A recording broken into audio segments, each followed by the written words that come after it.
1 Major Palgrave tells a story. Take all this business about Kenya, said Major Palgrave. Lots of chaps gabbing away who know nothing about the place. Now I spent 14 years of my life there. Some of the best years of my life, too. Old Miss Marple inclined her head. It was a gentle gesture of courtesy. Whilst Major Palgrave proceeded with the somewhat uninteresting recollections of a lifetime, Miss Marple peacefully pursued her ountouts. It was a routine with which she was well acquainted. The locker leveried. In the past, it had been predominantly India.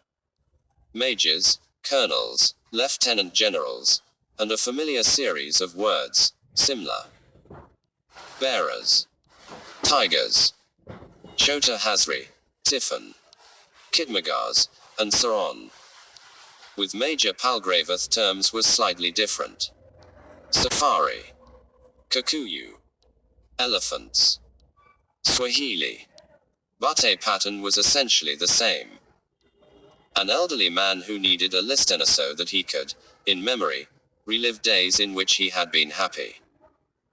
Days when his back had been straight, his eyesight keen, his hearing acute.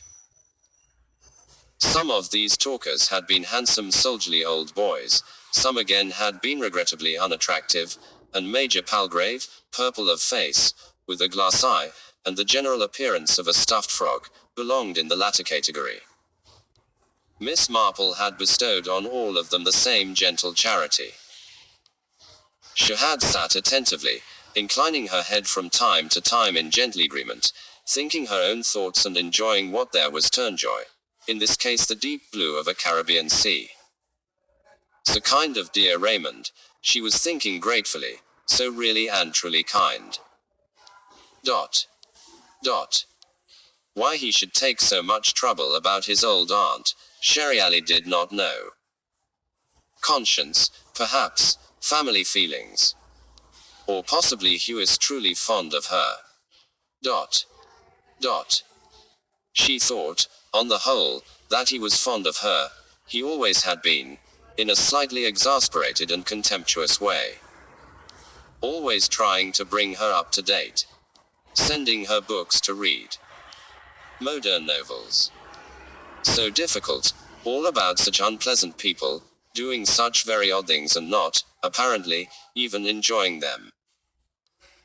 Sex, as a word had not been much mentioned in Miss Marple's young days, but there had been plenty of it, not talked about so much, but enjoyed far more than nowadays, or so it seemed to her. Though usually labeled sin, she couldn't help feeling that that was preferable to what it seemed to be nowadays, a kind of duty. Her glance strayed for a moment to the book on her lap lying open at page 23, which was as far as she had got, and indeed as far as she felt like getting. Closing parenthesis. Do you mean that you've had no sexual experience at all? Demanded the young man incredulously. At 19. But you must. It's vital.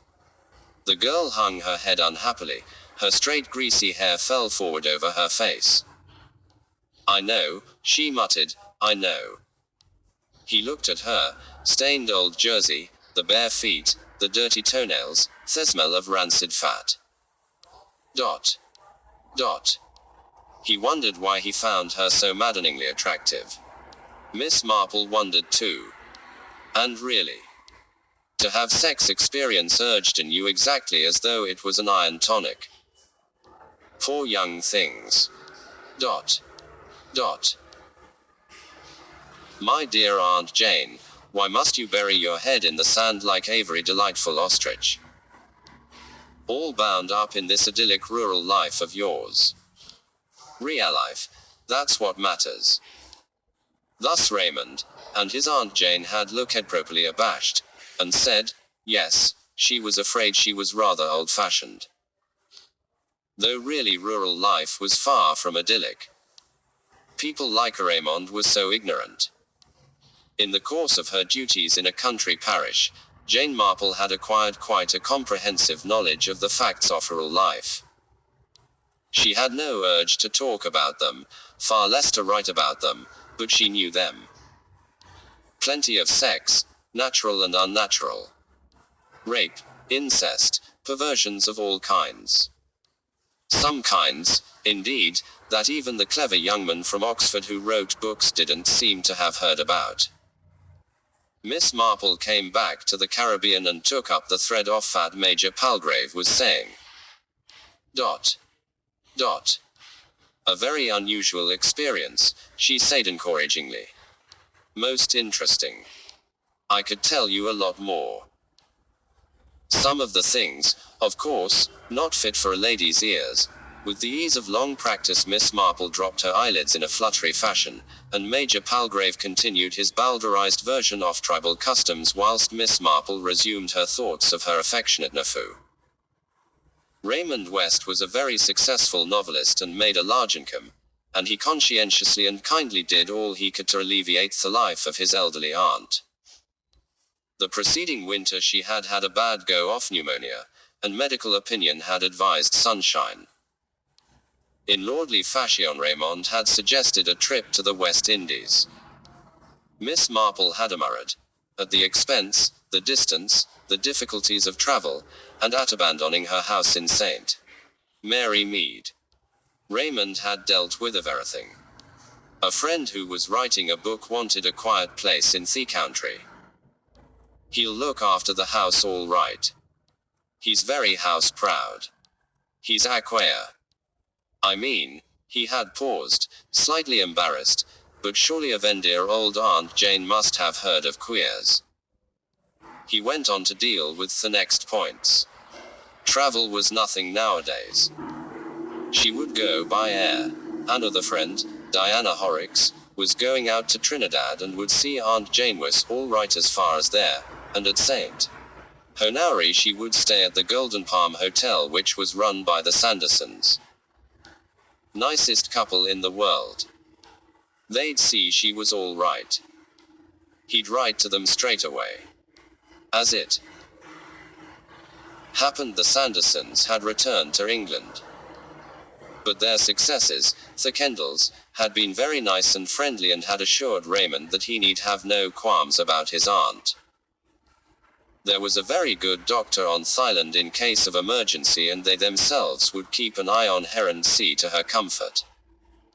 They had been as good as their word, too. Molly Kendall was an ingenuous blonde of 20-odd, always apparently in good spirits. She had greeted the old lady warmly and did everything to make her comfortable. Tim Kendall, her husband, lean, dark and in his 30s, had also been kindness itself. So there she was, thought Miss Marple, far from the rigors of the English climate, with a nice little bungalow of her own, with friendly smelling West Indian girls to wait on her, Tim Kendall to meet her in the dining room and crack a joke as he advised her about the day's menu, and an easy path from her bungalow to the seafront and the bathing beach where she could sit in a comfortable basket chair and watch the bathing. There were even a few elderly guests for company. Old Air Rafter, Drive, Graham, Canon Prescott and his sister, and her present Cavalier Major Palgrave. What more could an elderly lady want? It is deeply to be regretted, and Miss Marple felt guilty even admitting it to herself, but she was not as satisfied as she ought to be. Lovely and warm, yes, and so good for her rheumatism, and beautiful scenery, though perhaps a trifle monotonous. So many palm trees. Everything the same every day, never anything happening. Not lickest. Mary Mead where something was always happening. Her nephew hadn't compared life in St. Mary Mead to scum on a pond, and she had indignantly pointed out that smeared on a slide under the microscope there would be plenty of life to be observed. Yes, indeed, in St. Mary Mead, there was always something going on. Incident after incident flashed through Miss Marple's mind, the mistake in old Mrs. Linnet's cough mixture, that very odd behavior of young Polgate, the time when Georgie Wood's mother had come down to see him, but was she his mother? The real cause of the quarrel between Joe Arden and his wife. So many interesting human problems, giving rise to endless pleasurable hours of speculation. If only there was something here that she could, well, get her teeth into. With a start she realized that Major Palgrave had abandoned Kenya for the northwest frontier and was relating his experiences as a subaltern. Unfortunately he was asking her with great earnestness, "Now don't you agree?" Long practice had made Miss Marple quite an adept at dealing with that one. "I don't really feel that I've got sufficient experience to judge. I'm afraid I've led rather a sheltered life." "And so you should, dear lady, so you should," cried Major Palgrave gallantly. "You've had such a very varied life," went on Miss Marple, determined to make amends for her former pleasurable inattention. "Not bad," said Major Palgrave, complacently. "Not bad at all." He looked round him appreciatively. "Lovely place, this." "Yes, indeed," said Miss Marple, and was then unable to stop herself going on. "Does anything ever happen here, I wonder?" Major Palgrave stared. "Oh, rather. Plenty of scandals." "Eh, what?" "Why, I could tell you. But it wasn't really scandals Miss Marple wanted. Nothing to get your teeth into in scandals nowadays. Just men and women changing partners, and calling attention to it, instead of trying decently to who shit up and be properly ashamed of themselves. There was even a murder here a couple of years ago. Man called Harry Weston. Made a big splash in the papers. Dare say you remember it." Miss Marple nodded without enthusiasm. It had not been her kind of murder. It had made a big splash because everyone concerned had been very rich. It had seemed likely enough that Harry Weston had shot the Count de Ferrari, his wife's lover, and equally likely that his well-arranged alibi had been bought and paid for. Everyone seemed to have been drunk, and there was a fine scattering of dope addicts. Not really interesting people, thought Miss Marple, although no doubt very spectacular and attractive to look at. But definitely not her cup of tea. And if you ask me, that wasn't the only murder about that time. He nodded and winked. I had me suspicions. Well, Miss Marple dropped her ball of wool, and the Major stooped and picked it up for her. Talking of murder, he went on. I once came across a very curious case, not exactly personally. Miss Marple smiled encouragingly. Lots of chaps talking at the club one day, you know, and a chap began telling a story. Medical man he was. One of his cases. Young fellow Camion knocked him up in the middle of the night. His wife had hanged herself. They hadn't got a telephone, so after the chap had cut her down and done what he could, he'd got out his car and hard off looking for a doctor. Well, she wasn't dead but pretty far gone. Anyway, she pulled through. Young fellow seemed devoted to her. Cried like a child. He'd noticed that she'd been odd for some time, fits of depression and all that. Well, that was that. Everything seemed all right. But actually, about a month later, the wife took an overdose of sleeping stuff and passed out. Sad case. Major Palgrave paused, and nodded his head several times. Since there was obviously more to come, Miss Marple waited. And that's that, you might say. Nothing there. Neurotic woman, nothing out of the usual. But about a year later, this medical chap was swapping yarns with a fellow medico, and the other chap told him about a woman who'd tried to drown herself. Husband got her out, got a doctor, they pulled her round, and then a few weeks later she gassed herself. Well, a bit of a coincidence, eh? Same sort of story. My chap said, I had a case rather like that. Name of Jones, or whatever the name was. What was your man's name? Can't remember. Robinson the first think. Certainly not Jones. Well, the chaps looked at each other and said it was pretty odd. And then my chap pulled out a snapshot.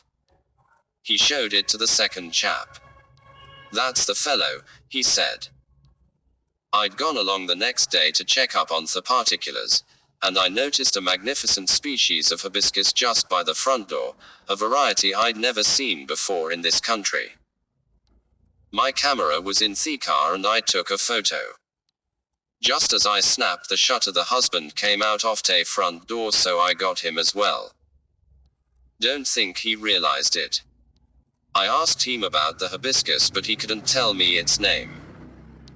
Second medico looked at the snap.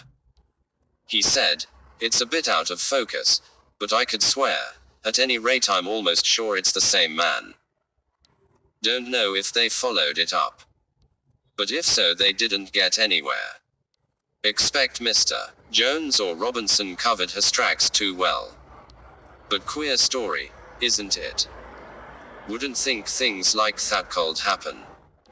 Oh yes, I would, said Miss Marple placidly. Practically every day. Oh, come.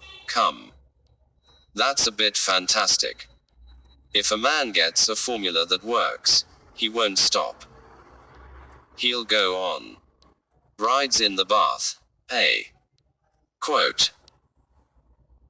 That kind of thing, yes. Major let me have that snap just as a curiosity. Major Palgrave began fumbling through an overstuffed wallet, murmuring to himself, lots of things in here, don't know why I keep all these things. Dot. Miss Marple thought she did know. They were part of the Major's stock in trade. They illustrated his repertoire of stories. The story he had just told, or so she suspected, had not been originally like that. It had been worked up a good deal in repeated telling. The Major was still shuffling and muttering. Forgotten all about that business. Good-looking woman she was, you'd never suspect. Now where? That takes my mind back. What tusks? I must show you. He stopped, sorted out a small photographic print and peered down at it. Licato see the picture of a murderer. He was about to pass it to her when his movement was suddenly arrested. Looking more like a stuffed frog than ever. Major Palgrave appeared to be staring fixedly over her right shoulder, from whence came the sound of approaching footsteps and voices. Well, I'm damned. I mean, he stuffed everything back into his wallet and crammed it into his pocket. His face went an even deeper shade of purplish red. He exclaimed in a loud, artificial voice. As I was saying, I'd like to have shown you those elephant tusks. Biggest elephant I've ever shot. Anne, hello. His voice took on a somewhat spurious, hearty note. Look who's here. The great quartet, flora and fauna, what luck have you had today, eh?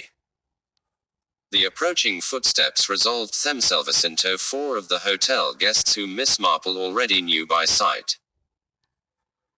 They consisted of two married couples, and though Miss Marple was not as yet acquainted with their surnames, she knew that the big man with the upstanding bush of thick grey hair was addressed as Greg, that the golden blonde woman, his wife, was known as Lucky, and that the other married couple, the dark lean man and the handsome but rather weather-beaten woman, were Edward and Evelyn. They were botanists, she understood, and also interested in birds. No luck at all, said Greg. At least no luck in getting what we were after. Don't know if you know Miss Marple. Colonel and Mrs. Hillingdon and Greg and Lucky Dyson. Quote. They greeted her pleasantly, and Lucky said loudly that she'd die if she didn't have a drink at once or sooner. Greg hailed Tim Kendall, who was sitting a little way away with his wife poring over account books. Hi, Tim. Get us some drinks. He addressed the others. Plant a sponge. They agreed. Same for you. Miss Marple. Miss Marple said thank you, but Sherwold prefer fresh lime. Fresh lime it is, said Tim Kendall, and 5 planters punches. Join us, Tim. Wish I could. But I've got to fix up these accounts. Can't leave Molly to cope with everything. Steel band tonight, by the way. Good, cried Lucky. Damn it, she winced, I'm all over thorns. Ouch. Edward deliberately rammed me into a thorn bush. Lovely pink flowers, said Hillingdon. And lovely long thorns. You're a sadistic brute, Edward. Not like me, said Greg, grinning. Full of the milk of humankindness. Evelyn Hillingdon sat down by Miss Marple and started talking to her in an easy, pleasant way. Miss Marple put her knitting down on her lap. Slowly and with some difficulty, owing to rheumatism in the neck, she turned her head over her right shoulder to look behind her. At some little distance there was the large bungalow occupied by the rich Mr. Rafter. Booted showed no sign of life. She replied suitably to Evelyn's remarks, really, how kind people were to her. But her eyes scanned thoughtfully the faces of the 2 men. Edward Hillingdon looked a nice man. Quiet but with a lot of charm. And Greg, big, boisterous, happy-looking. He and Lucky were Canadian or American, she thought. She looked at Major Palgrave, still acting Abernholmy a little larger than life. Interesting. 2. Miss Marple makes COMPARISONSIT was very gay that evening at the Golden Palm Hotel. Seated at her little corner table, Miss Marple looked round her in an interested fashion. The dining room was a large room open on 3 sides to the soft warm-scented air of the West Indies. There were small table lamps, all softly colored. Most of the women were in evening dress, light cotton prints out of which bronzed shoulders and arms emerged. Miss Marple herself had been urged by her nephew's wife, Joan, in the sweetest way possible, to accept a small check. Because, Aunt Jane, it will be rather hot out there, and I don't expect you have any very thin clothes. Jane Marple had thanked her and had accepted the check. She came of the age when it was natural for the old to support and finance the young, but also for the middle-aged to look after the old. She could not, however, force herself to buy anything very thin. At her age she seldom felt more than pleasantly warm even in the hottest weather, and the temperature of St. Honore was not really what is referred to as tropical heat. This evening she was attired in the best traditions of the provincial gentlewoman of England, grey lace. Not that she was the only elderly person present. There were representatives of all ages in the room. There were elderly tycoons with young 3rd or 4th wives. There were middle-aged couples from the north of England. There was a gay family from Caracas complete with children. The various countries of South America were well represented, all chattering loudly in Spanish or Portuguese. There was a solid English background of 2 clergymen, 1 doctor and 1 retired judge. There were 7 a family of Chinese. The dining room service was mainly done by women, tall black girls of proud carriage, dressed in crisp white, but there was an experienced Italian head waiter in charge, and a French wine waiter, and there was the attentive eye of Tim Kendall watching over everything, pausing here and there to have a social word with people at their tables.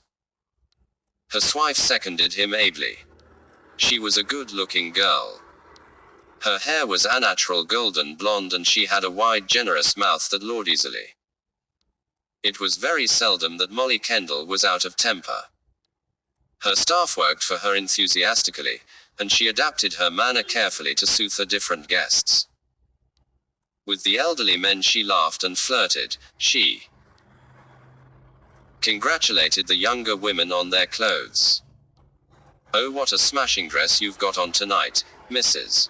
Dyson. I'm so jealous I could tear it off your back. But she looked very well in her own dress, or so Miss Marple thought, a white sheath, with a pale green embroidered silk shawl thrown over her shoulders. Lucky was fingering the shawl. Lovely color. I'd unlike it. You can get them at the shop here, Molly told her in Pasadena. She did not pause by Miss Marple's table. Elderly ladies she usually left her husband. The old dear's like a man much better, she used to say. Tim Kendall came and bent over Miss Marple. Nothing special you ain't, is there? He asked. Because you've only got to tell me, and I could get it specially cooked for you. Hotel food, and semi-tropical at that, isn't quite what you're used to at home, I expect. Miss Marple smiled and said that was one of the pleasures of coming abroad.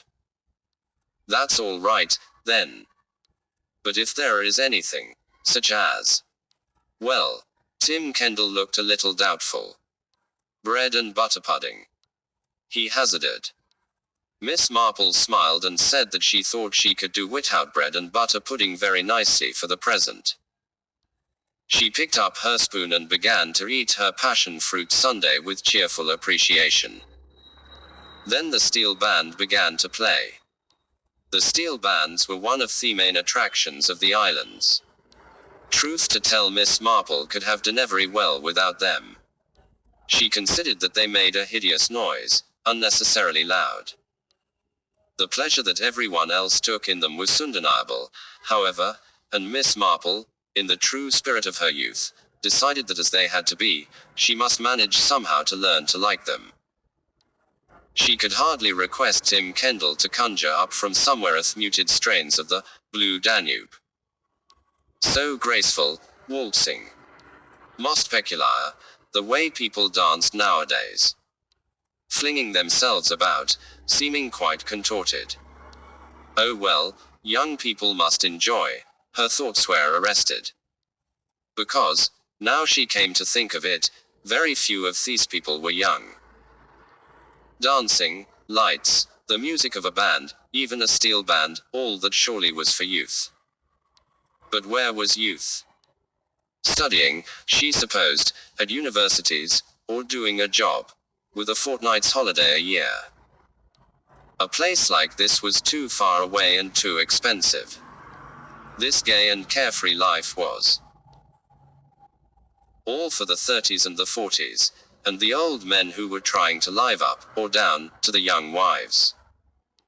It seemed, somehow, a pity. Miss Marple sighed for youth. There was Mrs. Kendall, of course.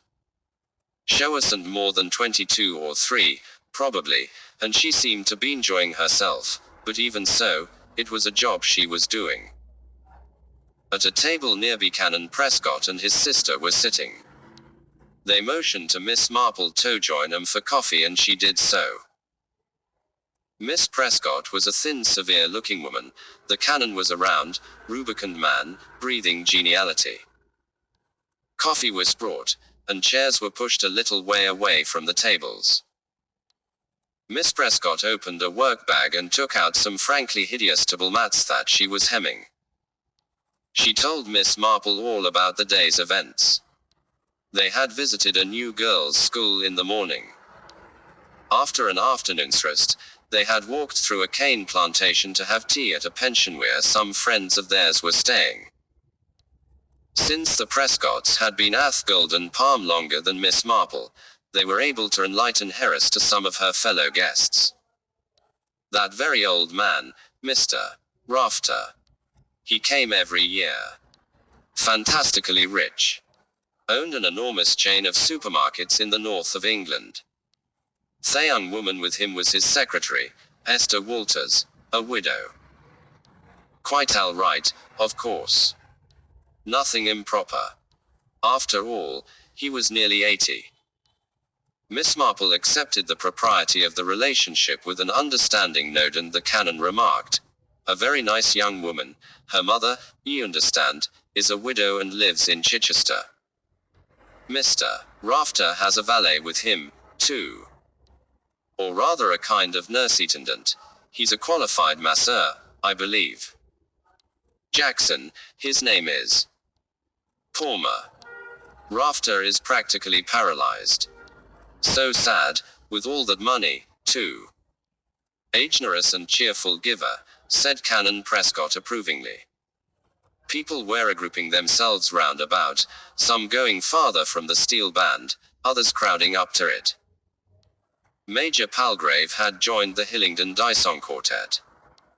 Now those people, said Miss Prescott, lowering her voice quite unnecessarily since the steel band easily drowned it. Yes, I was going to ask you about them. Quote, they were here last year. They spend 3 months every year in the West Indies, going round the different islands. The tall thin man is Colonel Hillingdon and the dark woman is his wife. They are botanists. The other two, Mr. and Mrs. Gregory Dyson, they're American. He writes on butterflies, I believe. And all of them are interested in birds. So nice for people to have open-air hobbies, said Canon Prescott genially. I don't think they'd like to hear you call it hobbies, Jeremy, said his sister. They have articles printed in the National Geographic and the Royal Horticultural Journal. They take themselves very seriously. A loud outburst of laughter came from the table they had been observing. It was loud enough to overcome the steel band. Gregory Dyson was leaning back in his chair and thumping the table, his wife was protesting, and Major Palgrave emptied his glass and seemed to be applauding. They hardly qualified for the moment as people who took themselves seriously. Major Palgrave should not drink so much, said Miss Prescott acidly. He has blood pressure. A fresh supply of planters' punches were brought to the table. It's so nice to get people sorted out, said Miss Marple. When I met them this afternoon I wasn't sure which was married to which. There was a slight pause. Miss Prescott coughed a small dry cough, and said, well, as to that, Joan, said the canon in an admonitory voice. Perhaps it would be wise to say no more. Really, Jeremy, I wasn't going to say anything. Only that last year, for some reason or other, I really don't know why, we got the idea that Mrs. Dyson was Mrs. Hillingdon until someone told us she wasn't. It's odd how one gets impressions, isn't it? Said Miss Marple innocently. Her eyes met Miss Prescott's for a moment. A flash of womanly understanding passed between them. A more sensitive man than Canon Prescott might have felt that he was de trop. Another signal passed between the women. It said as clearly as if the words had been spoken, some other time. Dot. Dot. Quote. Mr. Dyson calls his wife, Lucky. Is that her real name or a nickname? Asked Miss Marple. It can hardly be her real name, I should think. I happened to ask him, said the canon. He said he called her Lucky because she was his good luck piece. If he lost her, he said, he'd lose his luck. Very nicely put, I thought. He's very fond of joking, said Miss Prescott. The canon looked at his sister doubtfully.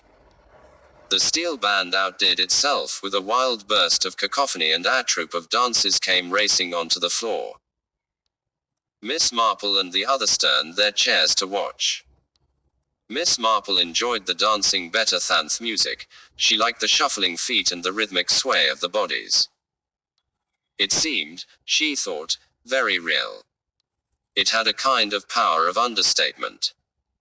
Tonight, for the first time, she began to feel slightly at home in her new environment. Dot. Dot. Up to now, she had missed what she usually found so easily, points of resemblance in the people she met, to various people known to her personally. She had, possibly, been dazzled by the gay clothes and the exotic coloring, but soon, she felt, she would be able to make some interesting comparisons. Molly Kendall, for instance, was like that nice girl whose name she couldn't remember, but who was a conductress on the market-basing bus. Helped you in, and never rang the bus on until she was sure you'd sat down safely. Tim Kendall was just a little like the head waiter at the Royal George in Medchester. Self-confident, and yet, at the same time, worried. He had an ulcer, she remembered. As for Major Palgrave, he was indistinguishable from General Leroy, Captain Fleming, Admiral Wicklow and Commander Richardson. She went on to someone more interesting. Greg, for instance. Greg was difficult because he was American. A dash of Sir George Trollope, perhaps, always so full of jokes at the civil defense meetings. Or perhaps Mr. Murdoch the butcher. Mr. Murdoch had rather a bad reputation, but some people said it was just gossip, and Thadmer. Murdoch himself liked to encourage the rumors. Lucky, now. Well, that was easy. Marlene at the Three Crowns. Evelyn Hillingdon. She couldn't fit Evelyn in precisely. In appearance she fitted many roles. Talthan weather-beaten Englishwomen were plentiful. Lady Caroline Wolfe. Peter Wolfe's first wife, who had committed suicide. Or there was Leslie James, that quiet woman who seldom showed what she felt and who had sold up her house and left without ever telling anyone she was going. Colonel Hillingdon. No immediate clue there. She'd have to get to know him a little first. One of those quiet men with good manners. You never knew what they were thinking about. Sometimes they surprised you. Major Harper, she remembered, had quietly cut his throat one day. Nobody had ever known why. Miss Marple thought that she did know, but she'd never been quite sure. Dot. Her eyes strayed to Mr. Rafter's table.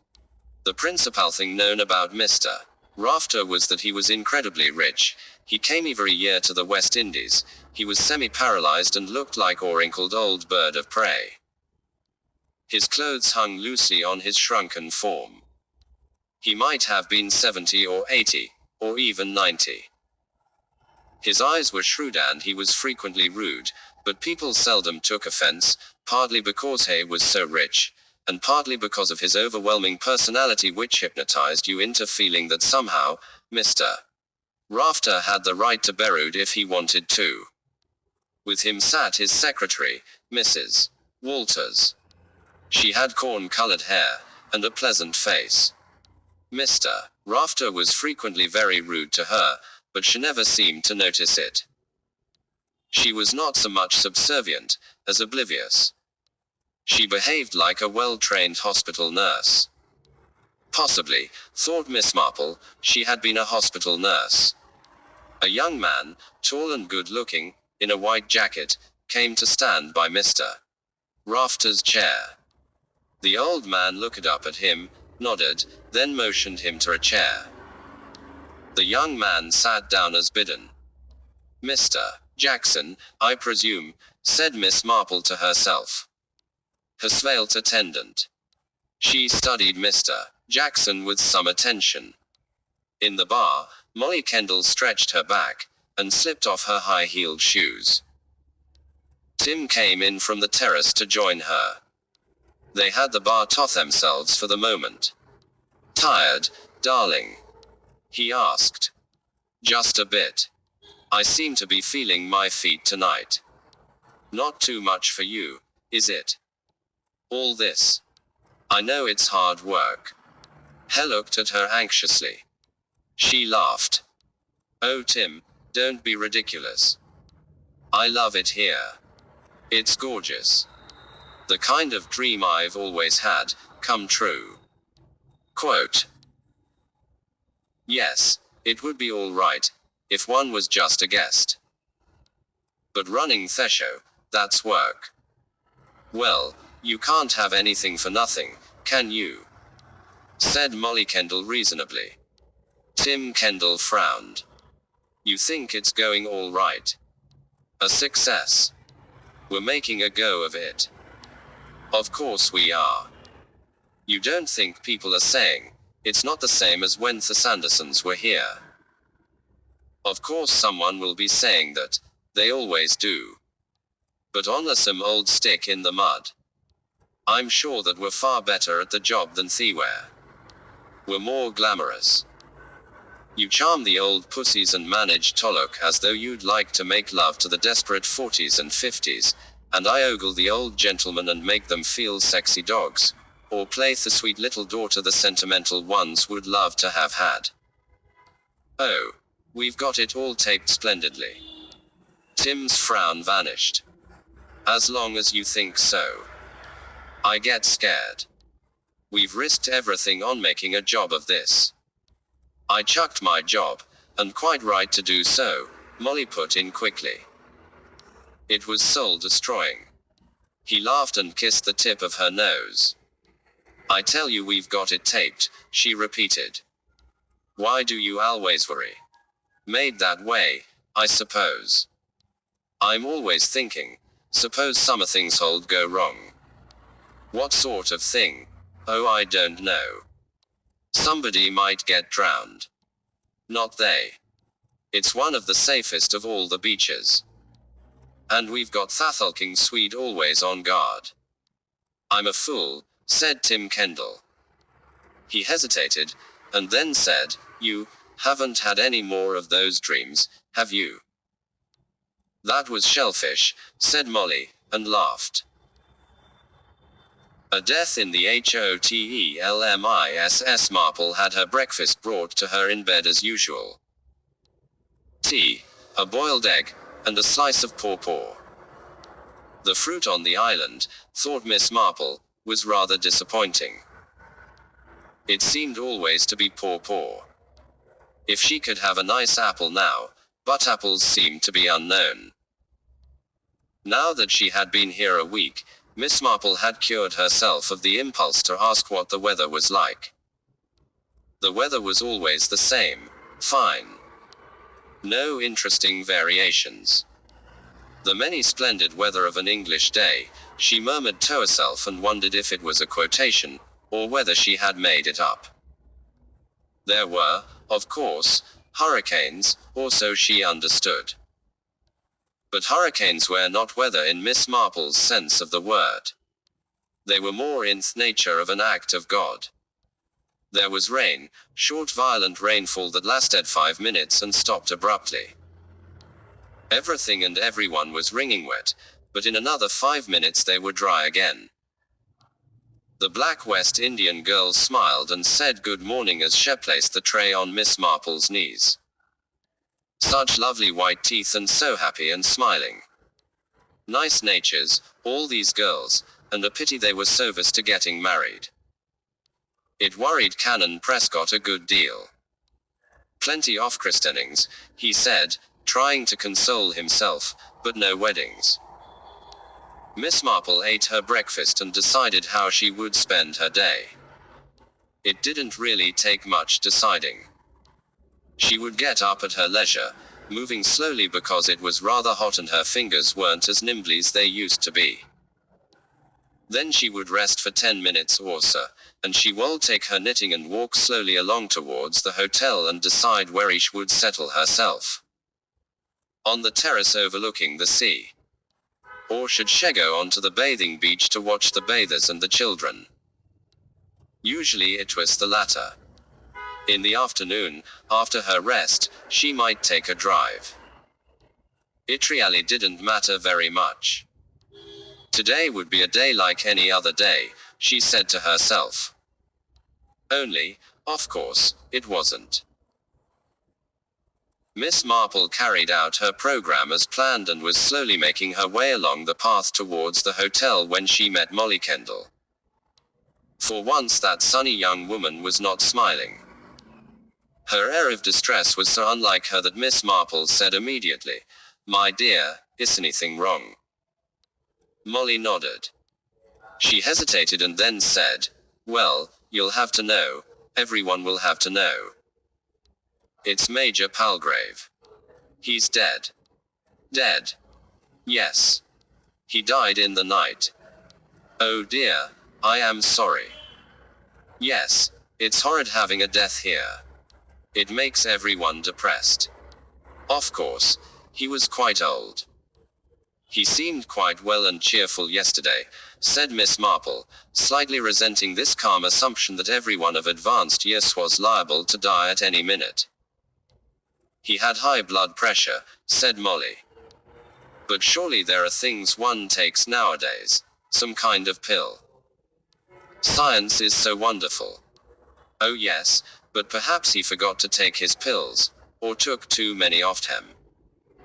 Like insulin, you know." Miss Marple did not think that diabetes and high blood pressure were at all the same kind of thing. She asked, "What does the doctor say?" "Oh, Drive, Graham, who's practically retired now, and lives in the hotel, took a look at him, and the local people came officially, of course, to give a death certificate, but it all seems quite straightforward. This kind of thing is quite liable to happen when you have high blood pressure, especially if you overdo the alcohol, and Major Palgrave was really very naughty that way. Last night, for instance." "Yes, I noticed," said Miss Marple. "He probably forgot to take his pills. It is bad luck for the old boy, but people can't live forever, can they? But it's terribly worrying. For me and time, I mean. People might suggest it was something in the food." Quote, "But surely the symptoms of food poisoning and of blood pressure are quite different." "Yes. But people do say things so easily. And if people decided Theford was bad, and left, or told their friends, I really don't think you need worry," said Miss Marple kindly. "As you say, an elderly man like Major Palgrave, he must have been over 70, is quite liable to die.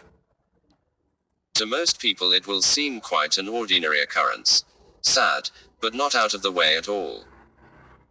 If only," said Molly unhappily, "it hadn't been so sudden." Yes, it had been very sudden, Miss Marple thought as she walked slowly on. There he had been last night, laughing and talking in the best of spirits with the Hillingdons and the Dysons. The Hillingdons and the Dysons. Dot. Dot. Miss Marple walked more slowly still. Dot. Dot. Finally she stopped abruptly. Instead of going to the bathing beach, she settled herself in a shady corner of the terrace. She took out her knitting and the needles clicked rapidly as though they were trying to match the speed of her thoughts. She didn't like it. No, she didn't like it. It came so pat. She went over the occurrences of yesterday in her mind. Major Palgrave and his stories. Dot. Dot. That was all as usual and one didn't need to listen very closely. Dot. Dot. Perhaps, though, it would have been better if she had. Kenya, he had talked about Kenya and then India, the northwest frontier, and then, for some reason they had got on to murder, and even then she hadn't really been listening. Dot. Dot. Some famous case that had taken place out here, that had been in the newspapers. It was after that, when he picked up her ball of wool, that he had begun telling her about a snapshot of a murderer. That is what he had said. Miss Marple closed her eyes and tried to remember just exactly how that story had gone. It had been rather a confused story, told to the major in his club, or in somebody else's club, told him by a doctor, who had heard it from another doctor, and one doctor had taken a snapshot of someone coming through a front door, someone who was a murderer. Yes, that was it, the various details were coming back to her now. And he had offered to show her that snapshot. He had got out his wallet and begun hunting through its contents, talking all the time. And then, still talking, he had looked up, had looked, not at her, but at something behind her right shoulder to be accurate. And he had stopped talking, his face had gone purple, and he had started stuffing back of everything into his wallet with slightly shaky hands and had begun talking in a loud unnatural voice about elephant tusks. A moment or two later the Hillingdons and the Dysons had joined them. It was then that she had turned her head over her right shoulder to look. But there had been nothing and nobody to see. To her left, some distance away, in the direction of the hotel, there had been Tim Kendall and his wife, and beyond them a family group of Venezuelans. But Major Palgrave had not been looking in that direction. Miss Marple meditated until lunchtime. After lunch she did not go for a drive. Instead she sent a message to say that she was not feeling very well, and to ask if Dr. Graham would be kind enough to come and see her. 4 Miss Marple seeks medical attention. Graham was a kindly elderly man of about 65.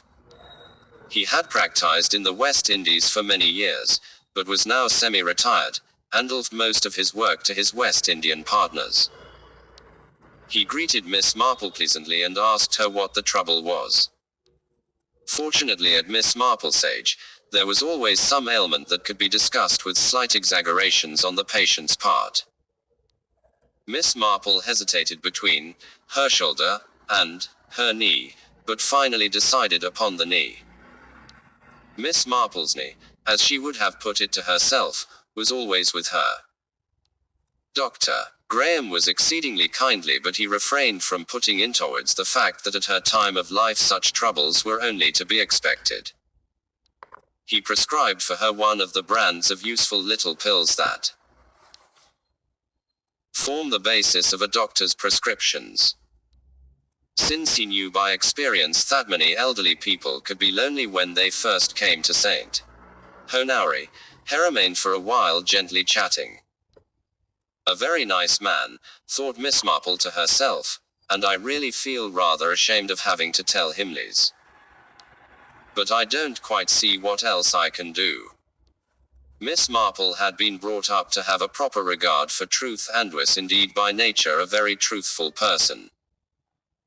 But on certain occasions, when she considered it her duty so to do, she could tell lies with a really astonishing verisimilitude. She cleared her throat, uttered an apologetic little cough, and said, in an old ladyish and slightly twittering manner, "There is something, Dr. Graham, I would like to ask you. I don't really like mentioning it, but I don't quite see what else I am to do, although of course it's quite unimportant really. But you see, it's important to me. And I hope you will understand and not think what I am asking is tiresome or unpardonable in any way." To this opening drive, Graham replied kindly, "Something is worrying you. Do let me help. It's connected with Major Palgrave. So sad about his dying. It was quite a shock when I heard it this morning." "Yes," said Dr. Graham, "it was very sudden, I'm afraid. He seemed in sick good spirits yesterday. He spoke kindly, but conventionally. To him, clearly, Major Palgrave's death was nothing out of the way." Miss Marple wondered whether she was really making something out of nothing. Was this suspicious habit of mind growing on her? Perhaps she could no longer trust her own judgment. Not that it was judgment really, only suspicion. Anyway, she was in for it now. She must go ahead. "We were sitting talking together yesterday afternoon," she said. "He was telling me about his very varied and interesting life. So many strange parts of the globe."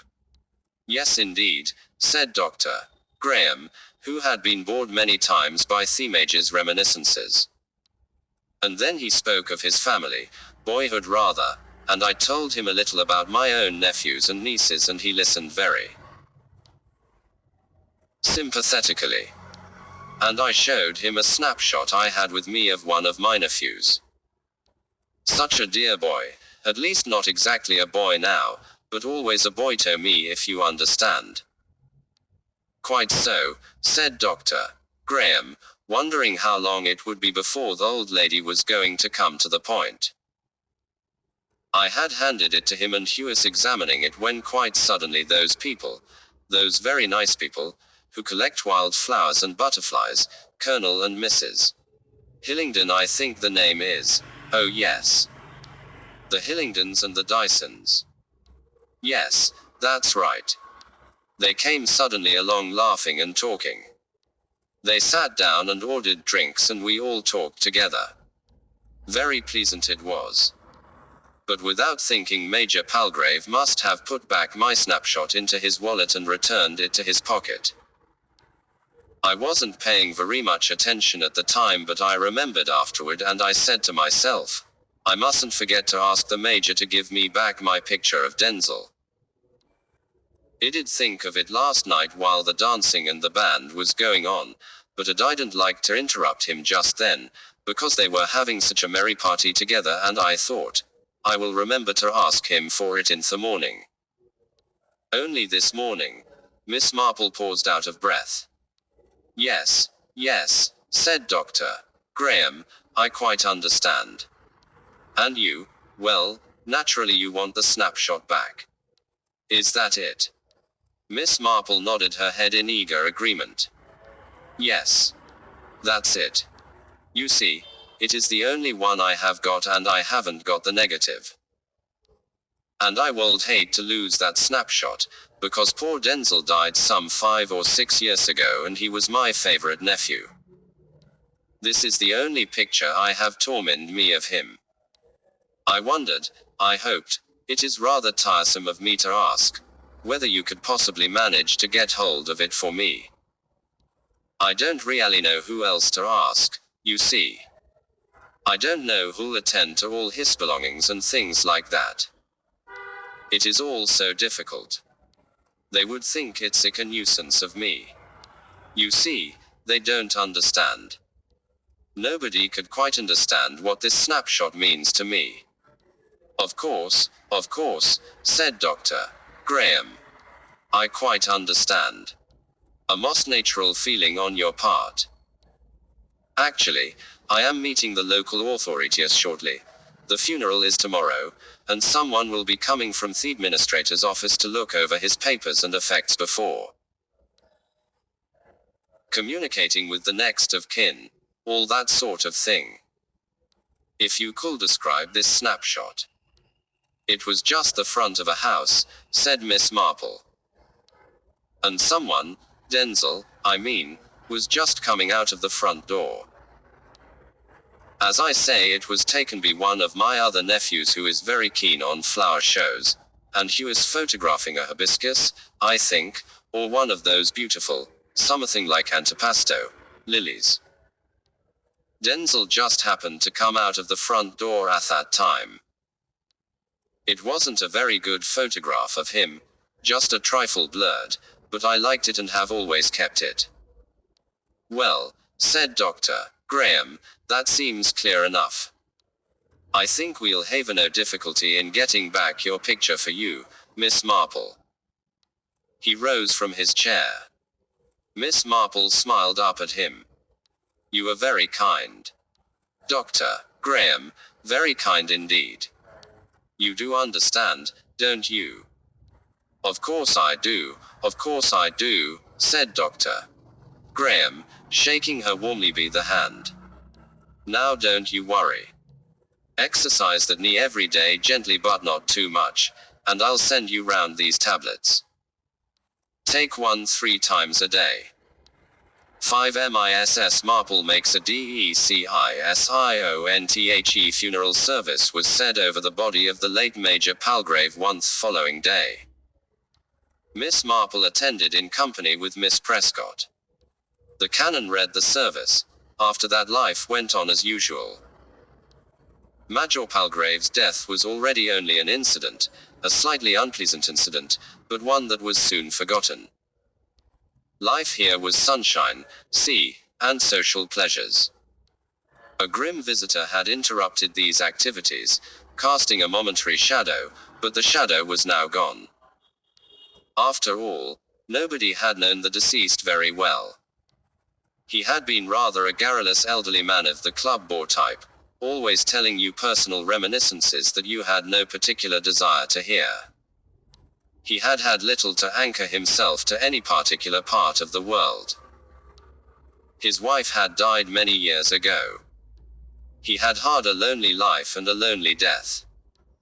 But it had been the kind of loneliness that spends itself in living amongst people, and in passing the time that way not unpleasantly.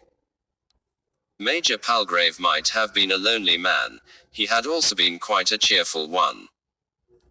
He had enjoyed himself in his own particular way.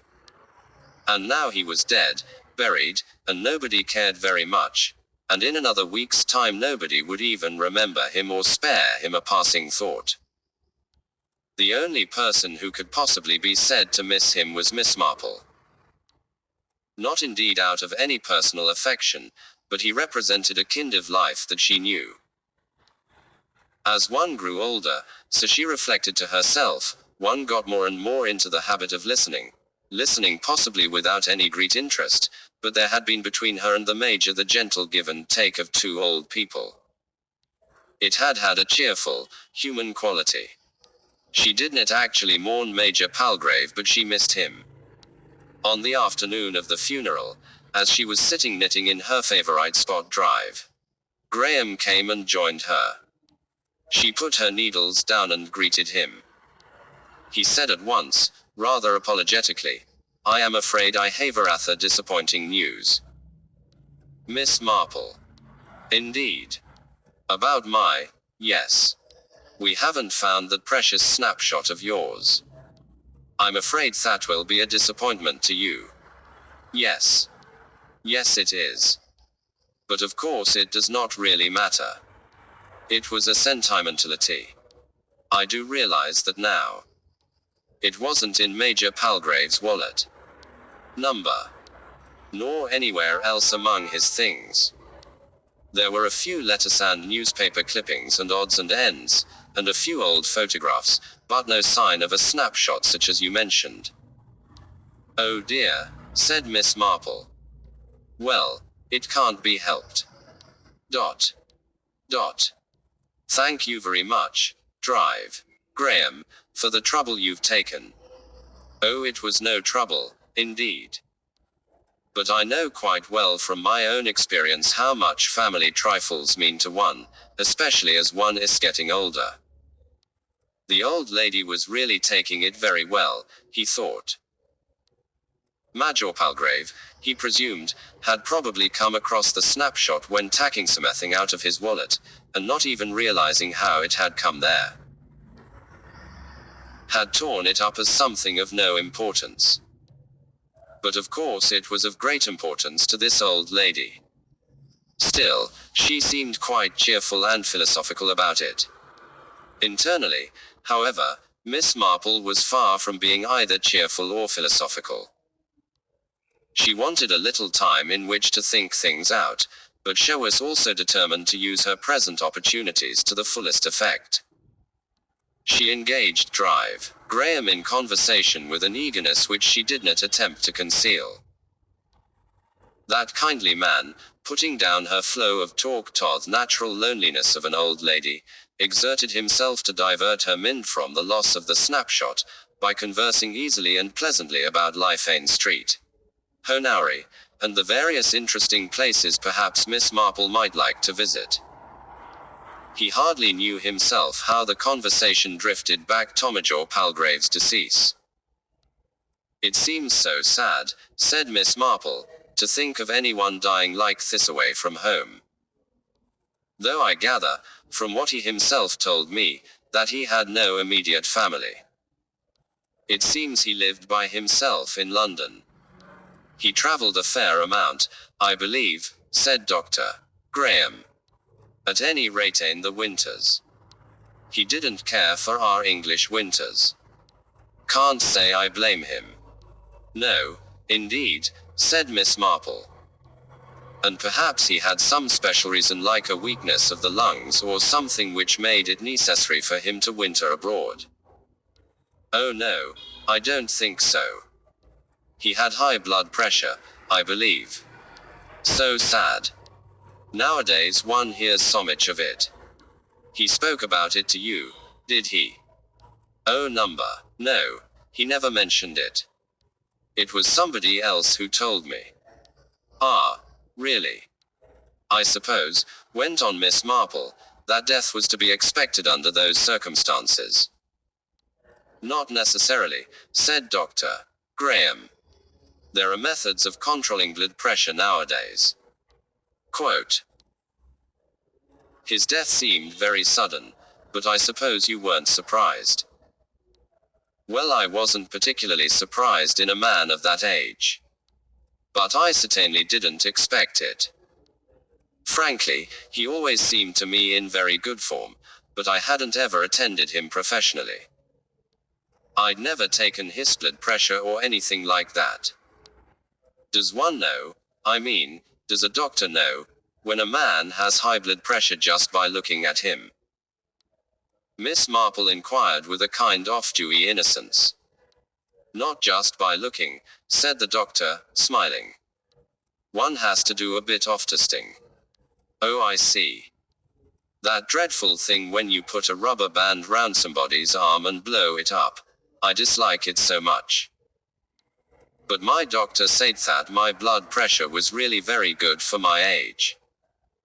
Well, that's good hearing, said Dr. Graham. Of course, the Major was rather fond of Planter's Punch, said Miss Marple thoughtfully. Yes. Not the best thing with blood pressure, alcohol. One takes tablets, doesn't one, or so I have heard. Yes. There are several on the market. There was a bottle of one of them in his room, serenite. How wonderful science is nowadays, said Miss Marple. Doctors can do so much, can't they? We all have one great competitor, said Dr. Graham. Nature, you know. And some of the good old-fashioned home remedies come back from time to time. Like putting cobwebs on a cut, said Miss Marple. We always used to do that when I was a child. Very sensible, said Dr. Graham. And a linseed poultice on the chest and rubbing in camphorated oil for a bad cough. I see you know it all, said Dr. Graham laughing. He got up. How's thee? Not been too troublesome? Quote. No, it seems much better. Well, we won't say whether that's nature or my pills, said Dr. Graham. Sorry I couldn't have been of more help to you. But you have been most kind. I am really ashamed of taking up your time. Did you say that there were no photographs in the Major's wallet? Oh yes, a very old one of the Major himself as quite a young man on a polo pony, and one of a dead tiger. He was standing with his foot on it. Snaps of that sort. Memories of his younger days. But I looked very carefully, I assure you, and the one you describe of your nephew was definitely not there. Oh, I'm sure you looked carefully. I didn't mean that, I was just interested. We all tend to keep such very odd things. Treasures from the past, said the doctor smiling. He said goodbye and departed. Miss Marple remained looking thoughtfully at the palm trees and the sea. She did not pick up her knitting again for some minutes. She had a fact now. She had to think about that fact and what it meant. The snapshot that the Major had brought out of his wallet and replaced so hurriedly was not there after he died. It was not the sort of thing the Major would throw away. He had replaced it in his wallet and it ought to have been in his wallet after his death. Money might have been stolen, but no one would want to steal a snapshot. Unless, that is, they had a special reason for so doing. Dot. Dot. Miss Marple's face was grave. She had to take a decision. Was she, or was she not, going to allow Major Palgrave to remain quietly in his grave? Might it not be better to do just that? She quoted under her breath. Duncanus dead. After life's fitful fever he sleeps well. Nothing could hurt Major Palgrave now. He had gone where danger could not touch him. Was it just a coincidence that he should have died on that particular night? Or was it just possibly not a coincidence? Doctors accepted the deaths of elderly men so easily. Especially since in his room there had been a bottle of the tablets that people with high blood pressure had to take every day of their lives. But if someone had taken the snapshot from the mayor's wallet, that same person could have put that bottle of tablets in the major's room. She herself never remembered seeing the major take tablets. He had never spoken about his blood pressure to her. The only thing he had ever said about his health was the admission, "Not as young as I was." He had been occasionally a little short of breath, a trifle asthmatic, nothing else. But someone had mentioned that Major Palgrave had high blood pressure. Molly. Miss Prescott. She couldn't remember. Miss Marplesite then admonished herself in words, though she did not speak those words aloud. Now, Jane, what are you suggesting or thinking? Are you, perhaps, just making the whole thing up? Have you really got anything to build on? She went over, step by step, as nearly as she could, the conversation between herself and the major on the subject of murder and murderers. "Oh dear," said Miss Marple. "Even if, really, I don't see how I can do anything about it," but she knew that she meant to try. 6in the small HOURSMISS Marple woke early. Like many old people, she slept lightly and had periods of wakefulness, which she used for the planning of some action or actions to be carried out on the next or following days. Usually, of course, these were of a wholly private or domestic nature, of little interest to anybody but herself. But this morning Miss Marple lay thinking soberly and constructively of murder, and what, if her suspicions were correct, she could do about it. It wasn't going to be easy. She had one weapon and own weapon only, and that was conversation. She could find out, possibly, a little more about Major Palgrave, but would that really help her? She doubted if it would. If Major Palgrave had been killed, it was not because of secrets in his life or to inherit his money or for revenge upon him. In fact, although he was the victim, it was one of those rare cases where a greater knowledge of the victim does not help you or lead you in any way to his murderer. The point, it seemed to her, and the sole point, was that Major Palgrave talked too much. She had learned one rather interesting fact from Dr. Graham. He had had in his wallet various photographs, one of himself in company with a polo pony, one of a dead tiger, also one or two other shots of the same nature. Now why did Major Palgrave carry these about with him? Obviously, thought Miss Marple, with long experience of old admirals, brigadier generals and mere majors behind her, because he had certain stories which he enjoyed telling to people. Starting off with, "Curious thing happened once when I was out tiger shooting in India." Dot. Dot. Or a reminiscence of himself and a polo pony. Therefore this story about a suspected murderer would in due course be illustrated by the production of the snapshot from his wallet. He had been following that pattern in his conversation with her. The subject of murder having come up, and to focus interest on his story, he had done what he no doubt usually did, produced his snapshot and said something in the nature of, "Wouldn't think this chap was a murderer, would you?" The point was that it had been a habit of his. This murderer story wasted of his regular repertoire. If any reference to murder came up, then away went the Major, full steam ahead. In that case, reflected Miss Marple, he might already have told his story to someone else here.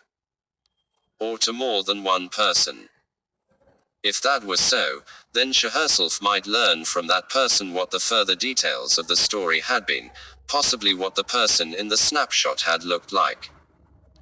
She nodded her head in satisfaction. That would be a beginning. And, of course, there were the people she called in her mind the four suspects. Though really, since Major Palgrave had been talking about a man, there were only two. Colonel Hillingdon or Mr. Dyson, the unlikely-looking murderers, but then murderers so often were unlikely. Could there have been anyone else? She had seen no one when she turned her head to look. There was the bungalow, of course. Mr. Rafter's bungalow. Could somebody have come out of the bungalow and gone in again before she had had time to turn her head? If so, it could only have been the valet attendant. What was his name? Oh yes, Jackson. Could it have been Jackson who had come out of the door? That would have been the same pose as the photograph. A man coming out of a door. Recognition might have struck suddenly. Up till then Major Palgrave would not have looked at Arthur Jackson, valet attendant, with any interest. His roving and curious eye was essentially a snobbish eye. Arthur Jackson was not a pucker sahib. Major Palgrave would not have glanced at him twice. Until, perhaps, he had had the snapshot in his hand, and had looked over Miss Marple's right shoulder and had seen a man coming out of a door. Dot. Dot. Question mark. Miss Marple turned over on her pillow.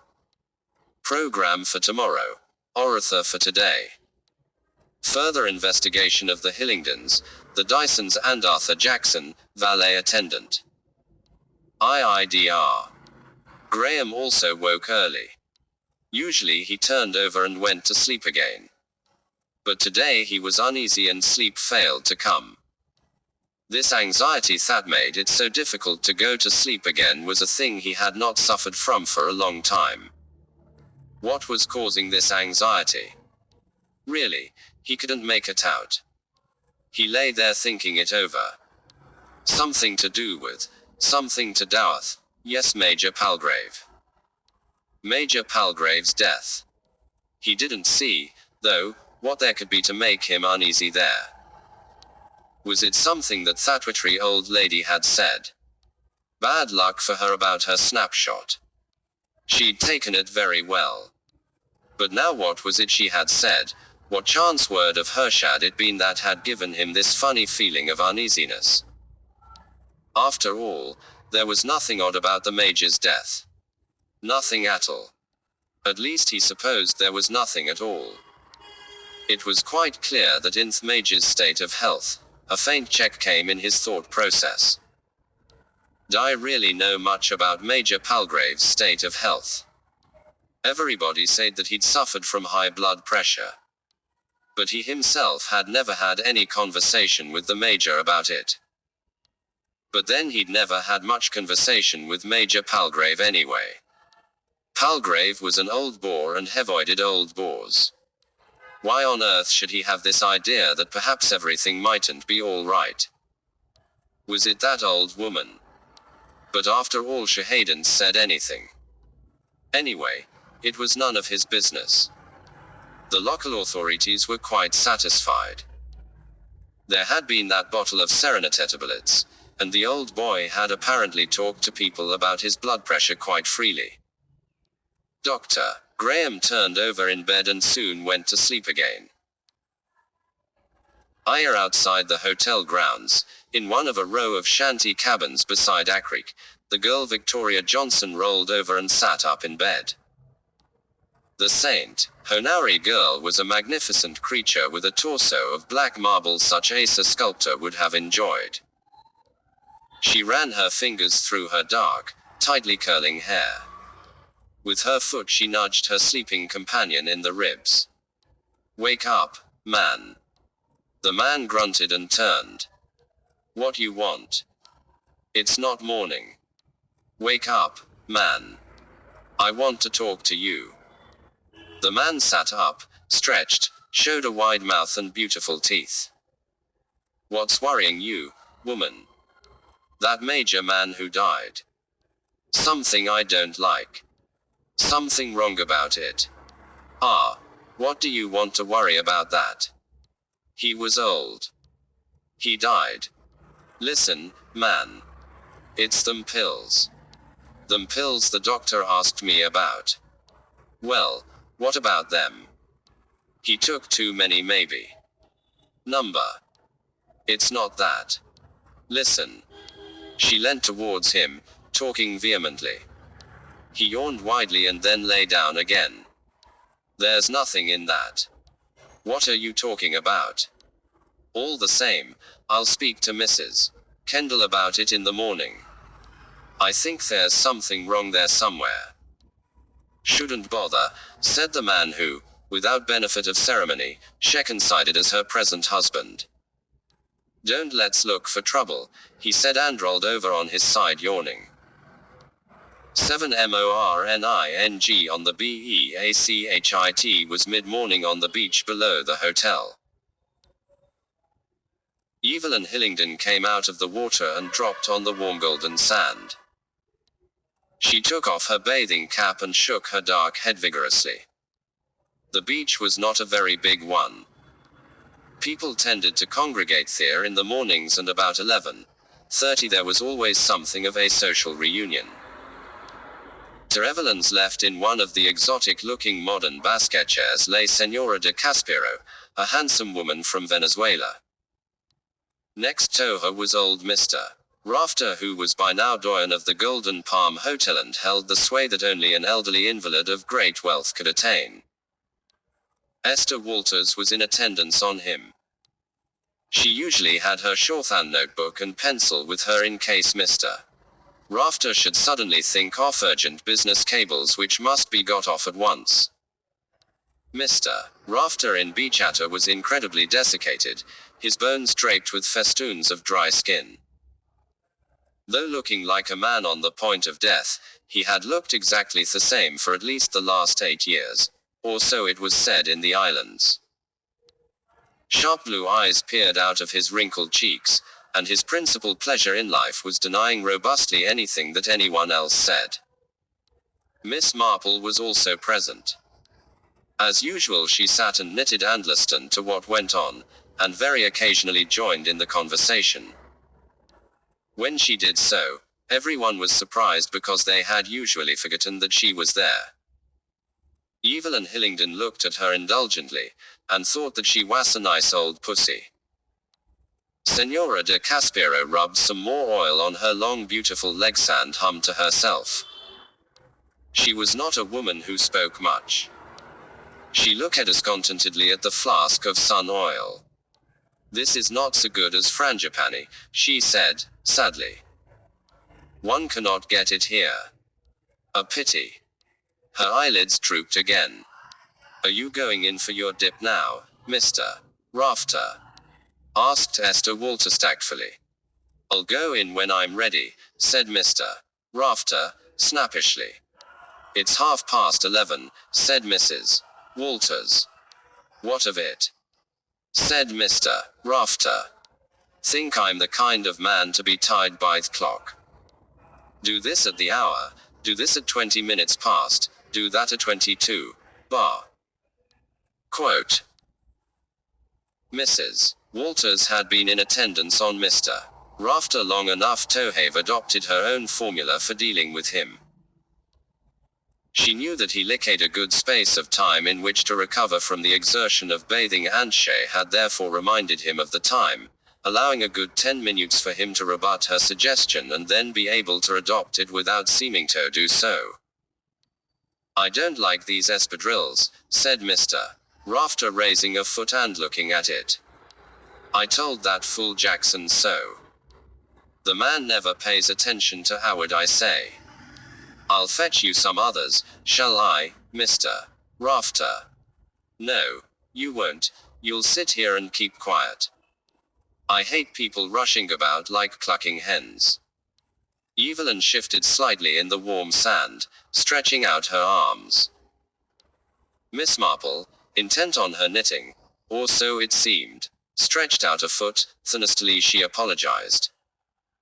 I'm so sorry, so very sorry, Mrs. Hillingdon. I'm afraid I kicked you. Oh, it's quite all right, said Evelyn. This beach gets rather crowded.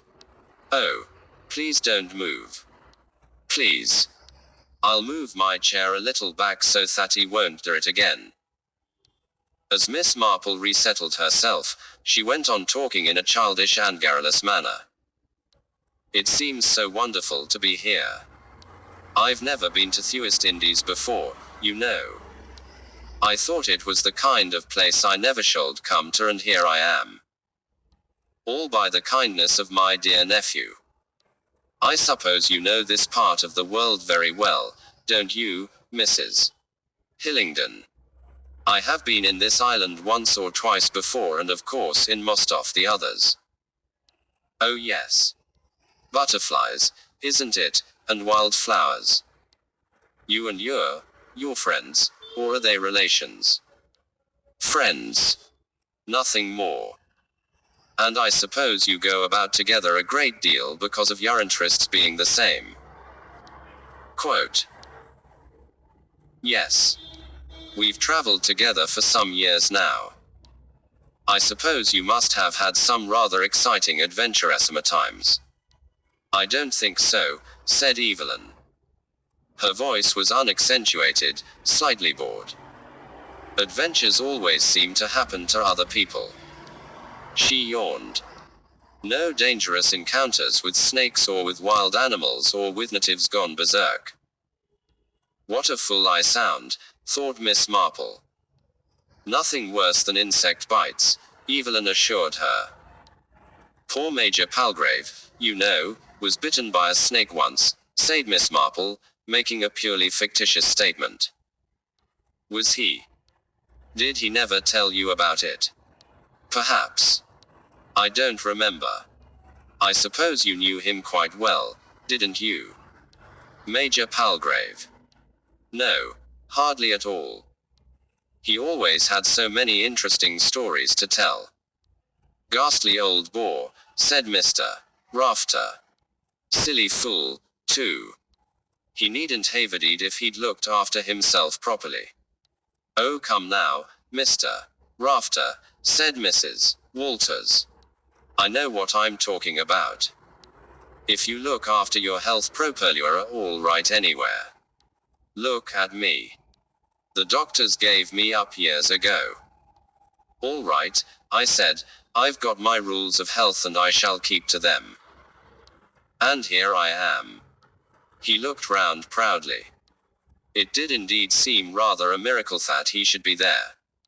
Poor Major Palgrave had high blood pressure, said Mrs. Walters.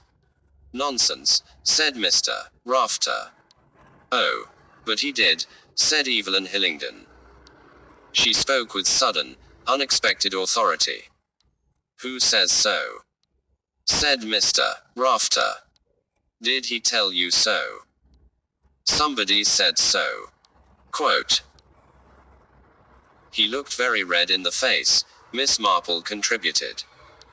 Can't go by that, said Mr. Rafter. And anyway he didn't have high blood pressure because he told me so. What do you mean, he told you so? Said Mrs. Walters. I mean, you can't exactly tell people you haven't got a thing. Yes you can. I said to him once when he was downing all those planters punches, and eating too much. I said, you ought to watch your diet and your drink. You've got to think of your blood pressure at your age. And he said he'd nothing to look out for in that line, that his blood pressure was very good for his age. But he took some stuff for it, I believe, said Miss Marple, entering the conversation once more. Some stuff called Oh, something like, wasted serenite. If you ask me, said Evelyn Hillingdon, I don't think he ever liked to admit that there could be anything the matter with him or that he could bail. I think he was one of those people who are afraid of illness and therefore there's ever anything wrong with them. It was a long speech for her. Miss Marple looked thoughtfully down at the top of her dark head. The trouble is, said Mr. Rafter dictatorially, everybody's too fond of knowing other people's ailments. They think everybody over 50 is going to die of hypertension or coronary thrombosis or one of those things. Poppycock. If a man says there's nothing much wrong with him, I don't suppose there is. A man ought to know about his own health. What's the time? 11:45. I ought to have had my dip long ago. Why can't you remind me about these things, Esther? Mrs. Walters made no protest. She rose to her feet and with some deftness assisted Mr. Rafter to his. Together they went down the beach, she supporting him carefully. Together they stepped into the sea. Senora Di Caspero opened her eyes and murmured, "How ugly are old men. Oh, how they are ugly. They should all be put to death at 40, or perhaps 35 would be better." Yes. Edward Hillingdon and Gregory Dyson came crunching down the beach. What's the water like, Evelyn? Quote. Just the same as always. Never much variation, is there? Where's Lucky? I don't know, said Evelyn. Again Miss Marple looked down thoughtfully at the dark head. Well, now I give my imitation of a whale, said Gregory. He threw off his gaily patterned Bermuda shirt and tore down the beach, flinging himself, puffing and panting, into the sea, doing a fast crawl. Edward Hillingdon sat down on the beach by his wife. Presently he asked, coming in again. She smiled, put on her cap, and they went down the beach together in a much less spectacular manner. Senora de Caspero opened her eyechicane. I think at first those two they are on their honeymoon, he is so charming to her, but I hear they have been married 8-9 years. It is incredible, is it not? I wonder where Mrs. Dyson is, said Miss Marple. That Lucky. She is with some man. You think so? It is certain, said Senora de Caspero. She is that type. But she is not so young any longer. Her husband, already his eyes go elsewhere. He makes passes, here, there, all the time. I know.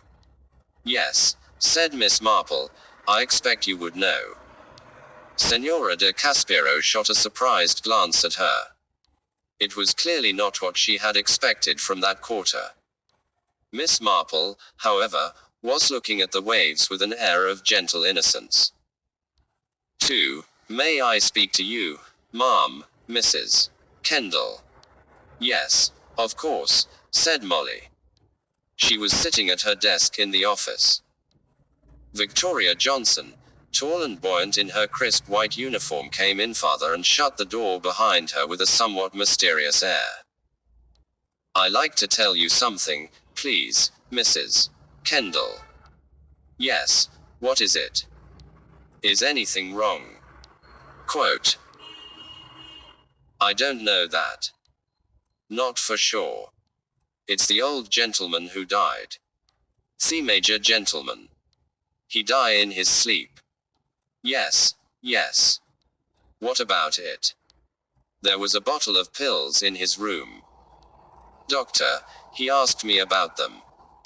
Yes. The doctor said, let me see what he has here on the bathroom shelf, and he looked, you see. He see there was tooth powder and indigestion pills and aspirin and cascara pills, and then these pills in a bottle called serenite. Yes, repeated Molly yet again. And the doctor looked at them. He seemed quite satisfied, and nodded his head. But I get to thinking afterwards. Those pills weren't there before. I've not seen them in his bathroom before. The others, yes. The tooth powder and the aspirin and the aftershave lotion and all the rest. But those pills, those serenite pills, I never noticed them before. So you think? Molly looked puzzled. I don't know what to think, said Victoria. I just think it's not right, so I think I better tell you about it. Perhaps you tell doctor. Perhaps it means something. Perhaps someone put those pills there so he take them and he died. Oh, I don't think that's likely at all, said Molly. Victoria shook her dark head. You never know. People do bad things. Molly glanced out of the window. The place looked like an earthly paradise. With its sunshine, its sea, its coral reef, its music, its dancing, it seemed a Garden of Eden. But even in the Garden of Eden, there had been a shadow, the shadow of the serpent. Bad things, how hateful to hear those words. I'll make inquiries, Victoria, she said sharply. Don't worry. And above all, don't go starting a lot of silly rumors. Tim Kendall came in, just as Victoria was, somewhat unwillingly, leaving. Anything wrong, Molly? She hesitated, but Victoria might go to him. She told him what the girl had said. I don't see what all this rigmarole. What were these pills anyway? Well, I don't really know, Tim. Dr. Robertson when he came said they were something to do with blood pressure, I think. Well, that would be all right, wouldn't it? I mean, he had high blood pressure, and he would be taking things for it, wouldn't he? People do. I've seen 'em, lots of times. Yes, Molly hesitated, but Victoria seemed to think that he might have taken one of these pills and it would have killed him. Oh darling, that is a bit too melodramatic. You mean that somebody might have changed his blood pressure pills for something else, and Thathy poisoned him? It does sound absurd, said Molly apologetically, when you say it like that. But that seemed to be what Victoria thought. Silly girl. We could go and ask Dr. Graham about it, I suppose he'd know. But really it's such nonsense that it's not worth bothering him. That's what I think. What on earth made the girl think anybody would have changed sepals? You mean, put different pills into the same bottle? I didn't quite gather, said Molly, looking rather helpless. Victoria seemed to think that was the first time that serenite bottle had been there. Oh, but that's nonsense, said Tim Kendall. He had to take those pills all the time to keep his blood pressure down. And he went off cheerfully to consult with Fernando the maitre d'hotel. But Molly could not dismiss the matter so lightly. After the stress of lunch was over, she said to her husband, Tim, I've been thinking. If Victoria is going around talking about this, perhaps we ought just to ask someone about it. My dear girl. Robertson and all the rest of them came and looked at everything and asked all the questions they wanted at the time. Yes, but you know how they work themselves up, these girls. Oh, all right. I'll tell you what, we'll go and ask Graham, he'll know. Quote. Dr. Graham was sitting on his loggia with a book. The young Coupler came in and Molly plunged into her recital. It was a little incoherent and time took over. Sounds rather idiotic, he said apologetically, but as far as he can make out, this girl has got it into her head that someone put some poison tablets in the, what's the name of the stuff, Syrah, something bottle. But why should she get this idea into her head? Asked Drive Graham. Did she see anything or hear anything or, I mean, why should she think so? I don't know, said Tim rather helplessly. Was it a different bottle? Was that it, Molly? No, said Molly. I think what she said was that there was a bottle there labeled 7, Serenite, said the doctor. That's quite right. A well-known preparation. He'd been taking it regularly. Victoria said she'd never seen it in his room before. Never seen it in his room before, said Graham sharply. What does she mean by that? Well, that's what she said. She said there were all sorts of things once bathroom shelf. You know, tooth powder, aspirin and aftershave and, oh, she rattled them off gaily. I suppose she's always cleaning them and Sosh knows them all off by heart. But this one, the Serenite, she hadn't seen it here until the day after he died. That's very odd, said Dr. Graham, rather sharply. Is she sure? The unusual sharpness of his tone made both of the Kendalls look atheme. They had not expected Drive Graham to take up quite this attitude. She sounded sure, said Molly slowly. Perhaps she just wanted to be sensational, suggested Tim. I think perhaps, said Dr. Graham, I'd better have a few words with the girl myself. Victoria displayed a distinct pleasure at being allowed to tell her story. I don't want to get in no trouble, she said. I didn't put the bottle there and I don't know who did. But you think it was put there? Asked Graham. Well, you see. Doctor, it must have been put there if it wasn't there before. Major Palgrave could have kept it in a drawer, or a dispatch case, something like that. Victoria shook her head shrewdly. Wouldn't do that if he was taking it all the time, would he? No, said Graham reluctantly. No, it was stuff he would have to take several times a day. You never saw him taking it or anything of that kind. He didn't have it there before. I just thought, word got round as that stuff had something to do with his death, poisoned his blood or something, and I thought maybe he had an enemy who put it there so as to kill him. Nonsense, my girl, said the doctor robustly. Sheer nonsense. Victoria looked shaken. You say as this stuff was medicine, good medicine? She asked doubtfully. Good medicine, and what is more, necessary medicine, said Dr. Graham. So you needn't worry, Victoria. I can assure you there was nothing wrong with that medicine. It was the proper thing for a man to take who had his complaint. Surely you've taken a load off my mind, said Victoria. She showed white teeth at him in a cheerful smile. But the load was not taken off Drive Graham's mind. That uneasiness of his that had been so nebulous was no becoming tangible. 8A talk with Esther Walters.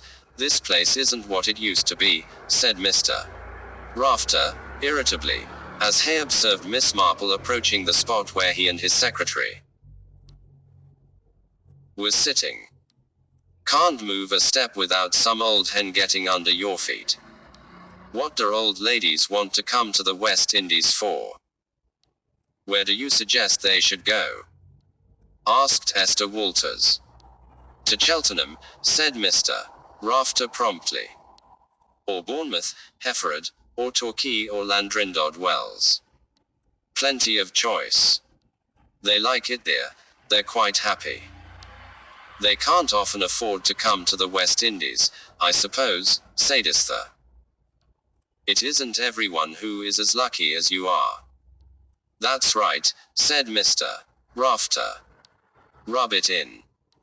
Here am I, a mass of ashes and pains and disjoints. You grudge me any alleviation. And you don't do any work. Why haven't you typed out those letters yet? I haven't had time. Well, get on with it, can't you? I bring you out here to do a bit of work, not to sit about sunning yourself and showing off your figure. Some people would have considered Mr. Rafter's remarks quite insupportable, but Esther Walters had worked for him for some years and she knew well enough that Mr. Rafter's bark was a great deal worse than his spite. He was a man who suffered almost continual pain, and making disagreeable remarks was one of his ways of letting off steam. No matter what he said, she remained quite imperturbable. "Such a lovely evening, isn't it?" said Miss Marple, pausing beside them. "Why not?" said Mr. Rafter. "That's what we're here for, isn't it?" Miss Marple gave a tinkly little laugh. "You're so severe. Of course the weather is a very English subject of conversation. One forgets. Oh dear, this is the wrong colored wool." She deposited her knitting bag on the garden table and trotted towards her own bungalow. "Jackson!" yelled Mr. Rafter. Jackson appeared. "Take me back inside," said Mr. Rafter. "I'll have my massage no before the chattering hen comes back. Not that massage does me a bit off good," he added. Having said which, he allowed himself to be deftly helped to his feet and went off with the masseur beside him into his bungalow. Esther Walters looked after them and then turned her head as Miss Marple came back with a ball of wool to sit down near her. "I hope I'm not disturbing you," said Miss Marple. "Of course not," said Esther Walters. "I've got to go off and do summer typing in a minute, but I'm going to enjoy another 10 minutes of the sunset first." Miss Marple sat down and in a gentle voice began to talk. As she talked, she summed up Esther Walters. Not at all glamorous, but could be attractive looking if she tried. Miss Marple wondered why she didn't try. It could be, of course, because Mr. Rafter would not have liked it, but Miss Marple didn't think Mr. Rafter would really mind in the least. He was so completely taken up with himself that so long as he was not personally neglected, his secretary might have got herself up like a houri in paradise without his objecting. Besides, he usually went to bed early, and in the evening hours of steel bands and dancing, Esther Walters might easily have. Miss Marple paused to select a word in her mind, at the same time conversing cheerfully about her visit to Jamestown. Ah yes, blossomed. Esther Walters might have blossomed in the evening hours. She led the conversation gently in the direction of Jackson. On the subject of Jackson, Esther Walters was rather vague. "He's very competent," she said. "A fully trained masseur. I suppose he's been with Mr. Rafter a long time." "Oh no, about 9 months, I think." "Is he married?" Miss Marple hazarded. "Married? I don't think so," said Esther, slightly surprised. "He's never mentioned it. If so, no," she added. "Definitely not married, I should say." And she showed amusement. Miss Marple interpreted that by adding to it in her own mind the following sentence: "At any rate he doesn't behave as though he were married." But then, how many married men there were who behaved as though they weren't married? Exclamation mark. Miss Marple could think of a dozen examples. "He's quite good looking," she said thoughtfully. "Yes, I suppose he is," said Esther without interest. Miss Marple considered her thoughtfully. "Uninterested in men. Second of woman, perhaps, who was only interested in one man. A widow, they had said." She asked, "Have you worked for Mr. Rafter long?" 4 or 5 years. "After my husband died, I had to take a job again. I've got a daughter at school and my husband left me very badly off." "Mr. Rafter must be a rather difficult man to work for," Miss Marple hazarded. "Not really, when you get to know him. He flies into rages and is very contradictory. I think the real trouble is he gets tired of people. He's had 5 different valet attendants in 2 years. He likes having someone new totally. But he and I have always got on very well. Mr. Jackson seems a very obliging young man. He's very tactful and resourceful, said Esther. Of course, he sometimes a little, she broke off. Miss Marple considered. Rather a difficult position sometimes. She's suggested. Well, yes. Neither one thing nor the other. However, she smiled, I think he manages to have quite a good time. Miss Marple considered this also. It didn't help her much. She continued her twittering conversation, and soon she was hearing a good deal about that nature-loving quartet, the Dysons and the Hillingdons. The Hillingdons have been here for the last 3 or 4 years at least, said Esther, but Gregory Dyson has been here much longer than that. He knows the West Indies very well. He came here, originally, I believe, with his first wife. She was delicate and had to go abroad in winters, or go somewhere warm, at any rate. And she died. Or was it divorce? She died. Out here, I believe. I don't mean this particular island, but one of the West Indies islands. There was some sort of trouble, I believe, some kind of scandal or other. He never talks about her. Somebody else told me about it. They didn't, I gather, get on very well together. Quote. And then he married this wife. Lucky. Miss Marple said the word with faint dissatisfaction, as if to say, really, a most incredible name. I believe she was a relation of his first wife. Have they known the Hillingdons a great many years? Oh, I think only since the Hillingdons came out here. 3 or 4 years, not more. The Hillingdons seem very pleasant, said Miss Marple. Quiet, of course. Yes. They're both quiet. Everyone says they're very devoted to each other, said Miss Marple. The tone of her voice was quite non-committal, but Esther Walters looked at her sharply. But you don't think they are? She said. You don't really think so yourself, do you, my dear? Well, I've wondered sometimes.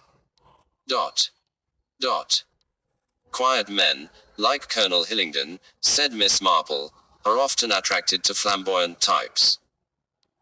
And she added, after a significant pause, Lucky, such a curious name. Do you think Mr. Dyson has any idea of that might be going on? Old scandal monger, thought Esther Walters. Really, these old women. She said rather coldly, I've no idea. Miss Marple shifted to another subject. It's very sad about poor Major Palgrave, isn't it? She said. Esther Walters agreed, though in a somewhat perfunctory fashion. The people I'm really sorry for are the Kendalls, she said.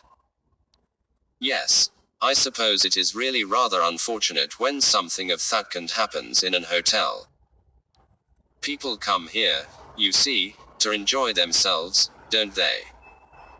Sadists, to forget about illnesses and deaths and income tax and frozen pipes and all the rest of it. They don't like, she went on, with a sudden flash of an entirely different manner, any reminders of mortality. Quote. Miss Marple laid down her knitting. Now that is very well put, my dear, she said, very well put indeed. Yes, it is as you say. And you see they're quite a young couple, went on Esther Walters. They only just took over from the Sandersons 6 months ago, and they're terribly worried about whether they're going to succeed or not, because they haven't had much experience. And you think this might be really disadvantageous to them? Well, no, I don't, frankly, said Esther Walters.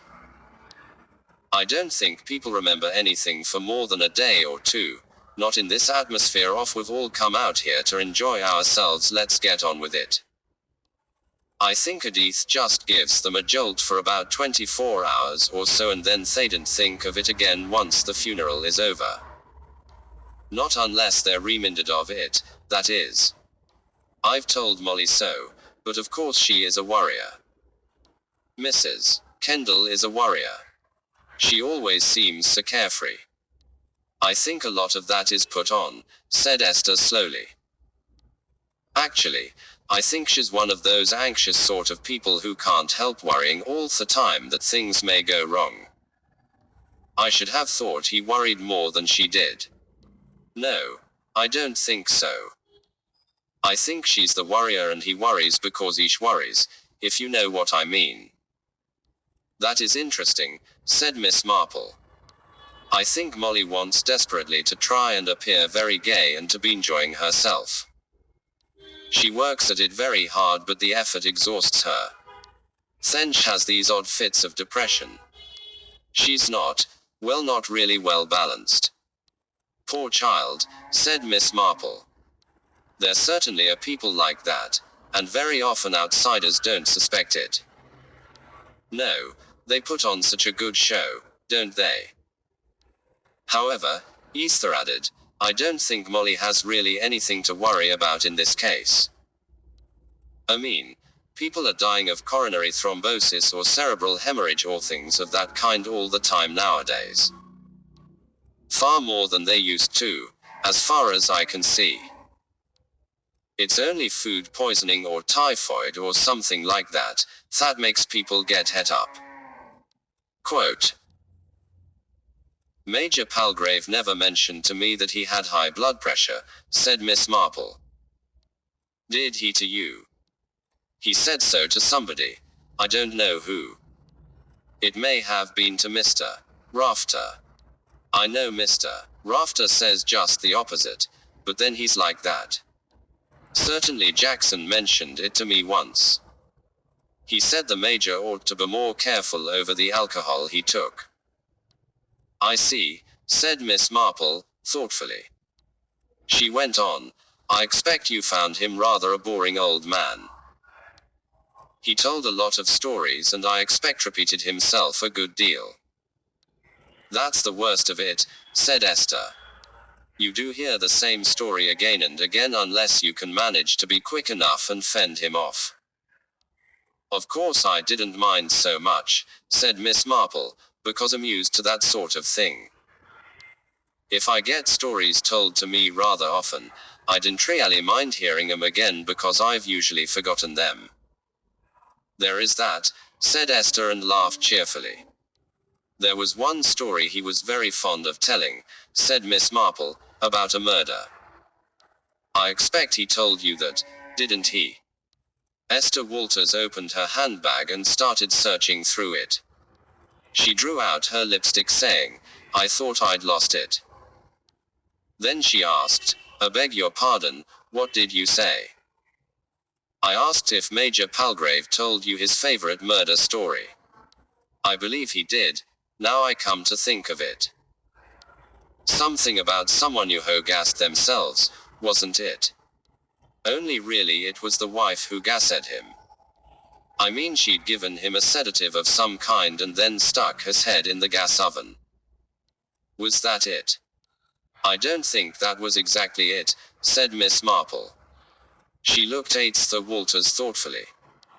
He told such a lot of stories, said Esther Walters, apologetically, and as I said, one didn't always listen.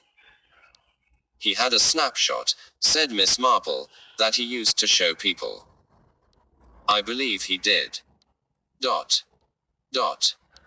I can't remember what it was now. Did he show it to you? Quote. No, said Miss Marple. He didn't show it to me. We were interrupted. Miss Prescott and others, the story I heard, began Miss Prescott, lowering her voice, and looking carefully around. Miss Marple drew her chair a little closer. It had been some time before she had been able to get together with Miss Prescott for a heart-to-heart chat.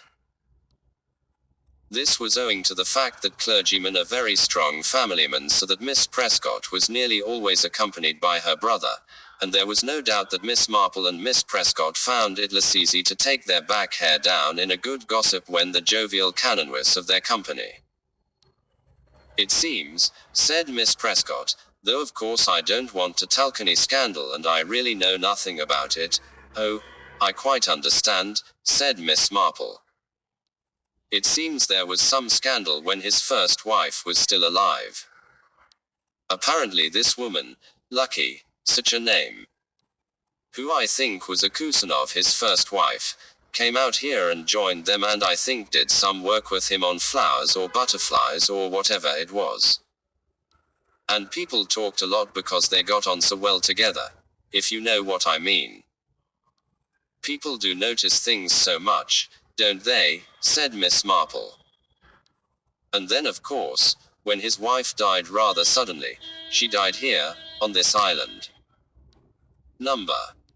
No, I think they were in Martinique or Tobago at the time. I see.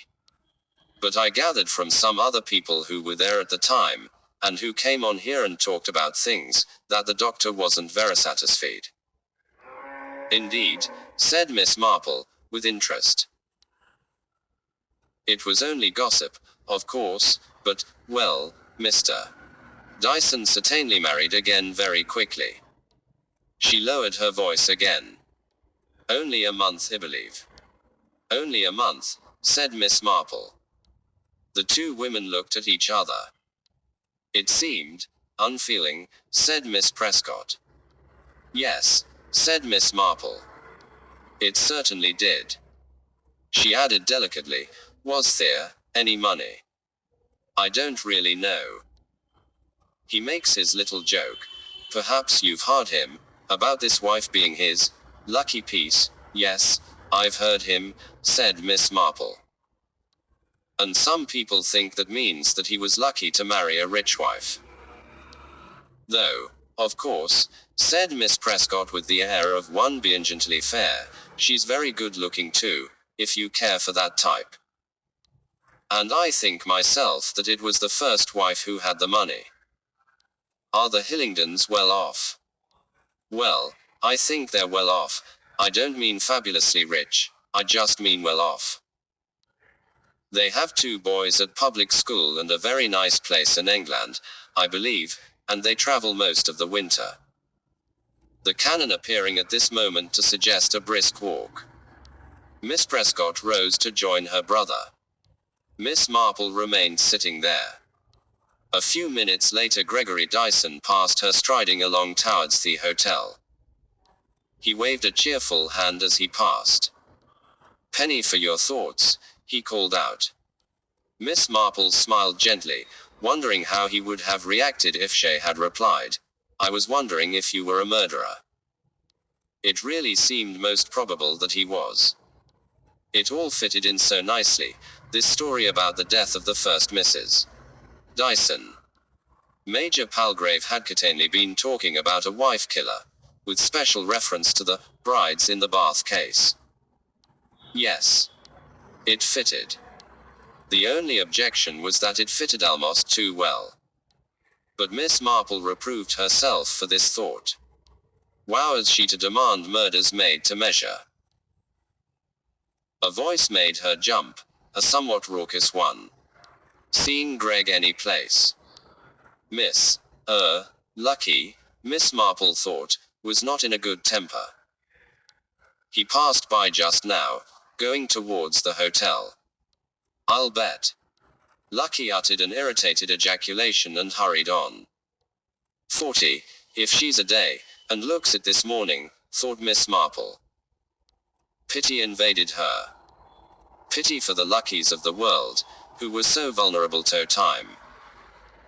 At the sound of a noise behind her, she turned her chair round. Mr. Rafter, supported by Jackson, was making his morning appearance and coming out of his bungalow. Jackson settled his employer in his wheelchair and fussed round him. Mr. Rafter waved his attendant away impatiently and Jackson went off in the direction of the hotel.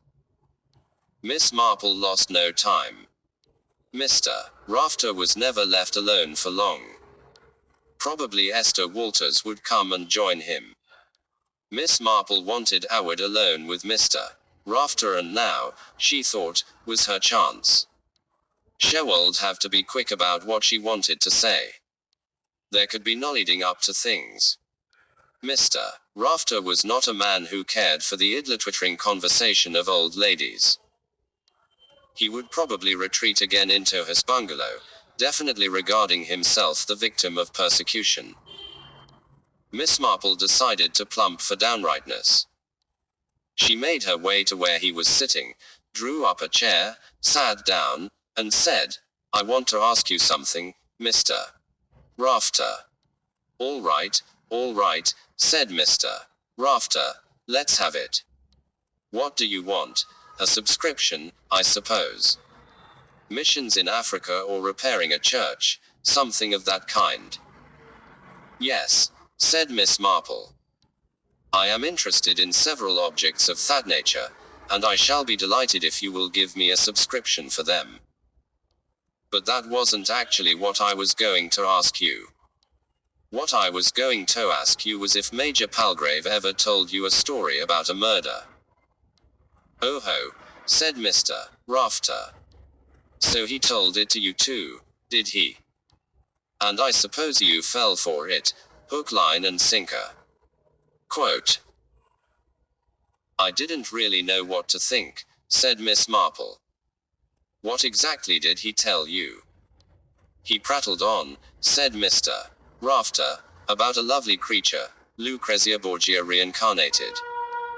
Beautiful, young, golden-haired, everything." "Oh," said Miss Marple, slightly taken aback, "and who did she murder?" "Her husband, of course," said Mr. Rafter. "Who do you think?" "Poison." "No, I think she gave him a sleeping draught and then stuck him in Aga's oven." Resourceful female. "Then she said it was suicide.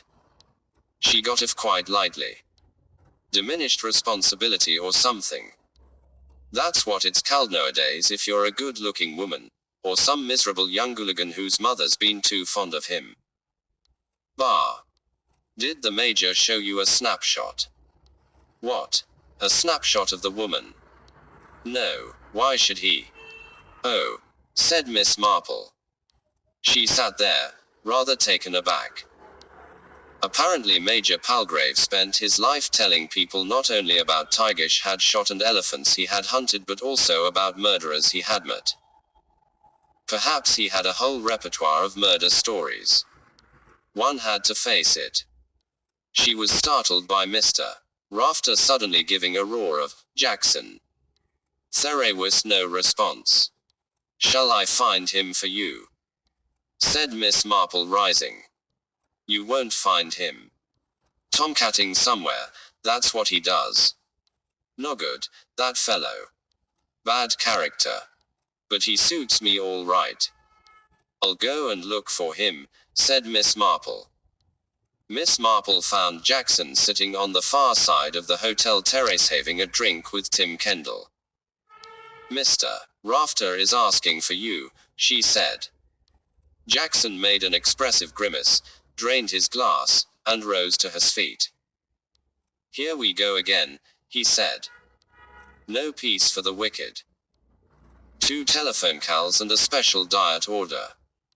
I thought that might give me a quarter of an hour's alibi. Apparently not. Thank you, Miss Marple. Thanks for the drink, Mr.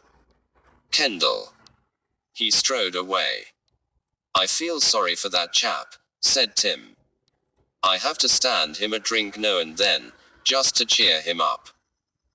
Can I offer you something, Miss Marple? How about fresh lime? I know you're fond of that." "Not just now, thank you. I suppose looking after someone like Mr. Rafter must always be rather exacting. Invalids are frequently difficult. I didn't mean only that. It's very well paid and you expect to put up with a good deal of crotchetiness, Old Rafter's not really a bad sort. I mean more that, he hesitated. Miss Marple looked inquiring. Well, how shall I put it? It's difficult for him socially. People are so damned snobbish. There's no one here of his class. He's better than a servant, and below the average visitor, or they think he is. Rather like the Victorian governess. Even the secretary woman, Mrs. Walters, feels she's a cut above him. Makes things difficult. Tim paused, then said with feeling, it's really awful the amount of social problems there are in a place like this. Dr. Graham passed them. He had a book in his hand. He went and sat at a table overlooking the sea. Dr. Graham looks rather worried, remarked Miss Marple. Oh. We're all worried. You too. Because of Major Palgrave's death. I've left off worrying about that. People seem to have forgotten it, taken it in their stride. No, it's my wife, Molly. Do you know anything about dreams? Dreams? Miss Marple was surprised. Yes, bad dreams, nightmares, I suppose. Oh, we all get that sort of thing sometimes. But Molly, she seems to have them nearly all the time. They frighten her. Is there anything one can do about them? Take for them. She's got some sleeping pills, but she says they make it worse. She struggles to wake up and can't. Quote. What are the dreams about? Oh, something or someone chasing her. Or watching her and spying on her. She can't shake off the feeling even when she's awake. Surely a doctor. She's got a thing against doctors. Won't hear of it. Oh well, I darasite will all pass off. But we were so happy. It was all such fun, and now, just lately, perhaps old Palgrave's death upset her. She seems like a different person since. Dot. He got up. Must get on with the daily chores. Are you sure you won't have that fresh lime? Miss Marple shook her head. She sat there, thinking. Her face was grave and anxious. She glanced over at Graham. Presently she came to a decision. She rose and went across to his table. I have got to apologize to you. Dr. Graham, she said. Indeed. The doctor looked at her in kindly surprise. He pulled forward a chair and she sat down. I am afraid I have done the most disgraceful thing, said Miss Marple. I told you, Graham, a deliberate lie. She looked at him apprehensively. Dr. Graham did not look at all shattered, but he did look a little surprised. Really? He said. Ah well, you mustn't let that worry you too much. What had the dear old thing been telling lies about, he wondered, her age? Though as far as he could remember she hadn't mentioned her age. Well, let's hear about it, he said, since she clearly wished to confess. You remember my speaking to you about a snapshot of my nephew, one that I showed to Major Palgrave, and that he didn't give back to me? Yes, of course I remember. Sorry we couldn't find it for you. There wasn't any such thing, said Miss Marple, in a small, frightened voice. I beg your pardon. Quote. There wasn't any such thing. I made up that story, I'm afraid. You made it up. Dr. Graham looked slightly annoyed. Why? Miss Marple told him. She told him quite clearly, without twittering. She told him about Major Palgrave's murder story and how he'd been able to show her this particular snapshot and his sudden confusion, and then she went on to her own anxiety and to her final decision to try somehow to obtain a view of it. And really, I couldn't see any way of doing so without telling you something that was quite untrue, she said. I do hope you will forgive me. You thought that what he had been about to show you was a picture of a murderer. That's what he said it was, said Miss Marple. At least he said it was given him by this acquaintance who had told him the story about a man who was a murderer. Yes, yes. And, excuse me, you believed him. I don't know if I really believed him or not at the time, said Miss Marple. But then, you see, the next day he died. Yes, said Dr. Graham, struck suddenly by the clarity of that own sentence. The next day he died. Dot. Dot. And the snapshot had disappeared. Dr. Graham looked at her. He didn't quite know what to say.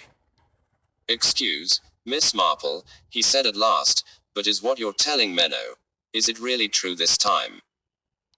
I don't wonder you're doubting me, said Miss Marple. I should, in your place. Yes, it is true what I am telling you now, but I quite realize that you have only my word for it. Still, even if you don't believe me, I thought I had to tell you. Why? I realized that you ought to have the fullest information possible. In case what? In case you decided to take any steps about it. Quote. A decision in JAMESTOWNDR. Graham was in Jamestown, in the administrator's office, sitting at a table opposite his friend Daventry, a grave young man of 35. You sounded rather mysterious on the phone, Graham, said Daventry. Anything special the matter? I don't know, said Dr. Graham, but I'm worried. Daventry looked at the other's face, then he nodded as drinks were brought in. He spoke lightly of a fishing expedition he had made lately. Then when the servant had gone away, he sat back in his chair and looked at the other man. Now then, he said, let's have it. Dr. Graham recounted the facts that had worried him. Daventry gave a slow long whistle. I see. You think maybe there's something funny about old Palgrave's death. You're no longer sure that it was just natural causes. Who certified death? Robertson, I suppose. He didn't have any doubts, did he? No, but I think he may have been influenced in giving the certificate by the fact of the serenite tablets in the bathroom. He asked me if Palgrave had mentioned that he suffered from hypertension, and I said no, I'd never had any medical conversation with him myself, but apparently he had talked about it to other people in the hotel. The whole thing, the bottle of tablets, and what Palgrave had said to people, it all fitted in, no earthly reason to suspect anything else. It was a perfectly natural inference to make, but I think now it may not have been correct. If it had been my business to give the certificate, I'd have given it without a second thought. The appearances are quite consistent with his having died from that cause. I'd never have thought about it since if it hadn't been for the odd disappearance of that snapshot. Dot. Dot. But look here, Graham, said Daventry, if you will allow me to say so, aren't you relying a little too much on a rather fanciful story told by an elderly lady? You know what these elderly ladies are like. They magnify some detail and work the whole thing up. Yes, I know, said Dr. Graham, unhappily. I know that. I've said to myself that it may be so, that it probably is so. But I can't quite convince myself. She was so very clear and detailed in her statement.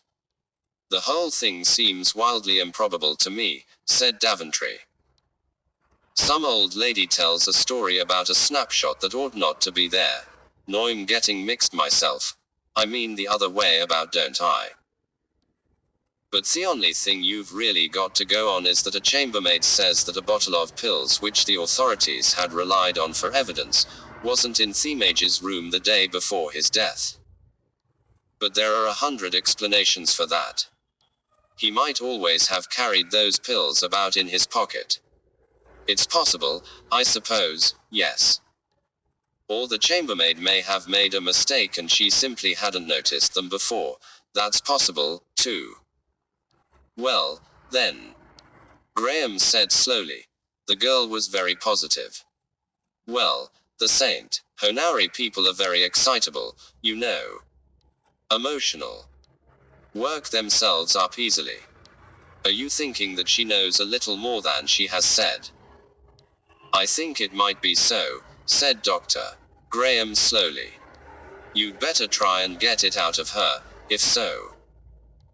We don't want to make an unnecessary fuss, unless we've something to go on. If he didn't die of blood pressure, what do you think it was? There are too many things it might be nowadays, said Dr. Graham. You mean things that don't leave recognizable traces? Not everyone, said Dr. Graham dryly, is so considerate as to Ususnik. Now let's get things quite clear. What's the suggestion? That a bottle of pills was substituted for the real ones. And that Major Palgrave was poisoned in that way. Quote. No, it's not like that. That's what the girl, Victoria Something, thinks. But she's got it all wrong. If it was decided to get rid of the Major, quickly, he would have been given something, most likely in a drink of some kind. Then to make it appear a natural death, a bottle of the tablets prescribed to relieve blood pressure was put in his room. And the rumor was put about that he suffered from high blood pressure. Who put the rumor about? I've tried to find out, with no success. It's been too cleverly done. Aziz, I think B told me. B asked, says, no, I didn't say so, but I do remember C mentioning it one day. C says, several people talked about it, one of them, I think, was A. And there we are, back again. Someone was clever. Yes. As soon as the death was discovered, everybody seemed to be talking about the Major's high blood pressure and repeating round what other people had said. Wouldn't it have been simpler just to poison him and let it go at that? Number. That might have meant an inquiry, possibly an autopsy. This way, a doctor would accept the death and give a certificate, as he did. What do you want me to do? Go to the C.I.D. Suggest they dig Theshap up. It'd make a lot of stink. It could be kept quite quiet. Could it? In Saint Honari. Think again. The grapevine would be on tour before it had happened. All the same, Daventry side, I suppose will have to do something. But if you ask me, it's all a mare's nest. I devoutly hope it is, said Dr. Graham. 11EVENING at the Golden PALMMOLLY rearranged a few of the table decorations in the dining room, removed an extra knife, straightened a fork, reset a glass or two, stood back to look at the effect and then walked out onto the terrace outside. There was no one about just at present and she strolled to the far corner and stood by the balustrade. Soon another evening would begin. Chattering, talking, drinking, all so gay and carefree, the sort of life she had longed for and, up to a few days ago, had enjoyed so much. Now even Tim seemed anxious and worried. Natural, perhaps, that he should worry a little. It was important that this venture of theirs should turn out all right. After all, he had sunk all he had in it. But that, thought Molly, is not really what's worrying him. It's me. Booty don't see, said Molly to herself, why he should worry about me. Because he did worry about her. That she was quite sure of. The questions he put, the quick nervous glance he shot at her from time to time. But why? Thought Molly. I've been very careful. She summed up things in her mind. She didn't understand it really herself. She couldn't remember when it had begun. She wasn't even very sure what it was. She'd begun to be frightened of people. She didn't know why. What could they do to her? What should they want to do to her? She nodded her head, then started violently as a hand touched her arm. She spun round to find Gregory Dyson, slightly taken aback, looking apologetic. Ever so sorry. Did I startle you, little girl? Molly hated being called little girl. She said quickly and brightly, I didn't hear you coming, Mr. Dyson, so it made me jump. Mr. Dyson. We're very formal tonight. Aren't we all one great happy family here? Ed and me and Lucky and Evelyn and you and Tim and Easter Walters and old Rafter. All the lot of us one happy family. He's had plenty to drink already, thought Molly. She smiled at him pleasantly. Oh.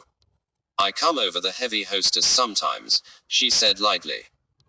Time and I think it's more polite not to be too handy with Christian names. Or. We don't want any of that stuffed shirt business. Now then, Molly my lovely, have a drink with me. Ask me later, said Molly. I have a few things to get on with. Quote. Now don't run away. His arm fastened round her arm. You're a lovely girl, Molly. I hope Tim appreciates his good luck. Oh. I see to it that he does, said Molly cheerfully. I could go for you, you know, in a big way. He leered at her, though I wouldn't let my wife hear me say so. Did you have a good trip this afternoon? I suppose so. Between you and me I get a bit fed up sometimes. You can get tired of the birds and butterflies. What say you and I go for a little picnic on our own one day? We'll have to see about that, said Molly gaily. I'll be looking forward to it. With a light laugh she escaped, and went back into the bar. Hello, Molly, said Tim, you seem in a hurry. Who's that you've been with out there? He peered out. Gregory Dyson. What does he want? Wanted to make a pass at me, said Molly. Blast him, said Tim. Don't worry, said Molly, I can do all the blasting necessary. Tim started to answer her, caught sight of Fernando and went over to him shouting out some directions. Molly slipped away through the kitchen, out through the kitchen door and down the steps to the beach. Gregory Dyson swore under his breath. Then he walked slowly back in the direction of his bungalow. He had nearly got there when a voice spoke to him from the shadow of one of the bushes. He turned his head, startled. In the gathering dusk he thought for a moment that it was a ghostly figure that stood there. Then he laughed. It had looked like a faceless apparition, but that was because, though the dress was white, the face was black. Victoria stepped out of the bushes onto the path. Mr. Dyson, please. Yes. What is it? Ashamed of being startled, he spoke with a touch of impatience. I brought you this, sir. She held out her hand. In it was a bottle of tablets. This belongs to you, doesn't it? Yes. Oh. My bottle of serenite tablets. Yes, of course. Where did you find it? I found it where it had been put. In the gentleman's room. What do you mean, in the gentleman's room? The gentleman who is dead, she added gravely. I do not think he sleeps very well in his grave. Why the devil not? Asked Dyson. Victoria stood looking at him. I still don't know what you're talking about. You mean you found this bottle of tablets in Major Palgrave's bungalow? That is right, yes. After the doctor and the Jamestown people go away, they give me all the things in his bathroom to throw away. The toothpaste and the lotions, and all the other things, including this. Well, why didn't you throw it away? Because these are yours. You missed them. You remember, you asked about them. Yes, well, yes, I did. I thought I'd just mislaid them. No, you did not mislay them. They were taken from your bungalow and put in Major Palgrave's bungalow. How do you know? He spoke roughly. I know, I saw. She smiled at him in a sudden flash of white teeth. Someone put them in the dead gentleman's room. Now I give them back to you. Here, wait. What do you mean? What? Who did you see? Quote. She hurried away, back into the darkness of the bushes. Greg made Asto move after her and then stopped. He stood stroking his chin. What's the matter, Greg? Seen a ghost? Asked Mrs. Dyson, as she came along the path from their bungalow. Thought I had for a minute or two. Who was that you were talking to? The colored girl who does our place. Victoria, her name is, isn't it?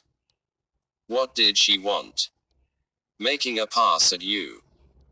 Don't be stupid. Lucky. That girl's got some idiotic idea into her head. Idea about what? You remember I couldn't find my serenite the other day. You said you couldn't. What do you mean?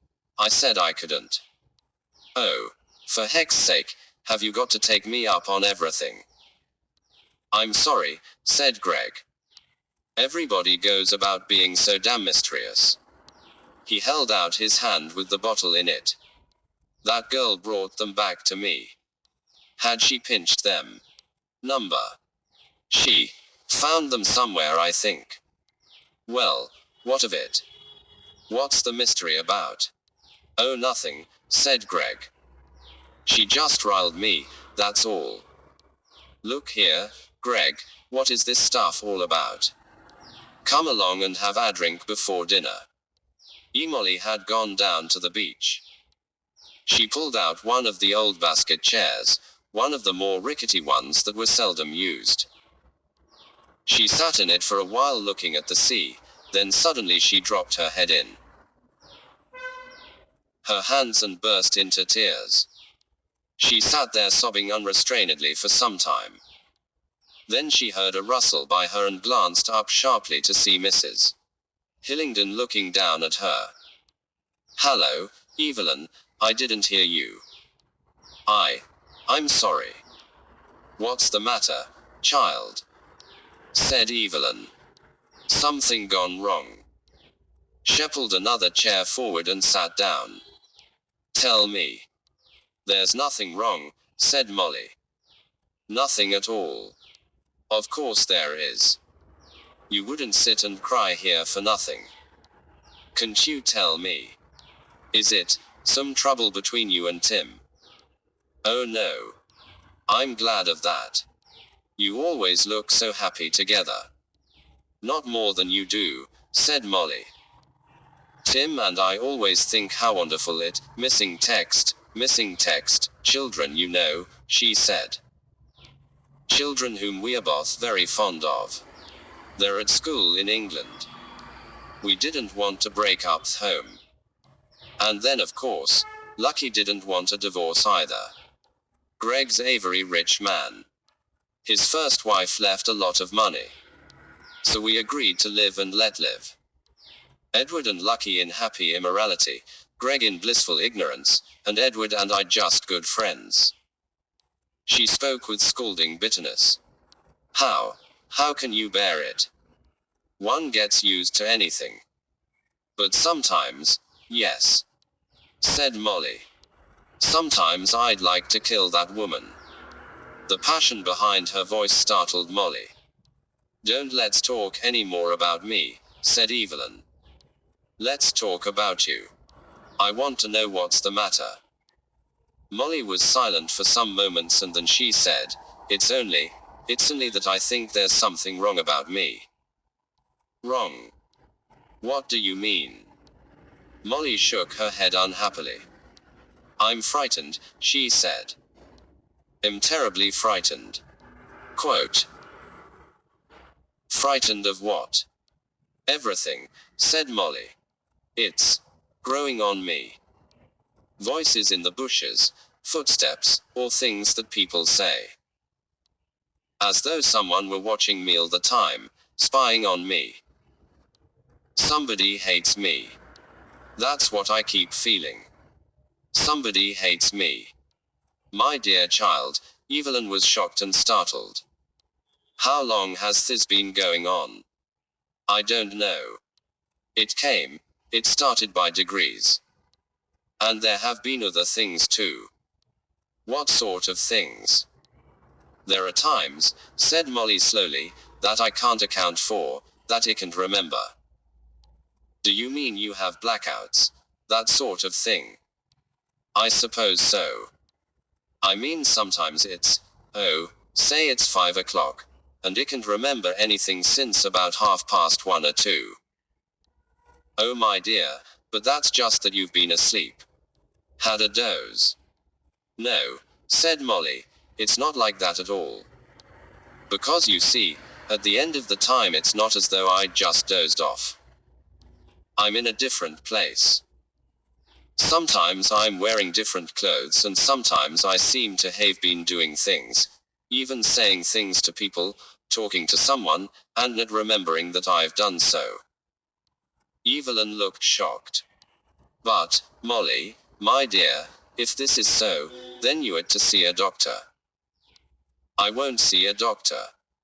I don't want to. I wouldn't go near a doctor. Evelyn looked sharply down into her face, then she took the girl's hand in hers. You may be frightening yourself for nothing, Molly. You know there are all kinds of nervous disorders that aren't really serious at all. A doctor would soon reassure you. He mightn't. He might say that there was something really wrong with them. Why should there be anything wrong with you? Quote. Because, Molly spoke and then was silent.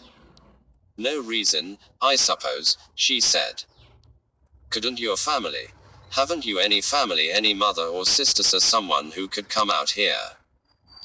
I don't get on with my mother. I never have. I've got sisters. They're married, but I suppose they could come if I wanted them.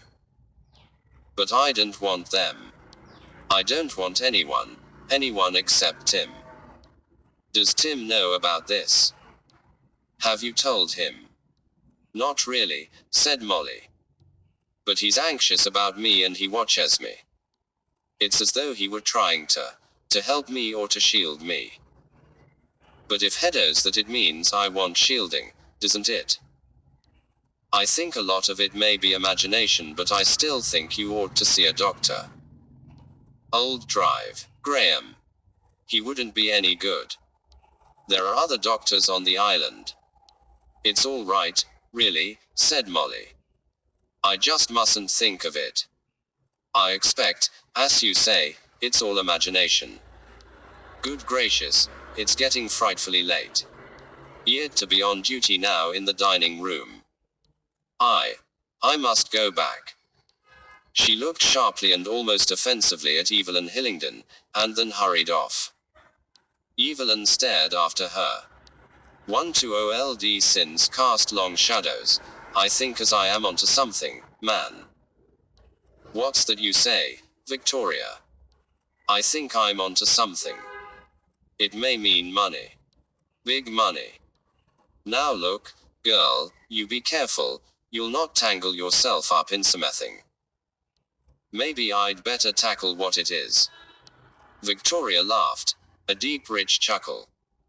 You wait and see, she said. I know how to play this hand. It's money, man, it's big money. Something I see, and something I guess. I think I guess right. And again the soft rich chuckle rolled out on the night. 2. Evelyn. Dot. Dot. Yes. Evelyn Hillingdon spoke mechanically, without interest. She did not look at her husband. Evelyn, would you mind if we chucked all this and went home to England? She had been combing her short dark hair. Now her hands came down from her head sharply. She turned towards him. You mean, but we've only just come. We've not been out here in silence for more than 3 weeks. I know. But, would you mind? Her eyes searched him incredulously. You really want to go back to England? Back home? Yes. Leaving, Lucky. He winced. You've known all the time, I suppose, that it was still going on. Pretty well. Yes. You've never said anything. Why should I? We had the whole thing out years ago. Neither of us wanted to make a break.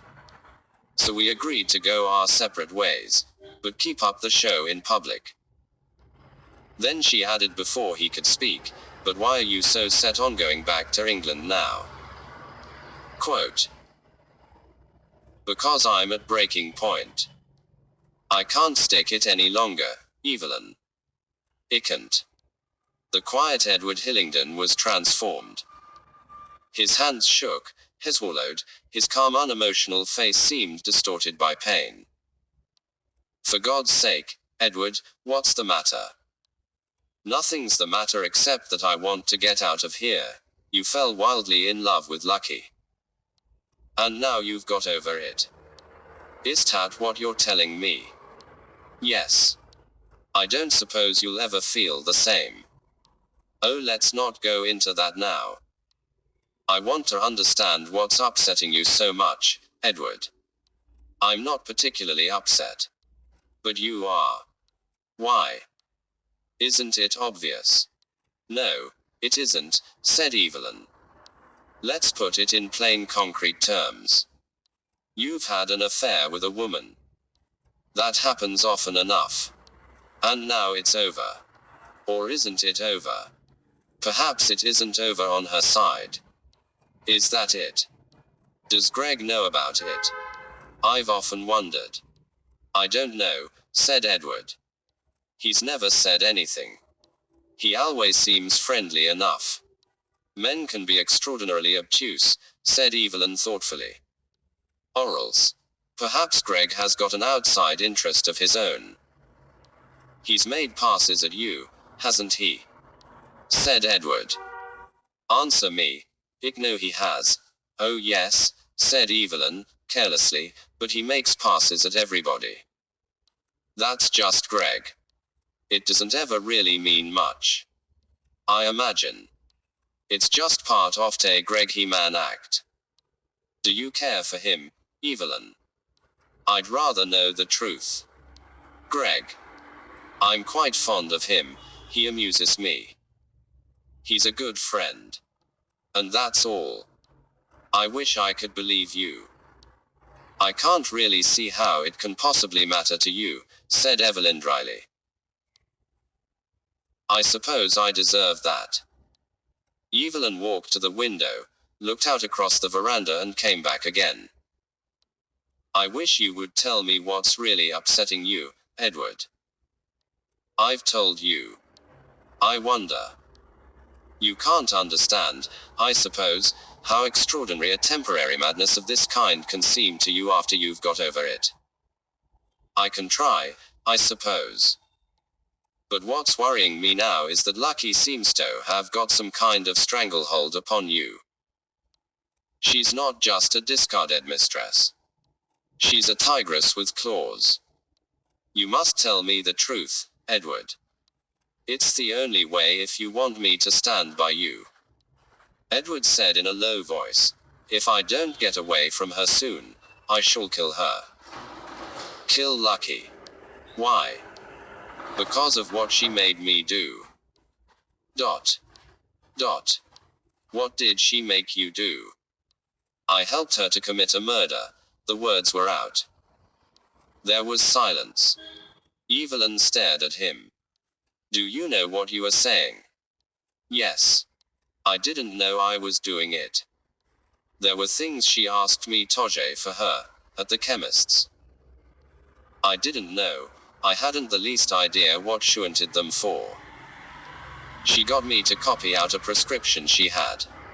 Dot. Dot. When was this? 4 years ago. When we were in Martinique.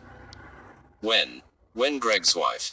You mean Greg's first wife, Gail. You mean Lucky poisoned her? Yes, and I helped her. When I realized, Evelyn interrupted him.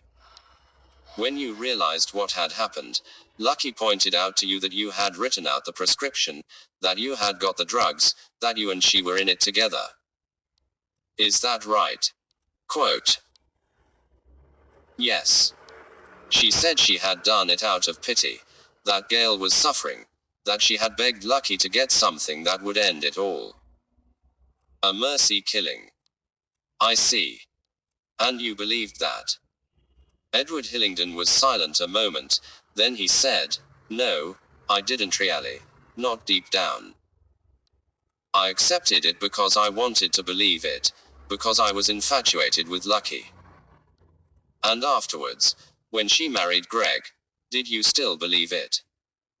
I'd made myself believe it by then. And Greg, how much did he know about it all? Nothing at all. That I find hard to believe. Edward Hillingdon broke out. Evelyn, I've got to get free of it all. That woman taunts me still with what I did. She knows I don't care for her any longer. Care for her. I've come to hate her.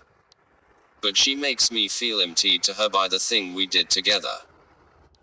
Evelyn walked up and down the room, then she stopped and faced him. The entire trouble with you, Edward, is that you are ridiculously sensitive, and also incredibly suggestible. That devil of a woman has got you just where she wants you by playing on your sense of guilt.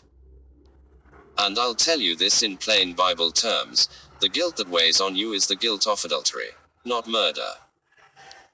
You were guilt-stricken about your affair with Lucky, and then she made a cat's paw of you for her murder scheme, and managed to make you feel you shared her guilt. You don't. Evelyn. Dot. Dot. He stepped towards her. She stepped back a minute and looked at him searchingly. Is this all true, Edward? Is it? Or are you making it up? Evelyn. Why on earth should I do such a thing? I don't know, said Evelyn Hillingdon slowly. It's just perhaps, because I find it hard to trust anybody. And because, I don't know. I've got, I suppose, so that I don't know the truth when I hear it.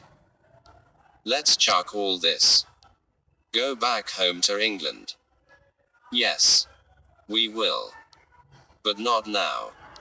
Quote. Why not? We must carry on as usual, just for the present. It's important. Do you understand, Edward? Don't let Lucky have an inkling of what we're up to. 13EXIT Victoria JOHNSONTHE evening was drawing to a close. The steel band was at last relaxing its efforts. Tim stood by the dining room looking over the terrace. He extinguished a few lights on tables that had been vacated. A voice spoke behind him. Tim, can I speak to you a moment? Tim Kendall started. Hello, Evelyn, is there anything I can do for you? Evelyn looked round. Come to this table here, and let's sit down a minute. She led the way to a table at the extreme end of the terrace. There were no other people near them. Tim, you must forgive me talking to you, but I'm worried about Molly. His face changed at once. What about Molly? He said stiffly. I don't think she's awfully well. She seems upset. Things do seem to upset her rather easily just lately. She ought to see a doctor, I think. Yes, I know, but she doesn't want to. She'd hate it. Why? What do you mean? I said why. Why should she hate seeing a doctor? Quote. Well, said Tim rather vaguely, people do sometimes, you know. It sort of makes them feel frightened about themselves. You're worried about her yourself, aren't you, Tim? Yes. Yes, I am rather. Isn't there anyone of her family who could come out here to be with her? That'd make things far worse. What is the trouble? With her family, I mean. Oh, just one of those things. I suppose she's just highly strung and she didn't get on with them, particularly her mother. She never has. They're rather an odd family in some ways and she cut loose from them. Good thing she did, I think. Evelyn said hesitantly. She seems to have had blackouts, from what Shay told me, and to be frightened of people. Almost like persecution mania. Don't say that, said Tim angrily. Persecution mania. People always say that about people. Just because well, maybe she's a bit nervy. Coming out here to the West Indies. All the dark faces. You know, people are rather queer, sometimes, about the West Indies and colored people. Surely not girls like Molly. Oh, how does one know the things people are frightened of? There are people who can't be in the room with cats. And other people who faint if a caterpillar drops on them.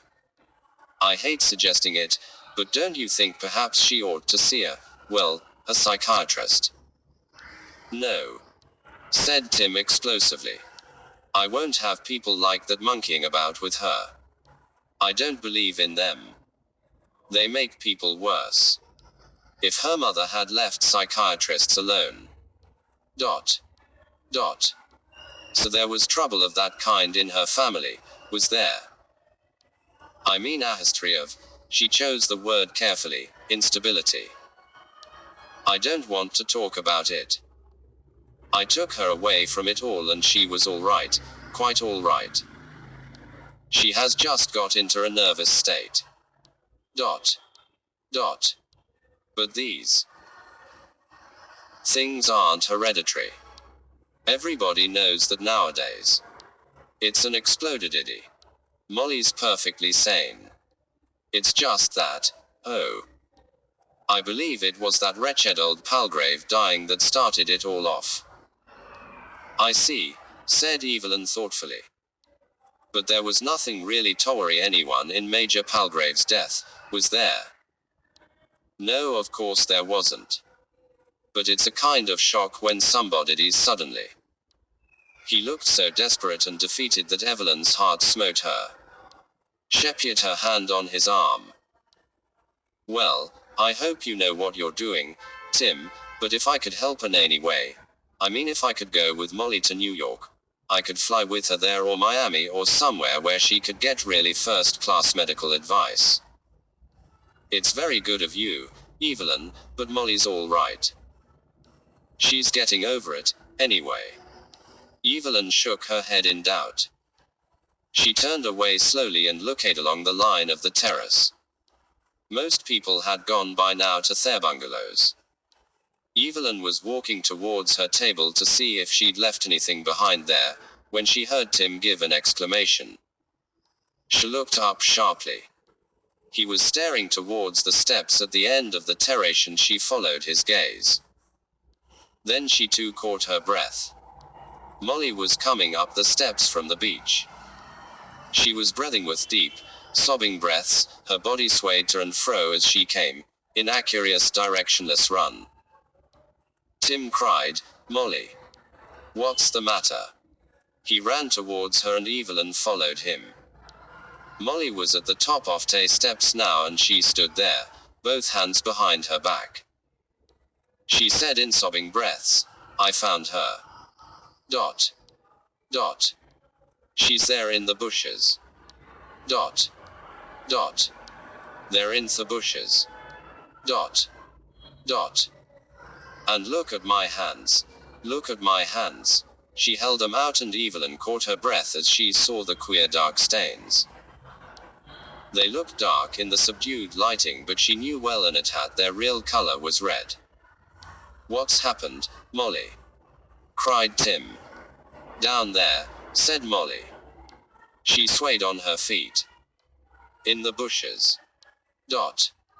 Dot. Quote. Tim hesitated, looked at Evelyn, then shoved Molly a little towards Evelyn and ran down the steps.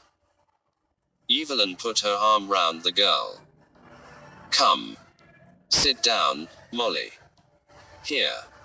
You'd better have something to drink. Molly collapsed in a chair and leaned forward on the table, her forehead on her crossed arms. Evelyn did not question her any more. Shet out it better to leave her time to recover. It'll be all right, you know, said Evelyn gently. It'll be all right. I don't know, said Molly. I don't know what happened. I don't know anything. I can't remember. She raised her head suddenly. What's the matter with me? What's the matter with me? It's all right, child. It's all right. Tim was coming slowly up the steps. His face was ghastly. Evelyn looked up at him, raising her eyebrows in a query. It's one of our girls, he said. What's her name? Victoria. Somebody's put a knife in her. 14INQUIRYMOLLY lay on her bed. Dr. Graham and Dr. Robertson, the West Indian police doctor, stood on one side, Tim on the other. Robertson had his hand on Molly's pulse. He nodded to the man at the foot of the bed, a slender dark man in police uniform. Inspector Weston of the St. Honore Police Force. A bare statement, no more. The doctor said. The other nodded. Now, Mrs. Kendall, just tell us how you came to find this girl. For a moment or two it was as though the figure on the bed had nothing. Then she spoke in a faint, far away voice. In the bushes, white. Dot. Dot. You saw something white, and you looked to see what it was. Is that it? Quote. Yes, white, lying there. I tried to lift, blood all over my hands. She began to tremble. Dr. Graham shook his head at them. Robertson whispered, she can't stand much more. What were you doing on the beach path, Mrs. Kendall? Warm. Nice. By the sea. You knew who the girl was. Victoria. Nice girl. Laughs. She used to laugh. Oh. And no, she won't ever laugh again. I'll never forget it. I'll never forget it. Her voice rose hysterically. Molly, don't. It was Tim. Quiet, drive. Robertson spoke with a soothing authority. Just relax. Now just a small prick. He withdrew the hypodermic. She'll be in no fit condition to be questioned for at least 24 hours, he said. I'll let you know when. The big handsome Negro looked from one to the other of the men sitting at the table. I declare to God, he said. That's all I know. I don't know nothing but what I've told you. The perspiration stood out on his forehead. Daventry sighed. The man presiding at the table, Inspector Weston of Tay Street, Honari C.I.D., made a gesture of dismissal. Big Jim Ellis shuffled out of the room. It's not all he knows, of course, Weston said. He had the soft island voice. But it's all we shall learn from him. You think he's in the clear himself? Asked Daventry. Yes. They seem to have been on good terms together. Quote. They weren't married. A faint smile appeared on Lieutenant Weston's lips. No, he said, they weren't married. We don't have so many marriages on the island. They christened the children, though. He's had 2 children by Victoria. Do you think he was in it, whatever it was, with her? Probably not. I think he'd have been nervous of anything of that kind. And I'd say, too, that what she did know wasn't very much. But enough for blackmail.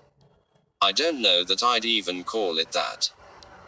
I doubt if the girl would ever understand that word. Payment for being discreet isn't thought of as blackmail.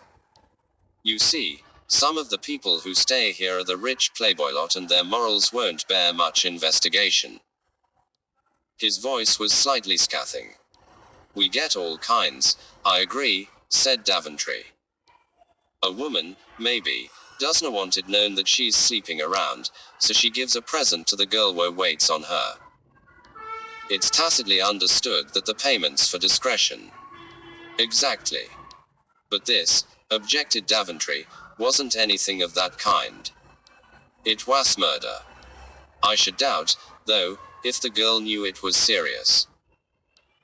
She saw something, some puzzling incident, something to do presumably with this bottle of pills.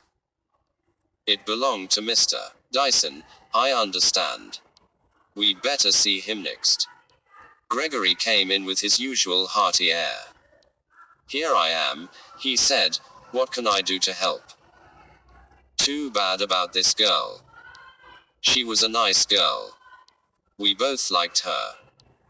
I suppose it was some sort of quarrel or other with a man, but she seemed quite happy and no signs of being in trouble about anything. I was kidding her only last night. I believe you take a preparation, Mr. Dyson, called serenite. Quite right. Little pink tablets. You have them on prescription from a physician. Quote. Yes. I can show it to you if you like. Suffer a bit from high blood pressure, like so many people do nowadays.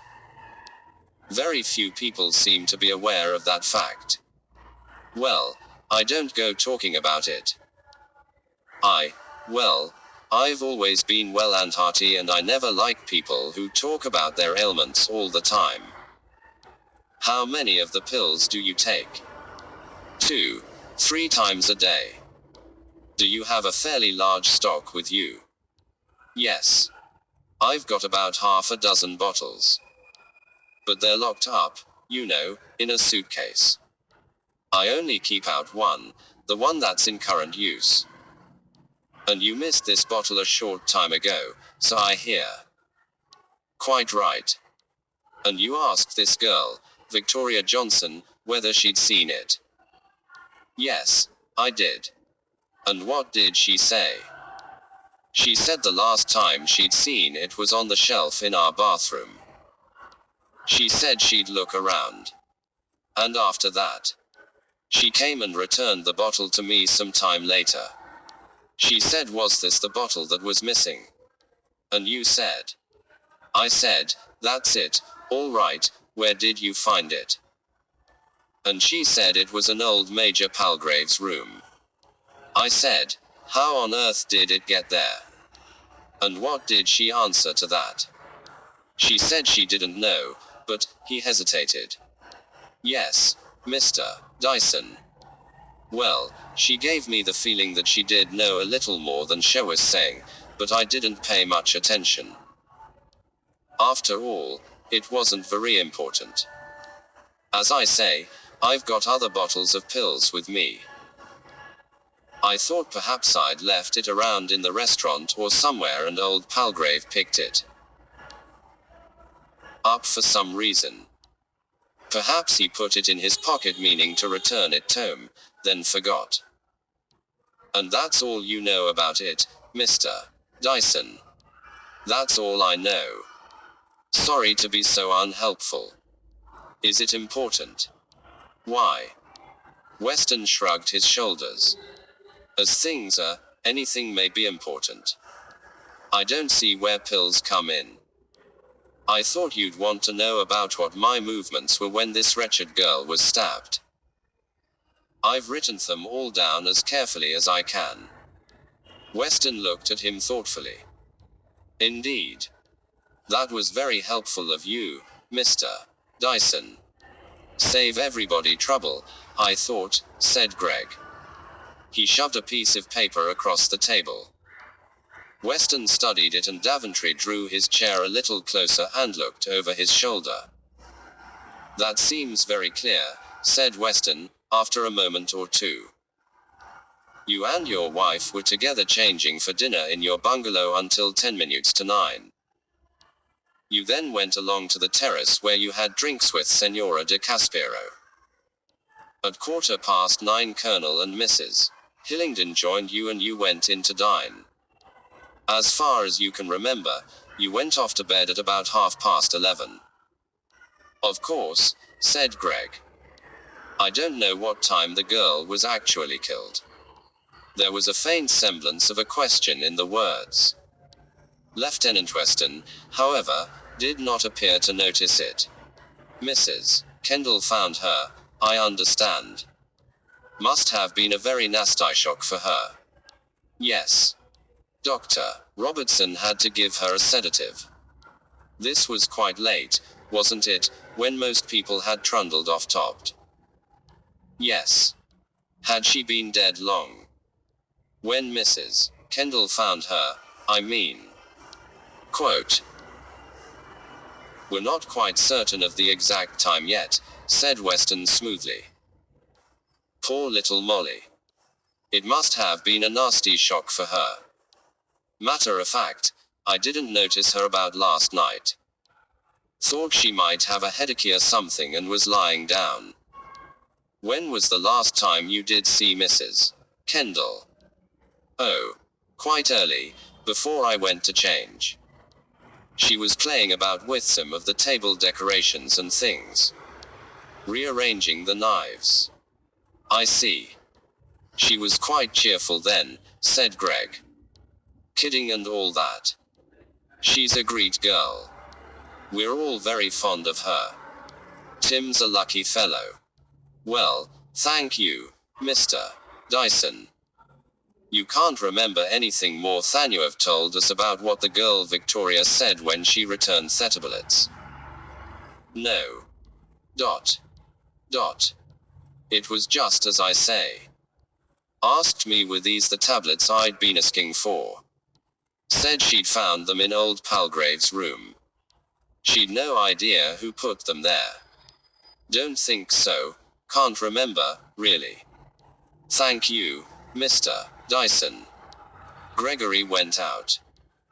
Very thoughtful of him, said Weston, gently tapping the paper with his fingernail, to be so anxious to want us to know for sure exactly where he was last night. A little over anxious, do you think? Asked Daventry. That's very difficult to tell. There are people, you know, who are naturally nervous about their own safety, about being mixed up with anything. It isn't necessarily because they have any guilty knowledge. On the other hand, it might be just that. What about opportunity?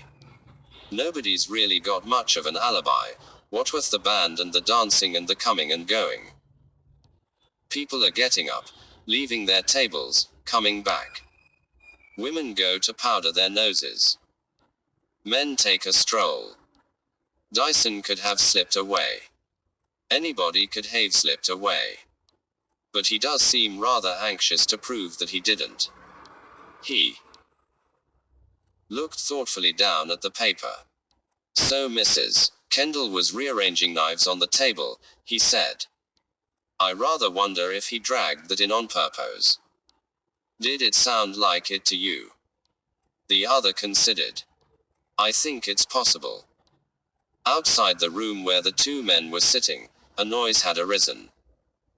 A high voice was demanding admittance shrilly. I've got something to tell. I've got something to tell. You take me into where the gentlemen are. You take me into where the policeman is. A uniformed policeman pushed open the door. It's one of the cooks here, he said, very anxious to see you. Say she's got something you ought to know.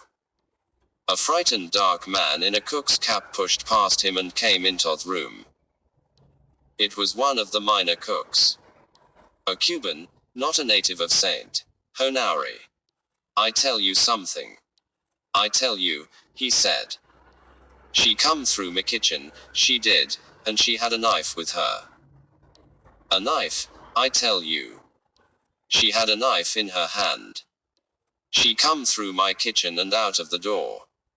Out into the garden. I saw her. Now calm down, said Daventry, calm down. Who are you talking about? I tell you who I'm talking about. I'm talking about the boss's wife. Miss Kendall. I'm talking about her. She have a knife in her hand and she go out into the dark. Before dinner that was, and she didn't come back. 15INQUIRY continued, can we have a word with you, Mr. Kendall? Of course. Tim looked up from his desk. He pushed some papers aside and indicated chairs. His face was drawn and miserable. How are you getting on? Got any forwarder? There seems to be a doom in this place. People are wanting to leave, you know, asking about air passages. Just when it seemed everything was being a success. Oh Lord, you don't know what it means, this place, to me and to Molly. We staked everything on it. Quote. It's very hard on you, I know, said Inspector Weston. Don't think that we don't sympathize. If it all could be cleared up quickly, said Tim. This wretched girl Victoria, oh. I oughtn't to talk about her like that. She was quite a good sort, Victoria was. But there must be some quite simple reason, some kind of intrigue, or love affair she had. Perhaps her husband, Jim Ellis wasn't her husband, and they seemed a settled sort of couple. If it could only be cleared up quickly, said Tim again. I'm sorry. You wanted to talk to me about something, ask me something. Yes. It was about last night. According to medical evidence, Victoria was killed sometime between 10:30 p.m. and midnight. Alibis under the circumstances that prevail here are not very easy to prove. People are moving about, dancing, walking away from the terrace, coming back. It's all very difficult. I suppose so. But does that mean that you definitely consider Victoria was killed by one of the guests here? Well, we have to examine that possibility, Mr. Kendall. What I want to ask you particularly about is a statement made by one of your cooks. Oh. Which one? What does he say? He's a Cuban, I understand. We've got 2 Cubans and a Puerto Rican. This man Enrico states that your wife passed through the kitchen on her way from the dining room, and went out into the garden and that she was carrying a knife. Tim stared at him. Molly, carrying a knife. Well, why shouldn't she? I mean, why, you didn't think. What are you trying to suggest? I am talking of the time before people had come into the dining room. It would be, I suppose, sometime about 8:30. You yourself were in the dining room talking to the head waiter, Fernando, I believe. Yes. Tim cast his mind back. Yes, I remember. Quote. And your wife came in from the terrace. Yes, she did, Tim agreed. She always went out to look over Thetables. Sometimes the boys said things wrong, forgot some of the cutlery, things like that. Very likely that's what it was. She may have been rearranging cutlery or something. She might have had a spare knife or a spoon, something like that in her hand. And she came from the terrace into the dining room. Did she speak to you? Yes, we had a word or two together. What did she say? Can you remember? I think I asked her who she'd been talking to. I heard her voice out there. And who did she say she'd been talking to? Gregory Dyson. Ah. Yes. That is what he said.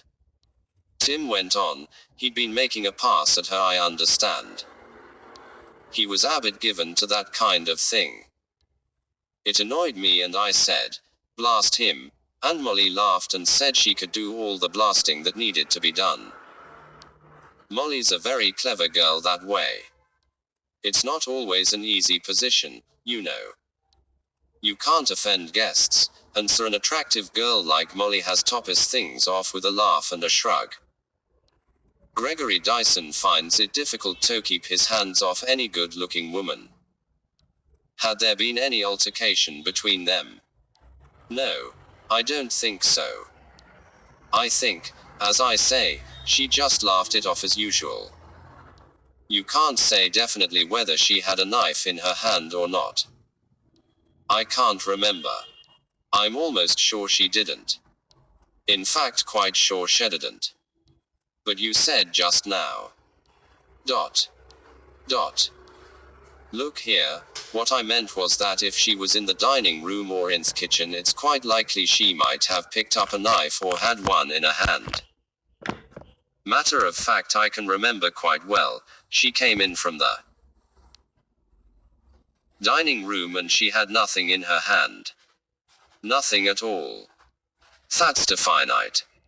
I see, said Weston. Tim looked at him uneasily. What on earth is this you're getting at?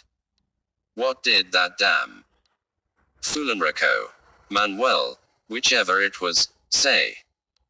He said your wife came out into the kitchen, that she looked upset, that she had a knife in her hand.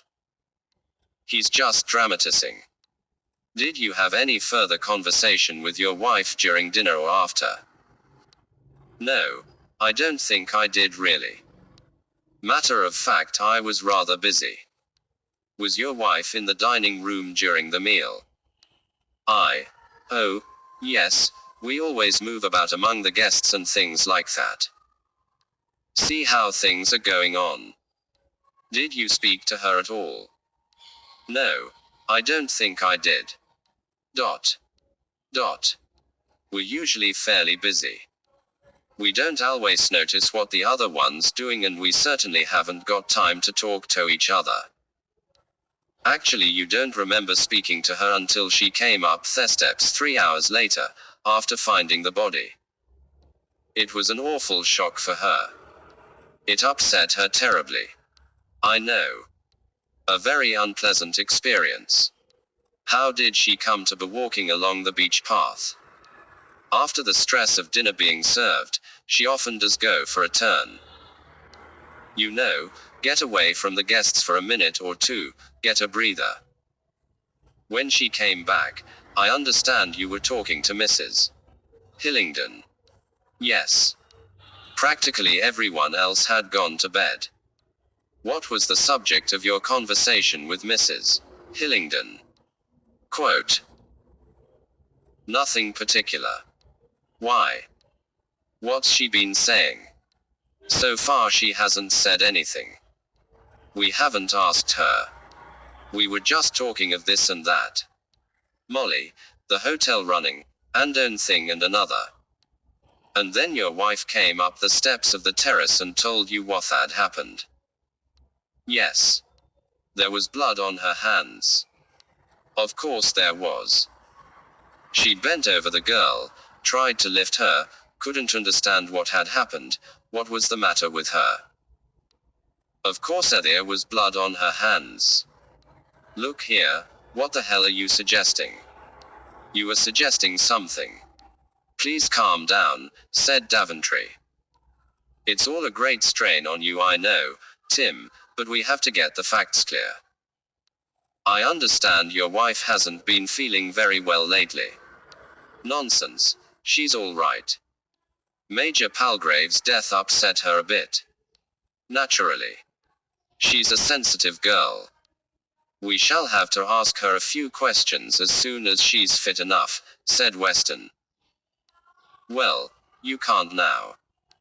The doctor gave her a sedative and said she wasn't to be disturbed. I won't have her upset and browbeaten, do you hear? We're not going to do any browbeating, said Weston. We've just got to get the facts clear. We won't disturb her at present, but as soon as the doctor allows us, we'll have to see her. His voice was gentle, inflexible. Tim looked at him, opened his mouth, but said nothing. Evelyn Hillingdon, calm and composed as usual, sat down in the chair indicated. She considered the few questions asked her, taking her time over it. Her dark, intelligent eyes looked at Weston thoughtfully. Yes, she said, I was talking to Mr. Kendall on the terrace when his wife came up the steps and told us about the murder. Your husband wasn't there. No, he had gone to bed. Had you any special reason for your conversation with Mr. Kendall? Evelyn raised her finely penciled eyebrows. It was a definite rebuke. She said coldly, what a very odd question. No, there was nothing special about our conversation. Did you discuss the matter of his wife's health? Again Evelyn took her time. I really can't remember, she said at last. Are you sure of that? Sure that I can't remember. What a curious way of putting it. Owen talks about so many things at different times. Mrs. Kendall has not been in good health lately, I understand. She looked quite all right, a little tired perhaps. Of course running a place like this means a lot of worries, and she is quite inexperienced. Naturally, she gets flustered now and then. Flustered. Weston repeated the word. That was the way you would describe it. It's an old-fashioned word, perhaps, but just as good as the modern jargon we use for everything. A virus infection, for a bilious attack, an anxiety neurosis for the minor bothers of daily life. Her smile made Weston feel slightly ridiculous. He thought to himself that Evelyn Hillingdon was a clever woman. He looked at Daventry, whose face remained unmoved, and wondered what he thought. Thank you, Mrs. Hillingdon, said Weston. 3. We don't want to worry you, Mrs. Kendall, but we have to have your account of just how you came to find this girl. Dr. Graham says you are sufficiently recovered to talk about it now. Oh yes, said Molly, I'm really quite all right again. She gave Tame a small nervous smile. It was just the shock. It was rather awful, you know. Yes, indeed it must have been. I understand you went for a walk after dinner. Yes. I often do. Her eyes shifted, Daventry noticed, and the fingers of her hands twined and untwined about each other. What time would that have been, Mrs. Kendall? Asked Weston. Well, I don't really know, we don't go much by the time. The steel band was still playing. Yes. At least I think so. I can't really remember.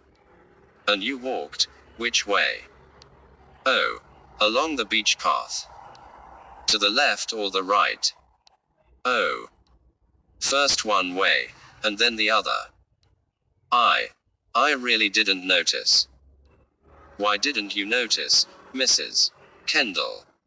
She frowned. I suppose I was, well, thinking of things. Thinking of anything particular? Number. No, nothing particular. Just things that had to be done. Scene 2, in the hotel. Again that nervous twining and untwining of fingers. And then I noticed something white in a clump of hibiscus bushes and he wondered what it was. I stopped and pulled. She swallowed. Convulsively.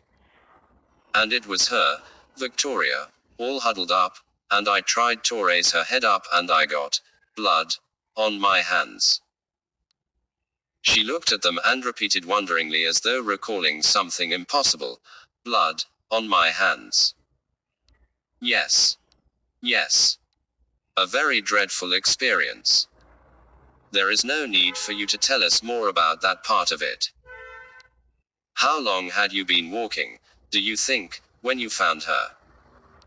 I don't know. I have no idea. An hour. Half an hour. Or more than an hour. I don't know, Molly repeated. Daventry asked in a quiet everyday voice, did you take a knife with you on your walk? A knife? Molly sounded surprised. Why should I take a knife? I only asked because one of the kitchen staff mentioned that you had a knife in your hand when you went out of the kitchen into the garden. Molly frowned. But I didn't go out of the kitchen. Oh, you mean earlier, before dinner? I don't think so. You had been rearranging the cutlery on the tables, perhaps. I have to, sometimes. They lay things wrong, not enough knives, or too many. The wrong number of forks and spoons, that sort of thing. And did that happen on this particular evening? It may have done, something like that, it's really automatic. Owen doesn't think, or remember, so you may have gone out of the kitchen that evening carrying a knife in your hand. I don't think I did, I'm sure I didn't. She added, Tim was there, Hewald no. Ask him. Did you like this girl, Victoria, was she good at her work? Asked Weston. Yes, she was a very nice girl. Quote. You had no dispute with her. Dispute? No, she had never threatened you, in any way. Threatened me? What do you mean? It doesn't matter. You have no idea of who could have killed her. No idea at all. None. She spoke positively. Well, thank you, Mrs. Kendall. He smiled. It wasn't so terrible, was it? That's all. That's all for now. Daventry got up, opened the door for her, and watched her go out. Tim would know, he quoted as he returned to his chair. And Timsy's definitely that she didn't have a knife. Weston said gravely, I think that is what any husband would feel called upon to say. A table knife seems a very poor type of knife to use for murder. But it was a steak knife, Mr. Daventry. Steaks were on the menu that evening. Steak knives are kept sharp. I really can't bring myself to believe that the girl we've just been talking to is a red-handed murderess, Weston. It is not necessary to believe it yet.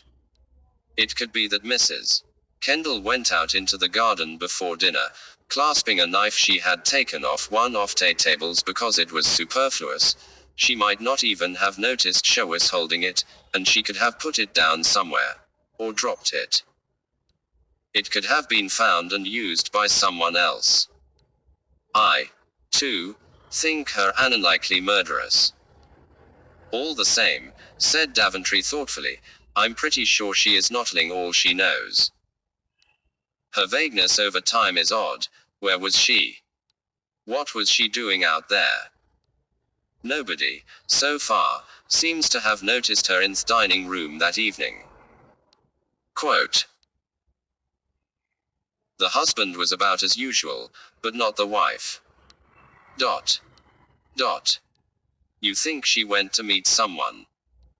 Victoria Johnson. Perhaps. Or perhaps she saw whoever it was who did go to meet Victoria. You're thinking of Gregory Dyson. We know he was talking to Victoria earlier. He may have arranged to meet her again later. Everyone moved around freely on the terrace, remember? Dancing, drinking, in and out of the bar.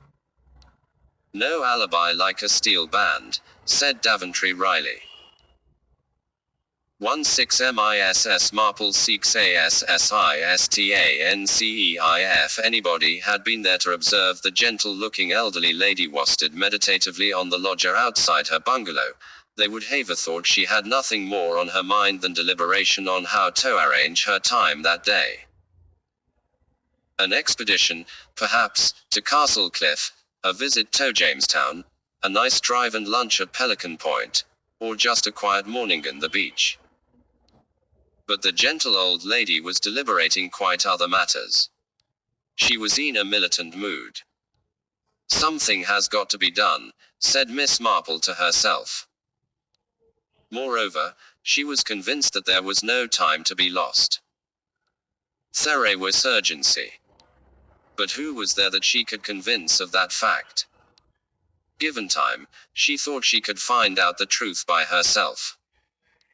She had found out a good deal. But not enough, not nearly enough. And time was short. She realized, bitterly, that here on this paradise of an island, she had none of her usual allies. She thought regretfully of her friends in England, Sir Henry Clithering, always willing to listen indulgently, his godson Dermot, who in spite of his increased status at Scotland Yard, was still ready to believe that when Miss Marple voiced an opinion there was usually something behind it.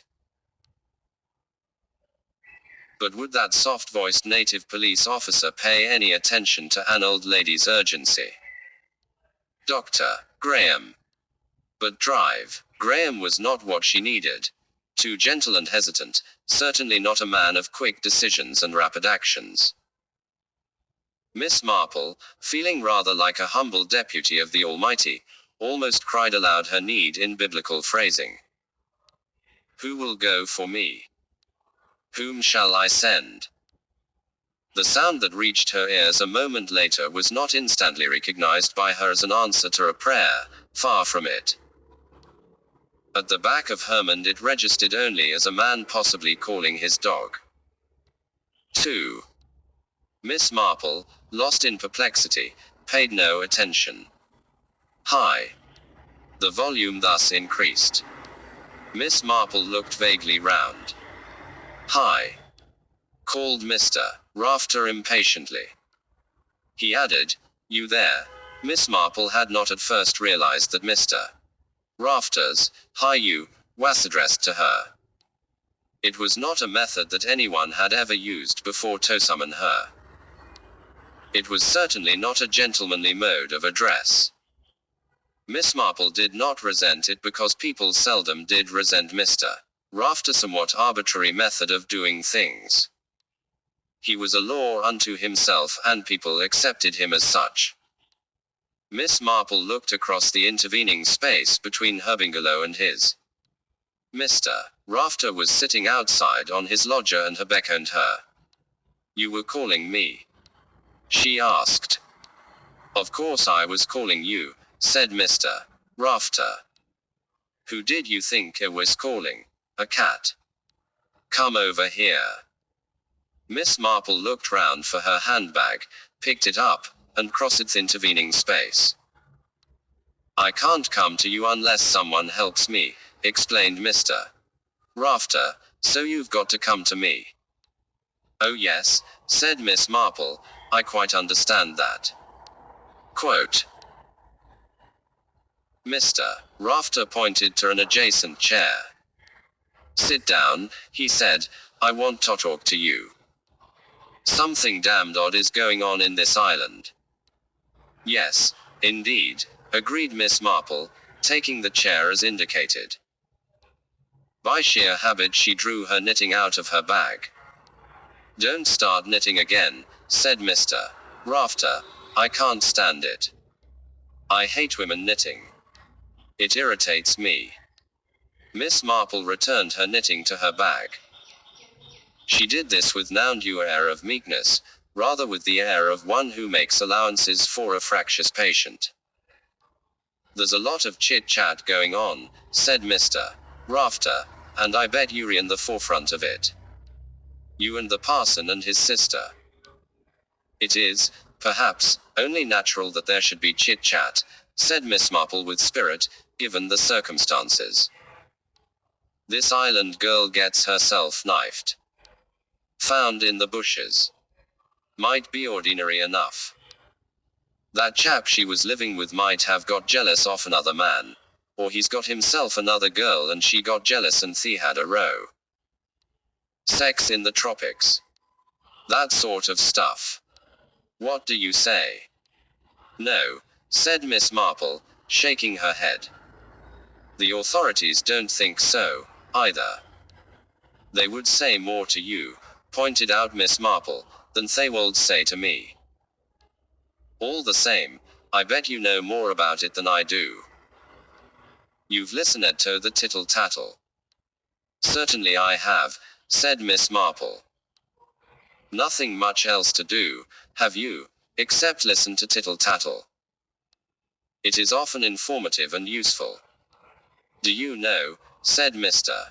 Rafter, studying her attentively, I made a mistake about you. I don't often make mistakes about people. There's a lot more to you than I thought there was. All these rumors about Major Palgrave and the stories he told. You think he was bumped off, don't you? I very much fear so, said Miss Marple. Well, he was, said Mr. Rafter. Miss Marple drew a deep breath. That is definite, is it?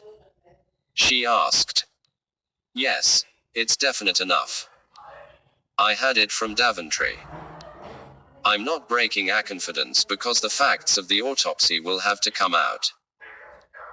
You told Graham something, he went to Daventry, Daventry went to the administrator, the C.I.D. were informed, and between them they agreed that things looked fishy, so they dug up old Palgrave and had a look. And they found. Miss Marple paused interrogatively.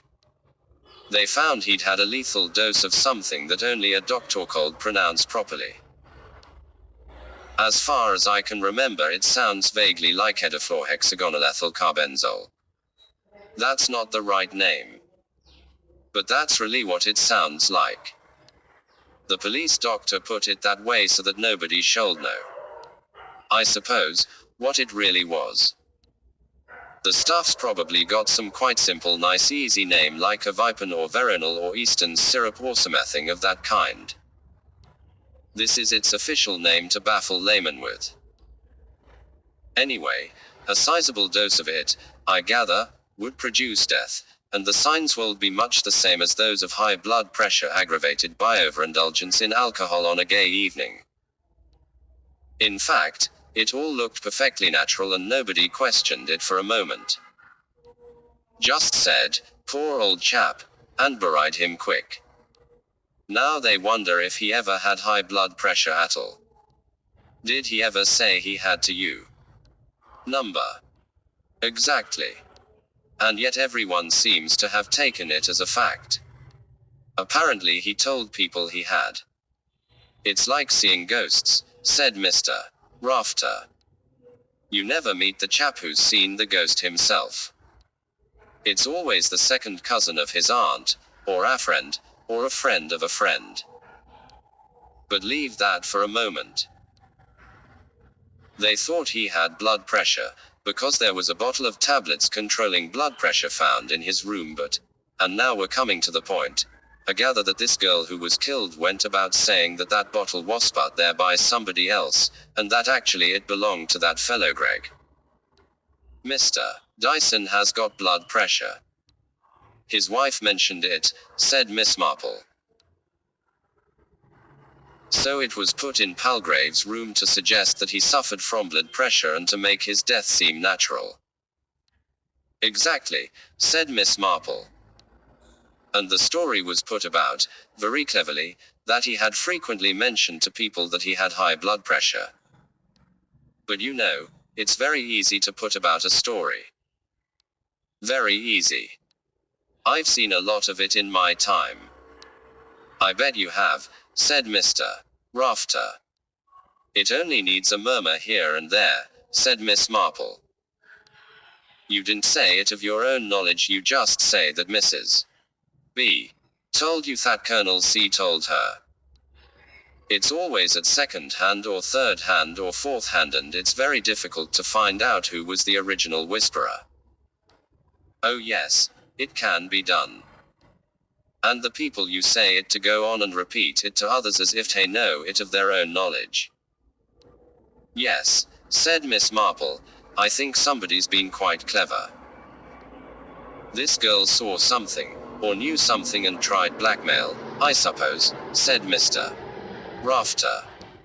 She mayn't have thought of it as blackmail, said Miss Marple. In these large hotels, there are often things the maids know that some people would rather not have repeated. And so they hand out a larger tip or a little percent of money. The girl possibly didn't realize at first the importance of that she knew. Still, she got a knife in her back all right, said Mr. Rafter brutally. Yes. Evidently someone couldn't afford to let her talk. Well, let's hear what you think about it all. Miss Marple looked at him thoughtfully. Why should you think I know any more than you do, Mr. Rafter? Probably you don't, said Mr. Rafter, but I'm interested to hear your ideas about what you do know. But why?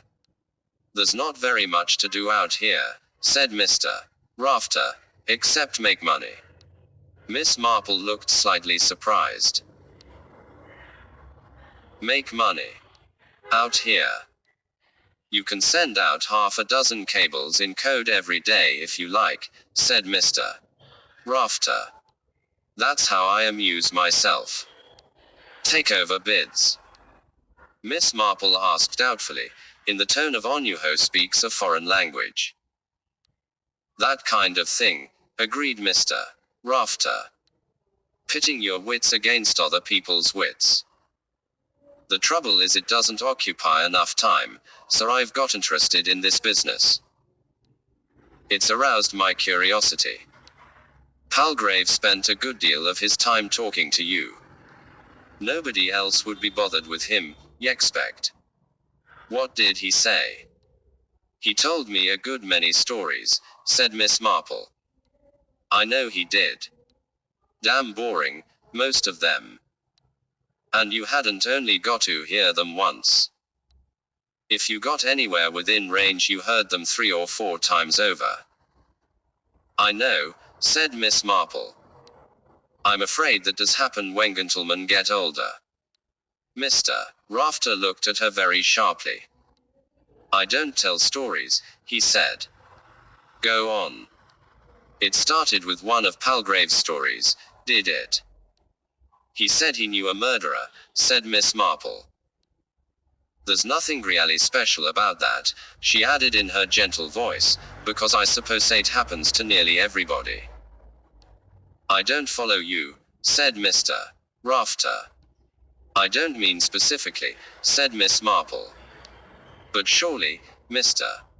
Rafter, if you cast over in your mind your recollections of various events in your life, hasn't there nearly always been an occasion when somebody has made some careless reference such as, oh yes, I knew the so-and-so quite well, he died very suddenly and they always say his wife did him in, but that's just gossip.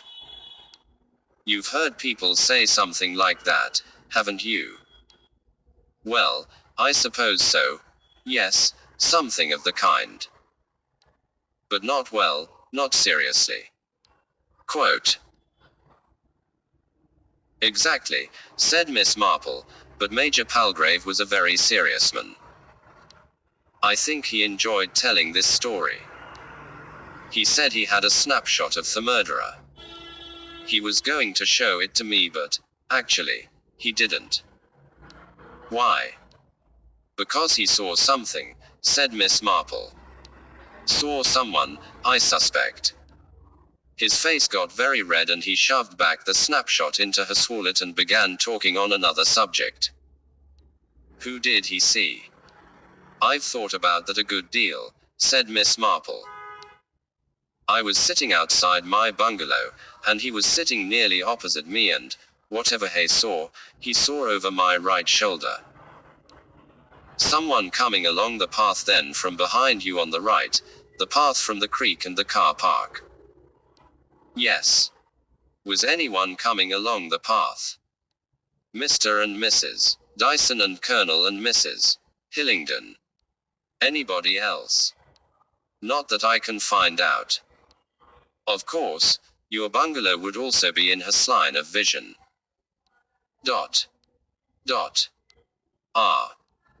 Then we include, shall we say, Esther Walters and my chap, Jackson.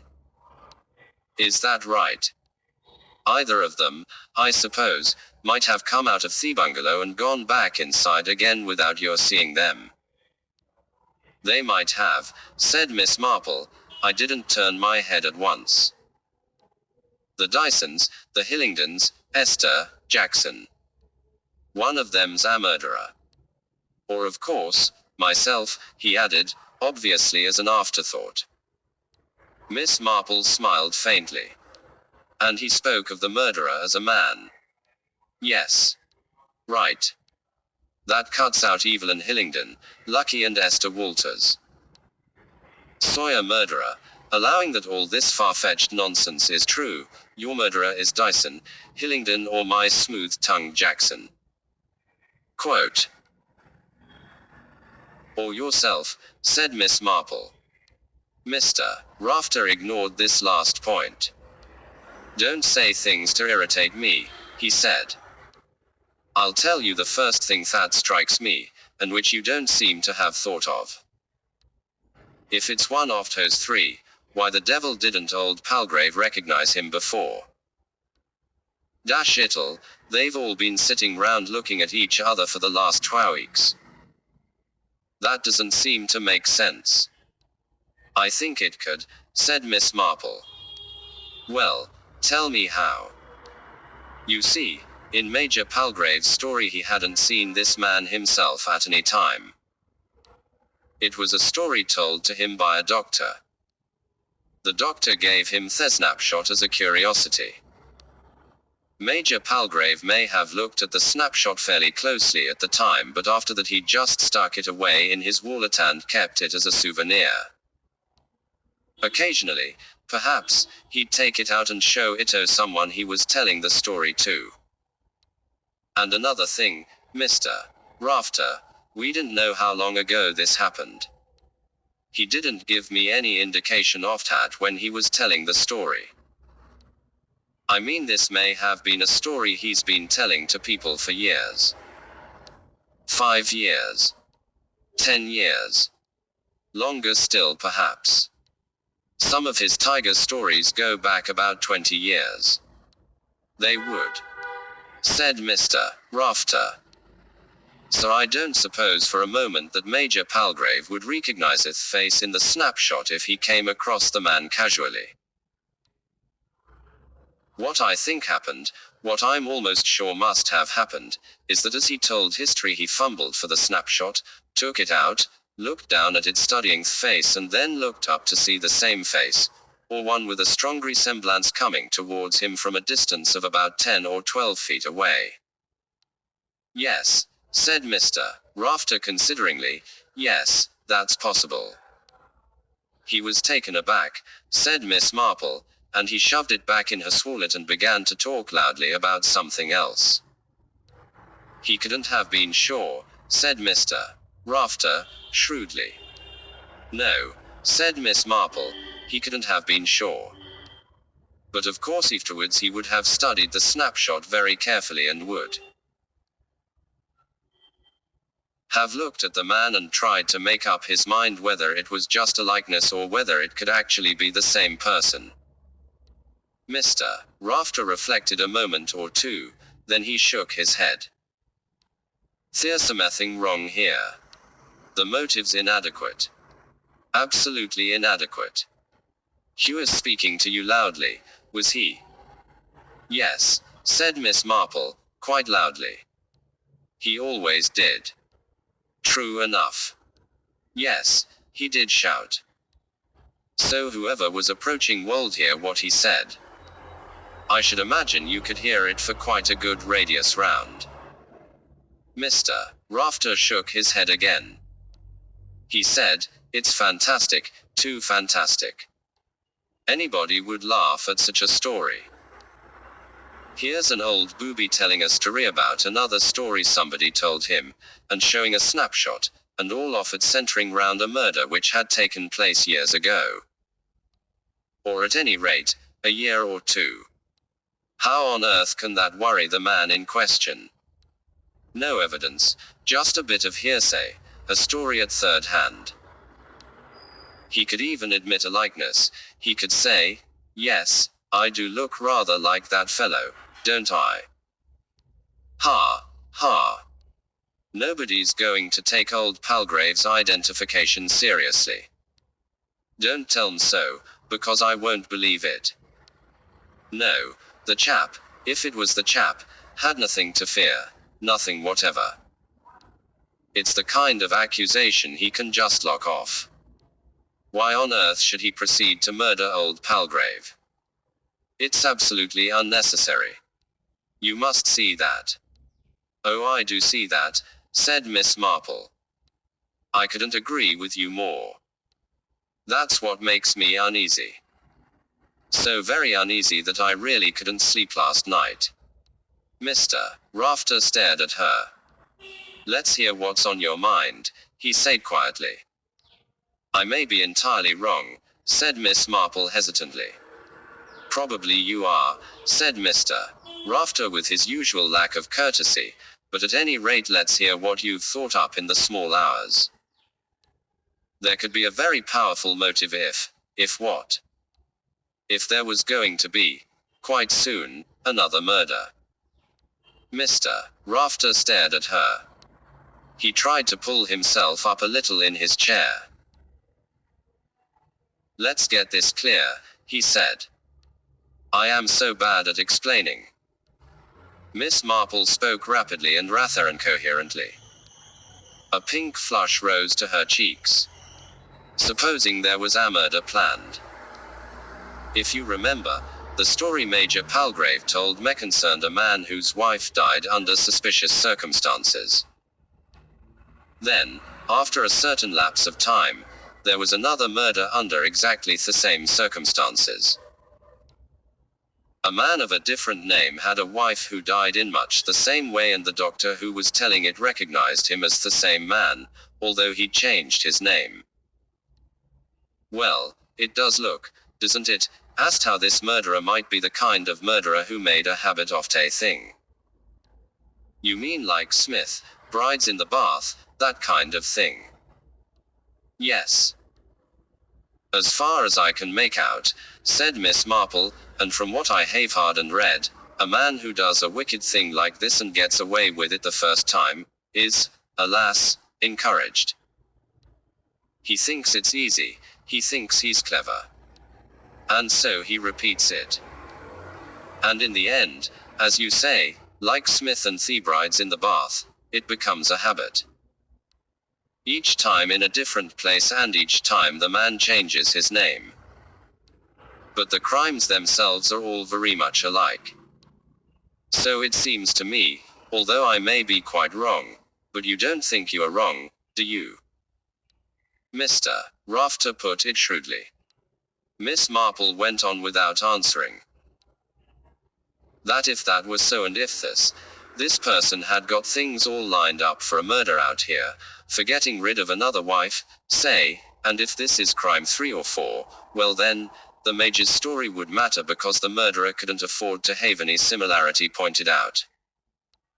If you remember, that was exactly the way Smith got caught. The circumstances of a crime attracted the attention of somebody who compared it with a newspaper clipping of some other case. So you do see, don't you, that if this wicked person has got a crime planned, arranged, and shortly about to take place, he couldn't afford to let Major Palgrave go about telling this story and showing that snapshot. She stopped and looked appealingly at Mr. Rafter. So you see he had to do something very quickly, as quickly as possible. Quote. Mr. Rafter spoke, in fact, that very same night, eh? Yes, said Miss Marple. Quick work, said Mr. Rafter, but it could be done. Put the tablets in old Palgrave's room, spread the blood pressure rumor about and add a little of our 14-syllable drug to a planter's punch. Is that it? Yes. But that's all over. We needn't worry about it. It's the future. It's snow. With Major Palgrave out of the way and the snapshot destroyed, Thisman will go on with his murder as planned. Mr. Rafter whistled. You've got it all worked out, haven't you? Miss Marple nodded. She said in a most unaccustomed voice, firm and almost dictatorial, and we've got to stop it. You've got to stop it, Mr. Rafter. Me. Said Mr. Rafter, astonished. Why me? Because you're rich and important, said Miss Marple, simply. People will take notice of what you say or suggest. They wouldn't listen Tome for a moment. They would say that I was an old lady imagining things. They might at that, said Mr. Rafter. More fools if they did. I must say, though, that nobody would think you had any brains in your head to hear your usual line of talk. Actually, you've got a logical mind. Very few women have. He shifted himself uncomfortably in his chair. Where the hell's Esther or Jackson? He said. I need resettling. No, it's no good you're doing it. You're not strong enough. I don't know what they mean, leaving me alone like this. I'll go and find them. No, you won't. You'll stay here, and thrash this out. Which of them is it? The egregious Greg. The quiet Edward Hillingdon or my fellow Jackson? It's got to be one of the three, hasn't it? 17 Mr. Rafter takes charge. I don't know, said Miss Marple. What do you mean? What have we been talking about for the last 20 minutes? It has occurred to me that I may have been wrong. Mr. Rafter stared at her. Scatty after all. He said disgustedly. And you sounded so sure of yourself. Oh, I am sure, about the murder. It's the murderer I'm not sure about. You see, I've found out that Major Palgrave had more than one murder story. You told me yourself he'd told you one about a kind of Lucrezia Borgia. So he did, at that. But that was quite a different kind of story. I know. And Mrs. Walters said he had one about someone being gassed in a gas oven, but the story he told you, Miss Marple allowed herself to interrupt, a thing that did not often happen to Mr. Rafter. She spoke with desperate earnestness and only moderate incoherence. Don't you see, it's so difficult to be sure. The whole point is that, Soofton, one doesn't listen. Ask Mrs. Walters. She said the same thing. You listen to begin with, and then your attention flags, your mind wanders and suddenly you find you've missed a bit. I just wonder if possibly there may have been a gap, a very small one, between the story he was telling me, about a man, and the moment when he was getting out his wallet and saying, like to see a picture of a murderer. But you thought it was a picture of the man he had been talking about. I thought so, yes. It never occurred to me that it mightn't have been. But now, how can I be sure? Mr. Rafter looked at her very thoughtfully. The trouble with you is, he said, that you're too conscientious. Great mistake. Make up your mind and don't shilly surely. You didn't shilly surely to begin with. If you ask me, in all this chit-chat you've been having with the parson's sister and the rest of them, you've got hold of something that's unsettled you.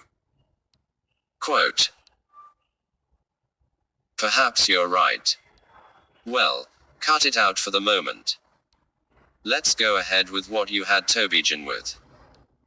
Because, 9 times out of 10, one's original judgments are right, or so I've found. We've got 3 suspects. Let's take them out and have a good look at them. Any preference? I really haven't, said Miss Marple, all 3 of them seem so very unlikely. We'll take Greg first, said Mr. Rafter. Can't stand the fellow. Doesn't make him a murderer, though.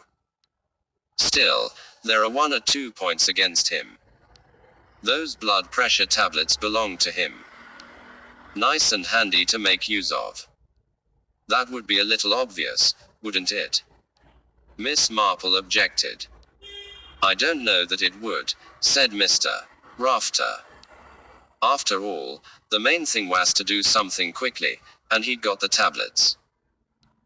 Hadn't much time to go looking round for tablets that somebody else might have. Let's say it's Greg. All right. If he wanted to put his dear wife Lucky out of the way, good job, too, I'd say. In fact, I'm in sympathy with him. I can't actually see his motive. From all accounts he's rich. Inherited money from his first wife who had pots of it. He qualifies on that as a possible wife murderer, all right. But that's over and done with. He got away with it. But Lucky was his first wife's poor relation. No money there, so if he wants to put her out of the way it must be in order to marry somebody else. Any gossip going around about that? Miss Marple shook her head. Not that I have heard. He, has a very gallant manner with all the ladies. Well, that's a nice, old-fashioned way of putting it, said Mr. Rafter. All right, he's a stoat. He makes passes. Not enough. We want more than that. Let's go on to Edward Hillingdon. Now there's a dark horse, if ever there was one. He is not, I think, a happy man, offered Miss Marple. Mr. Rafter looked at her thoughtfully. Do you think a murderer ought to be a happy man? Quote. Miss Marple coughed. Well, they usually have been in my experience. I don't suppose your experience has gone very far, said Mr. Rafter.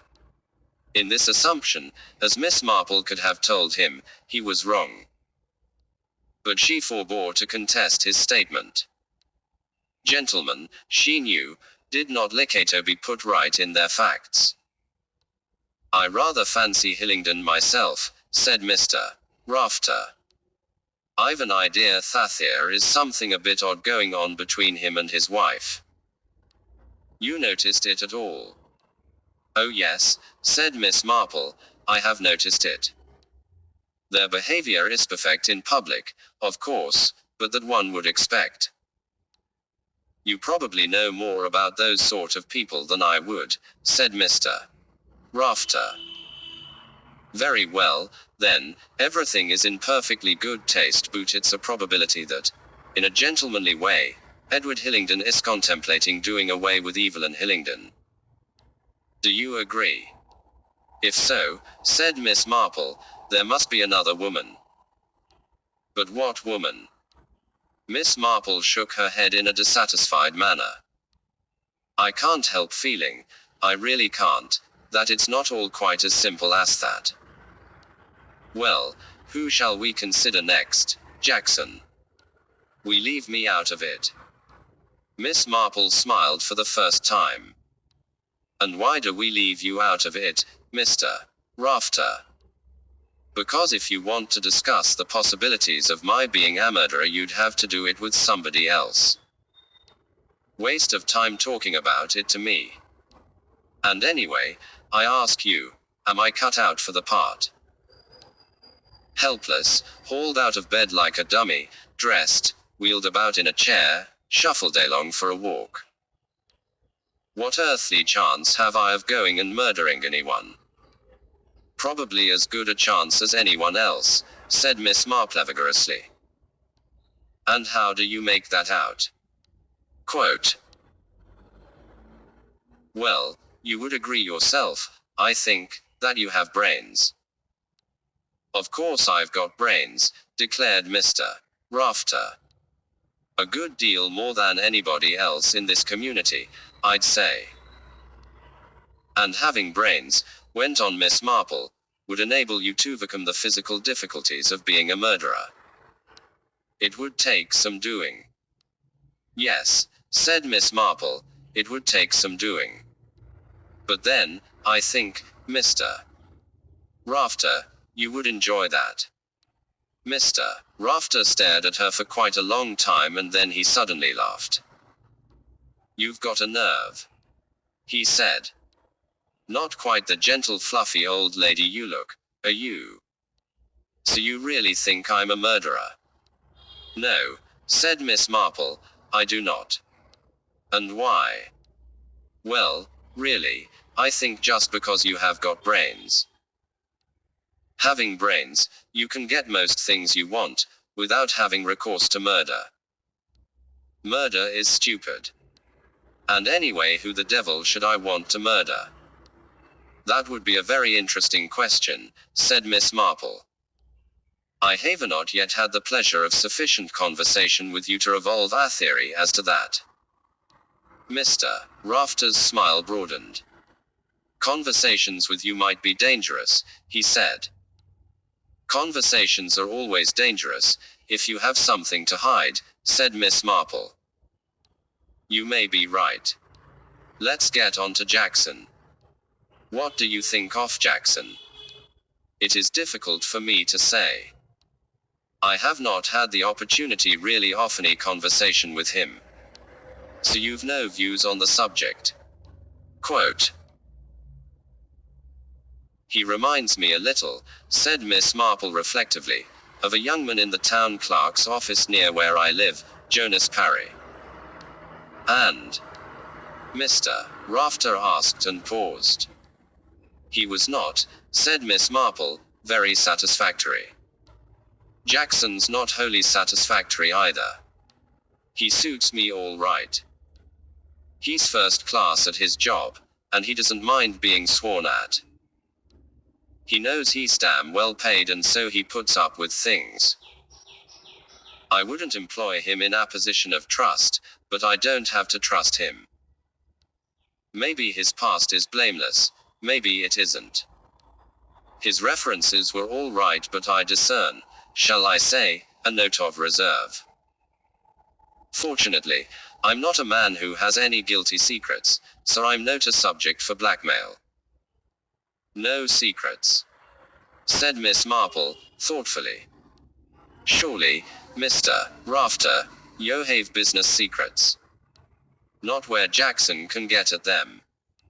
No, Jackson is a smooth article, one might say, but I really don't see him as a murderer. I'd say that won this line at all. He paused a minute and then said suddenly, do you know, if Honor stands back and takes a good look at all this fantastic business, Major Palgrave and his ridiculous stories and all the rest of it, the emphasis is essentially wrong. I'm the person who ought to be murdered. Miss Marple looked at him in some surprise. Proper typecasting, explained Mr. Rafter. Who's the victim in murder stories?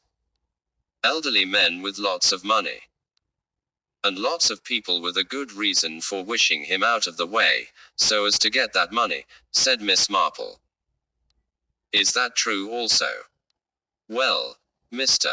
Rafter considered, I can count up to 5 or 6 men in London who wouldn't burst into tears if they read my obituary in the Times. But they wouldn't go as far to do anything to bring about my demise. After all, why should they? I'm expected to die any day. In fact, the bug blighters are astonished that I've lasted so long. The doctors are surprised too. You have, of course, a great will to live, said Miss Marple. You think that's odd, I suppose, said Mr. Rafter. Miss Marple shook her head. Oh no, she said, I think it's quite natural. Life is more worth living, more full of interest when you are likely to lose it. It shouldn't be, perhaps, but it is. When you're young and strong and healthy, and life stretches ahead of you, living isn't really important at all. It's young people who commit suicide easily, out of despair from love, sometimes from sheer anxiety and worry. But old people know how valuable life is and how interesting. Ha! Said Mr. Rafter, snorting. Listen to a couple of old crocs. Well, what I said is true, isn't it? Demanded Miss Marple. Oh, yes, said Mr. Rafter, it's true enough. But don't you think I'm right when I say that I ought to be cast as the victim? It depends on who has reason to gain by your death, said Miss Marple. Nobody, really, said Mr. Rafter. Apart, as I've said, from my competitors in the business world who, as I have also said, can count comfortably on my being out of it before very long.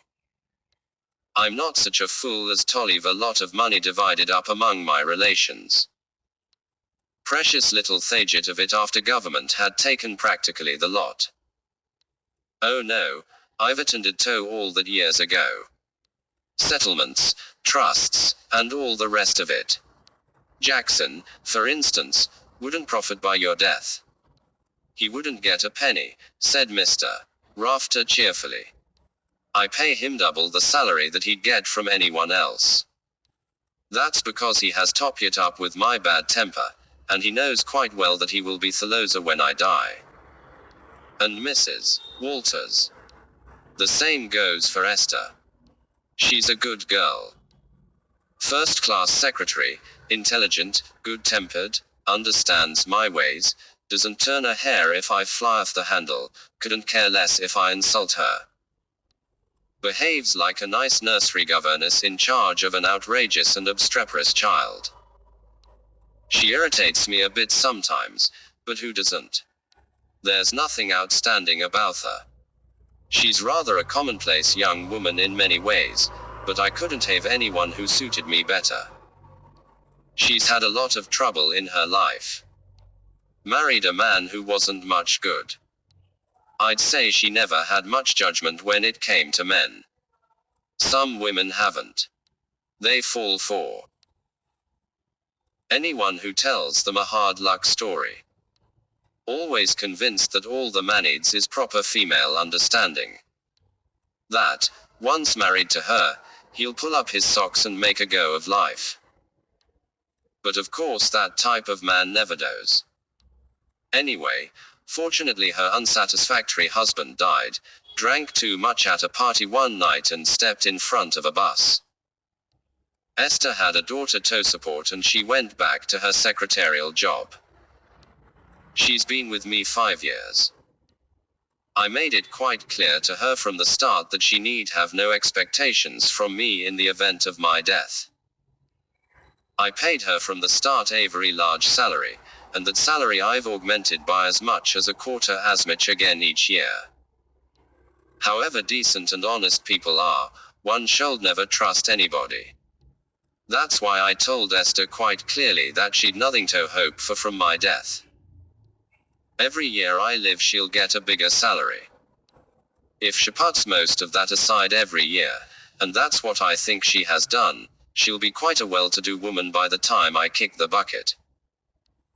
I've made myself responsible for her daughter's schooling, and I've put a sum in trust for the daughter which she'll get when she comes of age. So Mrs. Esther Walters is very comfortably placed. My death, let me tell you, would mean a serious financial loss to her." He looked very hard at Miss Marple. "Sheffley realizes all that. She's very sensible, Esther is. Does she and Jackson get on?" asked Miss Marple. Mr. Rafter shot a quick glance at her. "Noticed something, have you?" he said. "Yes, I think Jackson's done a bit of tomcatting around, with an eye in her direction, especially lately. He's a good-looking chap, of course, Buta hasn't cut any ice in that direction. For one thing, there's class distinction. She's just a cut above him. Not very much. If she was really a cut above him it wouldn't matter, but the lower middle class, they're very particular. Her mother was a schoolteacher and her father a bank clerk. No, she won't make a fool of herself about Jackson. Dare say he's after her little nest egg, but he won't get it." "Hush, she's coming now," said Miss Marple. They both looked at Esther Walters as she came along the hotel path towards them. "She's quite a good-looking girl, you know," said Mr. Rafter, "but not an atom of glamour. I don't know why, she's quite nicely turned out." Quote. Miss Marple sighed, a sigh that any woman will give however old, at what might be considered wasted opportunities. What was lacking in Esther had been called by so many names during Miss Marple's span of existence, not really attractive to men. No S.A. lacks come hither in her eye.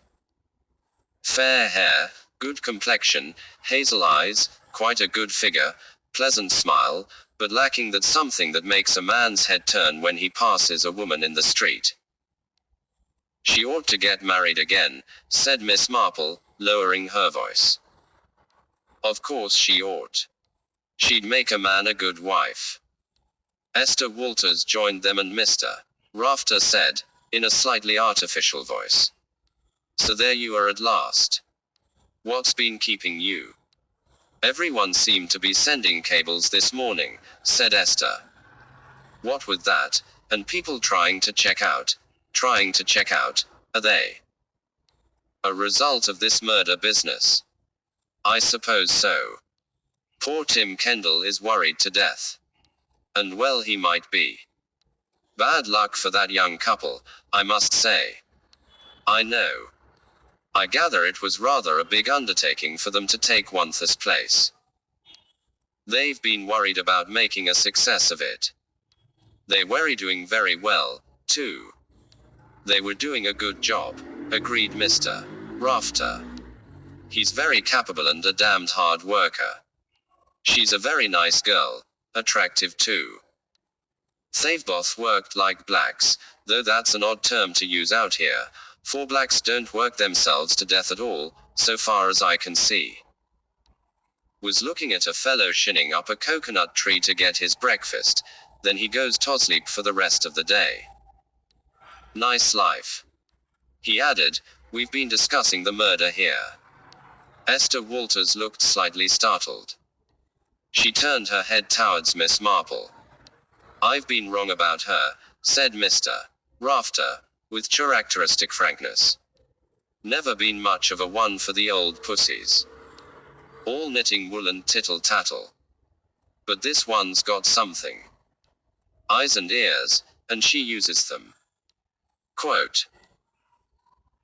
Esther Walters looked apologetically at Miss Marple, but Miss Marple did not appear to take offense.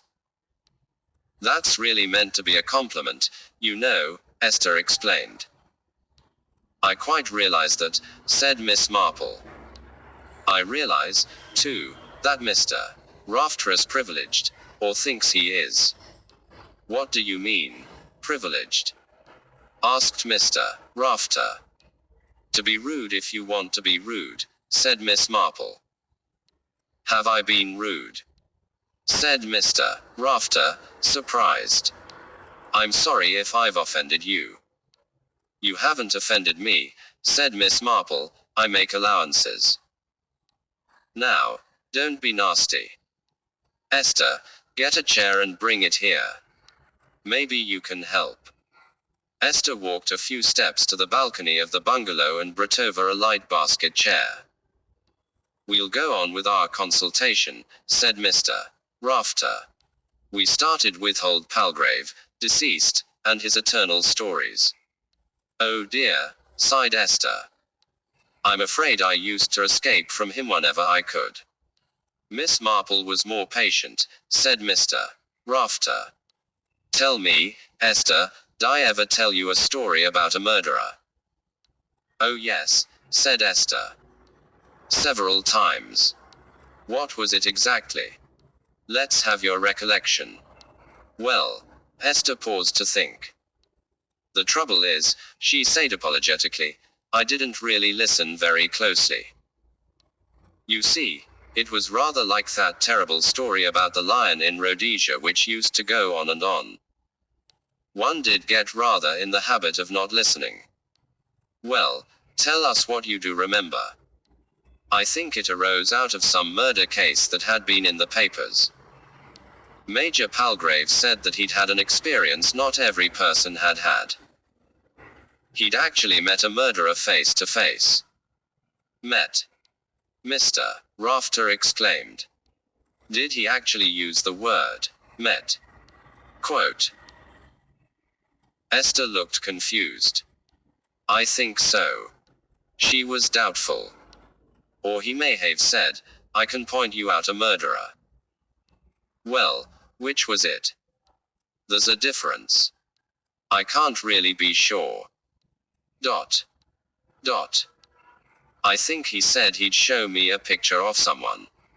That's better. And then he talked a lot about Lucrezia Borgia. Never mind about Lucrezia Borgia. We know all about her. He talked about poisoners and that Lucrezia was very beautiful and had red hair. He said there were probably far more women poisoners going about the world than anyone knew. That I fear is quite likely, said Miss Marple. And he talked about poison being a woman's weapon. Seems to have been wandering from the point a bit, said Mr. Rafter. Well, of course, he always did wander from the point in his stories. And then one used to stop listening and just say, yes and, really. And, you didn't say so. What about this picture he was going to show you? I don't remember. It may have been something he'd seen in the paper. He didn't actually show you a snapshot. A snapshot? No, she shook her head. I'm quite sure of that. He did say that she was a good-looking woman, and you'd never think she was a murderer to look at her. She. There you are, exclaimed Miss Marple. It makes it all so confusing. He was talking about a woman. Mr. Rafter asked. Oh yes. The snapshot was a snapshot of a woman. Quote. Yes. It can't have been. But it was, Esther persisted. He said, she's here in this island. I'll point her out, and then I'll tell you the whole story. Mr. Rafter swore. In saying what he thought of the late Major Palgrave, he did not mince his words. The probabilities are, he finished, that not a word of anything he said was true. One does begin to wonder, Miss Marple murmured. So there we are, said Mr. Rafter. The old booby started telling you hunting tales. Pig sticking, tiger shooting, elephant hunting, narrow escapes from lions. One or two of them might have been fact. Several of them were fiction, and others had happened to somebody else. Then he gets onto the subject of murder and he tells one murder story to cap another murder story. And what's more, he tells them all as if they'd happened to him. Tenter own most of them were a hash up of what he'd read in the paper, or seen on't. He turned accusingly on Esther. You admit that you weren't listening closely. Perhaps you misunderstood what he was saying. I'm certain he was talking about a woman, said Esther obstinately, because of course I wondered who it was. Who do you think it was? Asked Miss Marple. Esther flushed and looked slightly embarrassed. Oh, I didn't really. I wouldn't like to. Miss Marple did not insist. The presence of Mr. Rafter, she thought, was inimical to her finding out exactly what suppositions Esther Walters had made. That could only be cozily brought out in a tete-a-tete between two women. And there was, of course, the possibility that Esther Walters was lying. Naturally, Miss Marple did not suggest this aloud. She registered it as a possibility, but she was not inclined to believe in it. For one thing, she did not think that Esther Walters was a liar, though one never knew, and for another, she could see no point in such a lie. But you say, Mr. Rafter was now turning upon Miss Marple, you say that he told you this yam about a murderer and that he then said he had a picture of him which he was going to show you. I thought so, yes. You thought so. You were sure enough to begin with. Miss Marple retorted with spirit. It is never easy to repeat a conversation and be entirely accurate in what the other party to it has said.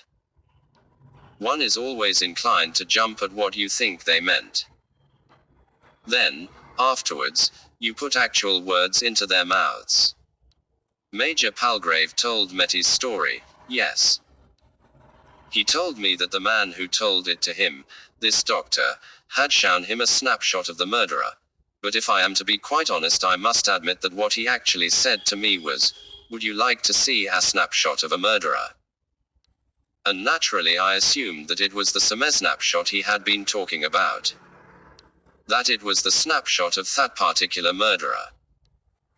But I have to admit that it is possible, only remotely possible, but still possible, that by an association of ideas in his mind he leaped from the snapshot he had been shown in the past, to a snapshot he had taken recently of someone here whom he was convinced was a murderer. Women. Snorted Mr. Rafter, in exasperation, you're all the same, the whole blinking lot of you. Can't be accurate. You're never exactly sure of what a thing was. And now, he added irritably, where does that leave us? He snorted. Evelyn Hillingdon, or Greg's wife. Lucky. The whole thing is a mess. There was a slight apologetic cough. Arthur Jackson was standing at Mr. Rafter's elbow. He had come so noiselessly that nobody had noticed him. Time for your massage, sir, he said. Mr. Rafter displayed immediate temper. What do you mean by sneaking up on me in that way and making me jump? I never heard you. Very sorry, sir. I don't think I'll have any massage today. It never does me a damn bit of good. Quote. Oh come sir, you mustn't say that. Jackson was full of professional cheerfulness. You'd soon notice it if you left it off. He wheeled the chair deftly round. Miss Marple rose to her feet, smiled at Esther and went down to the beach. 18WITHOUT benefit of CLERGYTHE beach was rather empty this morning. Greg was splashing in water in his usual noisy style. Lucky was lying on her face on the beach with her sun-tanned back well oiled and her blonde hair splayed over her shoulders. The Hillingdons were not there. Senora de Caspero, with an assorted bag of gentlemen in attendance, was lying face upwards and talking deep-throated, happy Spanish. Some French and Italian children were playing at the water's edge and laughing. Canon and Miss Prescott were sitting in beach chairs observing the scene. The Canon had his hat tilted forward over his eyes and seemed half asleep. There was a convenient chair next to Miss Prescott, and Miss Marple made for it and sat down. "Oh dear," she said, with a deep sigh. "I know," said Miss Prescott. It was their joint tribute to violent death. "That poor girl," said Miss Marple. "Very sad," said the canon. "Most deplorable." "For a moment or two," said Miss Prescott, "we really thought of leaving, Jeremy and I. But then we decided against it. It would not really be fair, I felt, on the Kendalls. After all, it's not their fault. It might have happened anywhere. In the midst of life we are in death," said the canon solemnly. "It's very important, you know," said Miss Prescott, "that they should make a go of this place. They have sunk all their capital in it." "A very sweet girl," said Miss Marple, but not looking at all welledly. Quote, "Very nervy," agreed Miss Prescott. "Of course her family," she shook her head. "I really think, Joan," said the canon in mild reproof, "that there are some things. Everybody knows about it," said Miss Prescott. "Her family live in a part of the world. A great aunt, most peculiar, and one of her uncles took off all his clothes in one of the tube stations. Green Park, I believe it was. Joan, that is a thing that should not be repeated." "Very sad," said Miss Marple, shaking her head, "though I believe not an uncommon form of madness. I know when we were working for Thirmenian Relief, a most respectable elderly clergyman was afflicted the same way. They telephoned his wife and she came along at once and took him home in a cab, wrapped in a blanket. Of course, Molly's immediate family's all right," said Miss Prescott. "She never got on very well with her mother, but then so few girls seem to get on with their mothers nowadays." "Such a pity," said Miss Marple, shaking her head, "because really a young girl needs her mother's knowledge of the world and experience." "Exactly," said Miss Prescott with emphasis. "Molly, you know, took up with some man. Quite unsuitable, I understand." "It so often happens," said Miss Marple. "Her family disapproved, naturally. She didn't tell them about it. They heard about it from a complete outsider. Of course her mother said she must bring him along so that they met him properly. This, I understand, the girl refused to do. She said it was humiliating to him. Most insulting to be mad to come and meet her family and be looked over. Just as though you were a horse, she said." Miss Marple sighed. "One does need so much tact when dealing with the young," she murmured. Anyway, there it was. They forbade her to see him. "But you can't do that nowadays," said Miss Marple. "Girls have jobs and they meet people whether anyone forbids them or not." Quote, "But then, very fortunately," went on Miss Prescott, "she met Tim Kendall, and the other man sort of faded out of the picture. I can't tell you how relieved the family was." "I hope they didn't show it too plainly," said Miss Marple. "That often puts girls off from forming suitable attachments." "Yes, indeed. One remembers oneself," murmured Miss Marple, her mind going back to the past. A young man she had met at a croquet party. He had seemed so nice, rather gay, almost bohemian in his views. And then he had been unexpectedly warmly welcomed by her father. He had been suitable, eligible, he had been asked freely to the house more than once, and Miss Marple had found that, after all, he was dull. Very dull. The canon seemed safely comatose and Miss Marple advanced tentatively to the subject she was anxious to pursue. "Of course you know so much about this place," she murmured. "You have been here several years running, have you not?" "Well, last year and 2 years before that. We like Street Honari very much." Always such nice people here. Not the flashy, ultra-rich set. So I suppose you know the Hillingdons and the Dysons well. Yes, fairly well. Miss Marple coughed and lowered her voice slightly. Major Palgrave told me such an interesting story, she said. He had a great repertoire of stories, hadn't he? Of course he had traveled very widely. Africa, India, even China, I believe. Yes indeed, said Miss Marple. But I didn't mean one of the stories. This was a story concerned with, well, with one of the people I have just mentioned. Oh, said Miss Prescott. Her voice held meaning. Yes. Now I wonder. Miss Marple allowed her eyes to travel gently round the beach to where Lucky lay sunning her back. Very beautifully tanned, isn't she? Remarked Miss Marple. And her hair.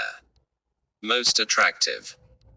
Practically the same color as Molly Kendall's, isn't it? Quote. The only difference, said Miss Prescott, is that Molly's is natural and Lucky's comes out of a bottle. Really, Joan, the canon protested, unexpectedly awake again. Didn't you think that is rather an uncharitable thing to say?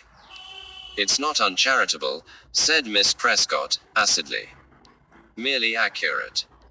It looks very nice to me, said the canon. Of course. That's why she does it.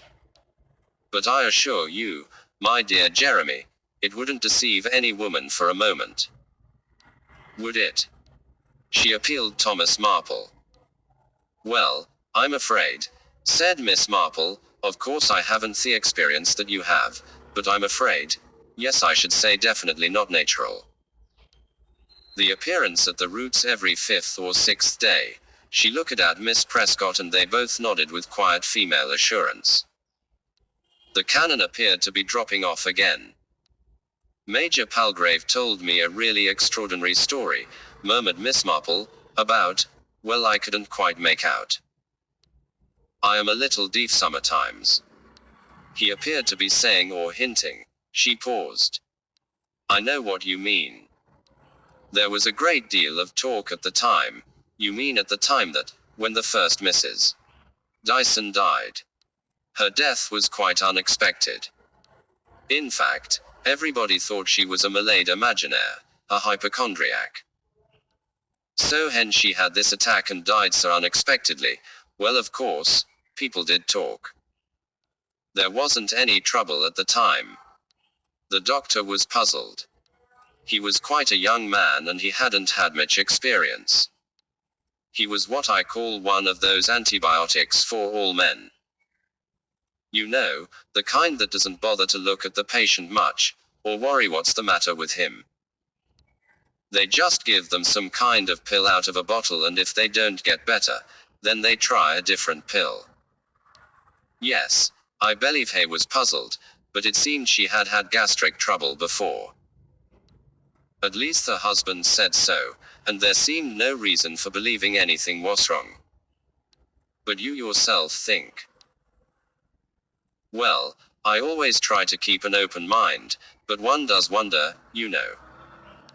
And what with various things people said, Joan. The canon sat up. He looked belligerent. I really don't like to hear this kind of ill-natured gossip being repeated. We've always set our faces against that kind of thing. See no evil, hear no evil, speak no evil, and what is more, think no evil. That should be the motto of every Christian man and woman. The two women sat in silence. They were rebuked, and in deference to their training they deferred to the criticism of a man. But inwardly they were frustrated, irritated and quite unrepentant. Miss Prescott threw a frank glance of irritation towards her brother. Miss Marple took out her knitting and looked at it. Fortunately for them chance was on their side. Morn Perry, said a small shrill voice. It was one of the French children who had been playing at the water's edge. She had come up unnoticed, and was standing by Canon Prescott's chair. Morn Perry. She fluted. Yes, my dear. Oui. Quest sequel ya, ma petite. The child explained. There had been a dispute about who should have water wings next and also other matters of seaside etiquette. Canon Prescott was extremely fond of children, especially small girls. He was always delighted to be summoned to act as arbiter in the disputes. He rose willingly now and accompanied the child to the water's edge. Miss Marple and Miss Prescott breathed deep sighs and turned avidly towards each other. Jeremy, of course rightly, is very against ill-natured gossip, said Miss Prescott, but one cannot really ignore what people are saying. And there was, as I say, a great deal of talk at the time. Yes. Miss Marple's tone urged her forward. This young woman, you see. Miss Greatorex, I think her name was then, I can't remember now, was a kind of cousin and she looked after us. Dyson. Gave her all her medicines and things like that. There was a short, meaningful pause. And of course there had, I understand, Miss Prescott's voice was lowered, been goings on between Mr. Dyson and Miss Greatorex. A lot of people had noticed them. I mean things like that. Are quickly observed in a place like this. Then there was some curious story about some stuff that Edward Hillingdon got for her at a chemist. Oh, Edward Hillingdon came into it. Oh yes, he was very much attracted. People noticed it. And lucky, Miss Greatorex, played 'em off against each other. Gregory Dyson and Edward Hillingdon. One has to face it, she has always been an attractive woman. Though not as young as she was, Miss Marple replied. Exactly. But she was always very well turned out and made up. Of course not so flamboyant when she was just the poor relation. She always seemed very devoted to the invalid. But, well, you see how it was. What was this story about the chemist? How did that get known? Well, it wasn't in Jamestown. I think it was when they were in Martinique. The French, I believe, are more lax than we are in the matter of drugs. This chemist talked to someone, and the story got around. You know how these things happen. Miss Marple did. None better.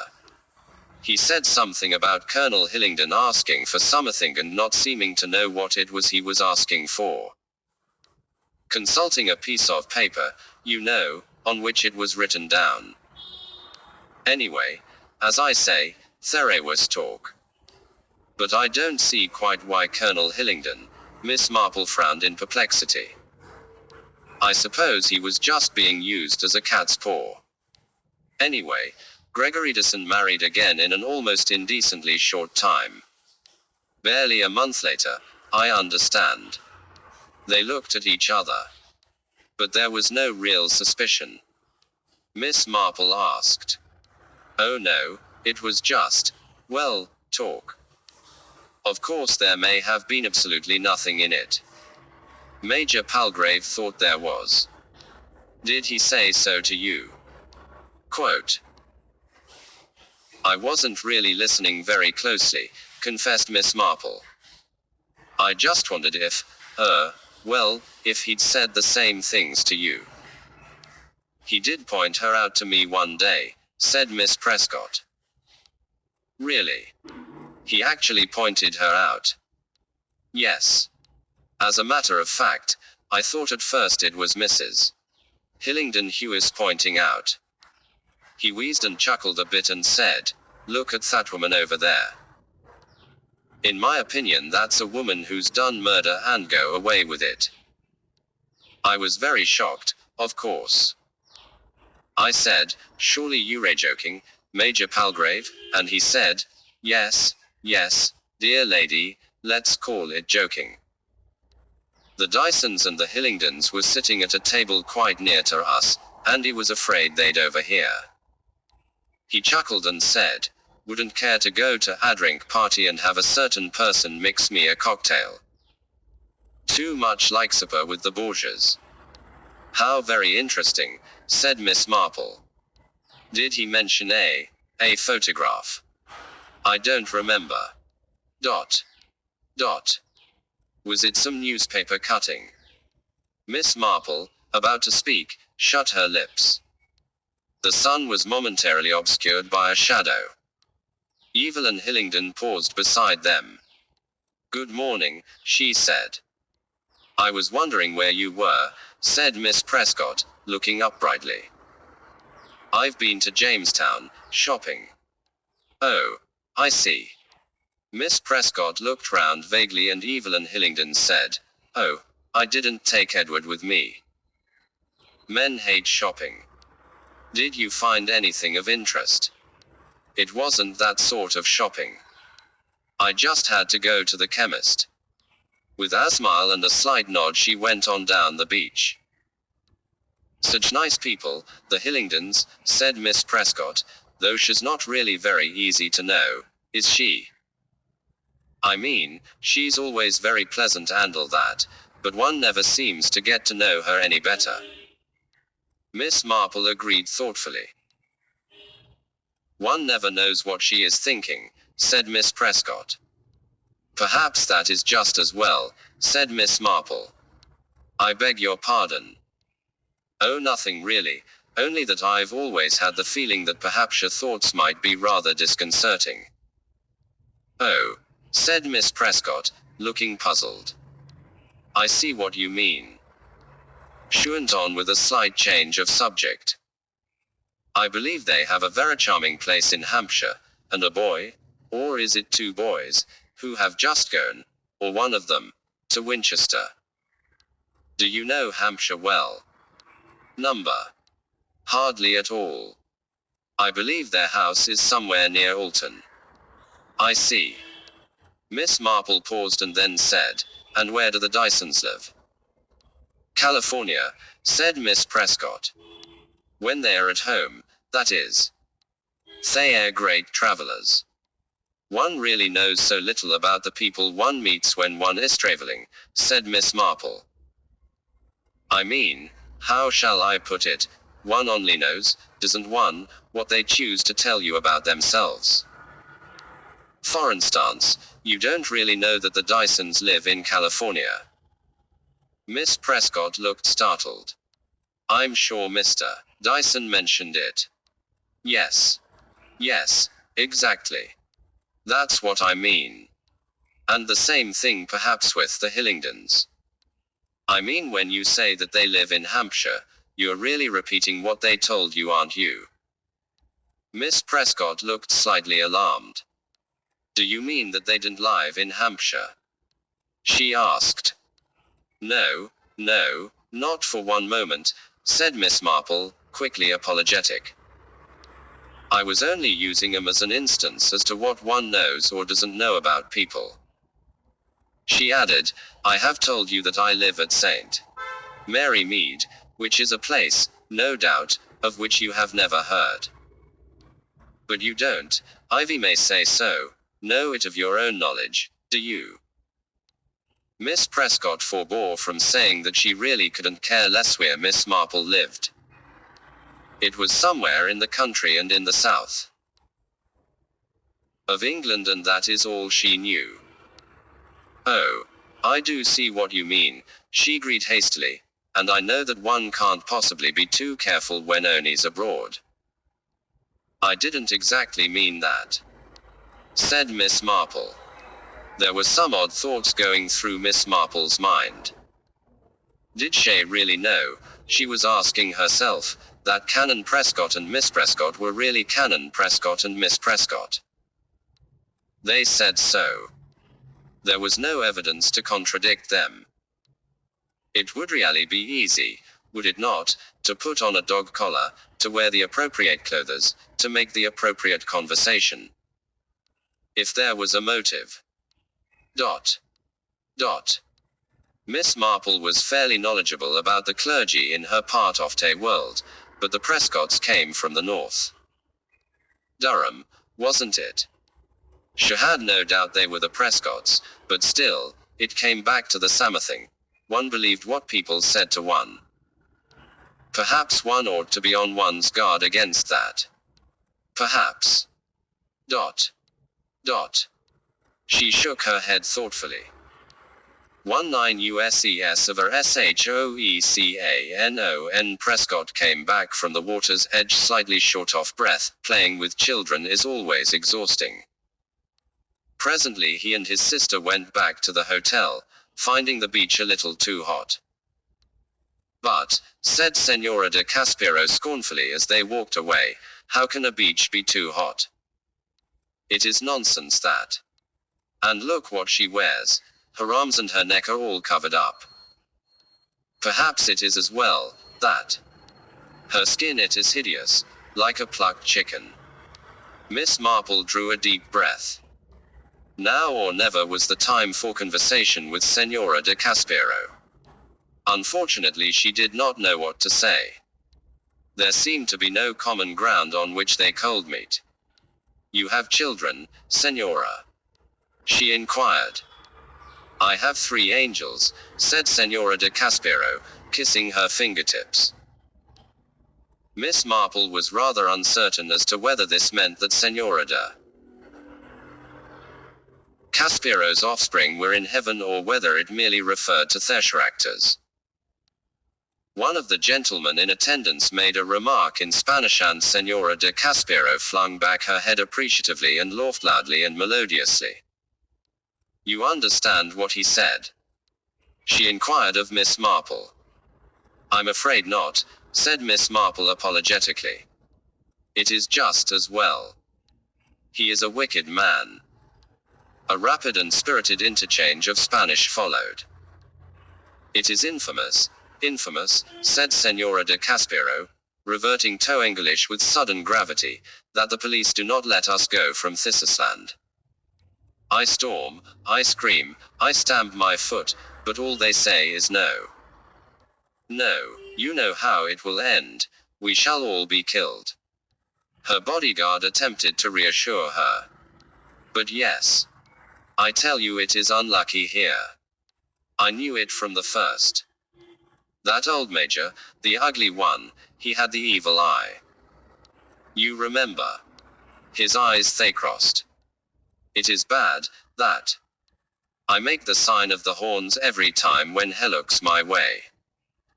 She made it in illustration. Though since he is cross-eyed I am not always sure when he does look my way.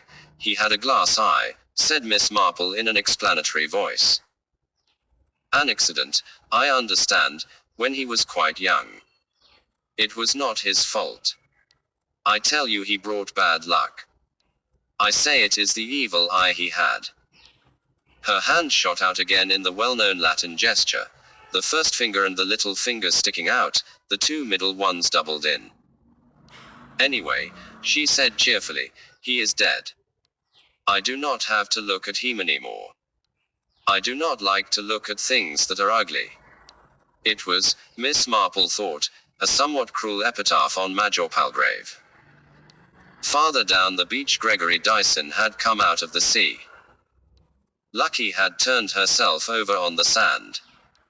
Evelyn Hillingdon was looking at Lucky, and her expression, for some reason, made Miss Marple shiver. Surely I can't be cold. In this hot sun, she thought. What was the old phrase? A goose walking over your grave. She got up and went slowly back to her bungalow. On the way she passed Mr. Rafter and Esther Walters coming down the beach. Mr. Rafter winked at her. Miss Marple did not wink back. She looked at him disapprovingly. She went into her bungalow and lay down on her bed. She felt old and tired and worried. She was quite certain that there was no time to be lost, no time to belloast. It was getting late. The sun was going to set. The sun, one must always look at the sun through smoked glass. Dot. Dot. Where was that piece of smoked glass that someone had given her? Dot. Dot. Dot. No, she wouldn't need it after all. A shadow had come over the sun, blotting it out. A shadow. Evelyn Hillingdon's shadow. No, not Evelyn Hillingdon. The shadow, what weareth words, the shadow of the valley of death. That was it. She must, what was it? Make the sign of the horns, to avert the evil eye, Major Palgrave's evil eye. Her eyelids flickered open, she had been asleep.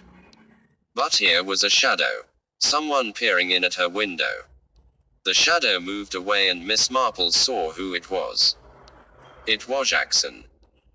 Impertinence, peering in like that, she thought, and added parenthetically, just like Jonas Parry. The comparison reflected no credit on Jackson. Then she wondered why Jackson had been peering into her bedroom. To see if she was there. Or to note that she was there, but was asleep. She got up, went into the bathroom and peered cautiously through the window. Arthur Jackson was standing by the door of the bungalow next door. Mr. Rafter's bungalow. She saw him give a rapid glance round and then slip quickly inside. Interesting, thought Miss Marple. Why did he have to look round in that furtive manner? Nothing in the world could have been more natural than his going into Mr. Rafter's bungalow, since he himself had a room at the back of it. He was always going in and out of it on some errand or other. So why that quick, guilty glance round? Only one reason, said Miss Marple, he wanted to be sure that nobody was observing him enter at this particular moment because of something he was going to do in there. Everybody, of course, was on the beach at this moment except those who had gone for expeditions. In about 20 minutes or so, Jackson himself would arrive on the beach in the course of his duties to aid Mr. Rafter to take his sea dip. If he wanted to do anything in the bungalow unobserved, now was a very good time. He had satisfied himself that Miss Marple was asleep on her bed. He had satisfied himself that there was nobody near at hand to observe his movements. Well, she must do her best to do exactly that. Sitting down on her bed, Miss Marple removed her neat sandals and replaced them with a pair of plimsolls. Then she shook her head, removed the plimsolls, burrowed in her suitcase and took out a pair of sheath heel, on one of which she had recently caught on a hook by the door. It was now in a slightly precarious state, and Miss Marple adroitly rendered it even more precarious by attention with a nail file. Then she emerged with due precaution from her door, walking in stocking feet. With all the care of a big game hunter approaching upwind of a herd of antelope, Miss Marple gently circumnavigated Mr. Rafter's bungalow. Cautiously she maneuvered her way around the corner of the house. She put on one of the shoes she was carrying, gave a final wrench to the heel of the other, sank gently to her knees and lay prone under the window. If Jackson heard anything, if he came to the window to look out, an old lady would have had a fall owing to the heel coming off her shoe. But evidently Jackson had heard nothing. Very, very gently Miss Marple raised her head. The windows of the bungalow were low. Shielding herself slightly with a festoon of creeper she peered inside. Dot. Dot. Jackson was on his knees before a suitcase. The lid of the suitcase was up and Miss Marple could see that it was a specially fitted affair containing compartments filled with various kinds of papers. Jackson was looking through the papers, occasionally drawing documents out of long envelopes. Miss Marple did not remain at her observation post for long. All she wanted was to know what Jackson was doing. She knew now. Jackson was snooping.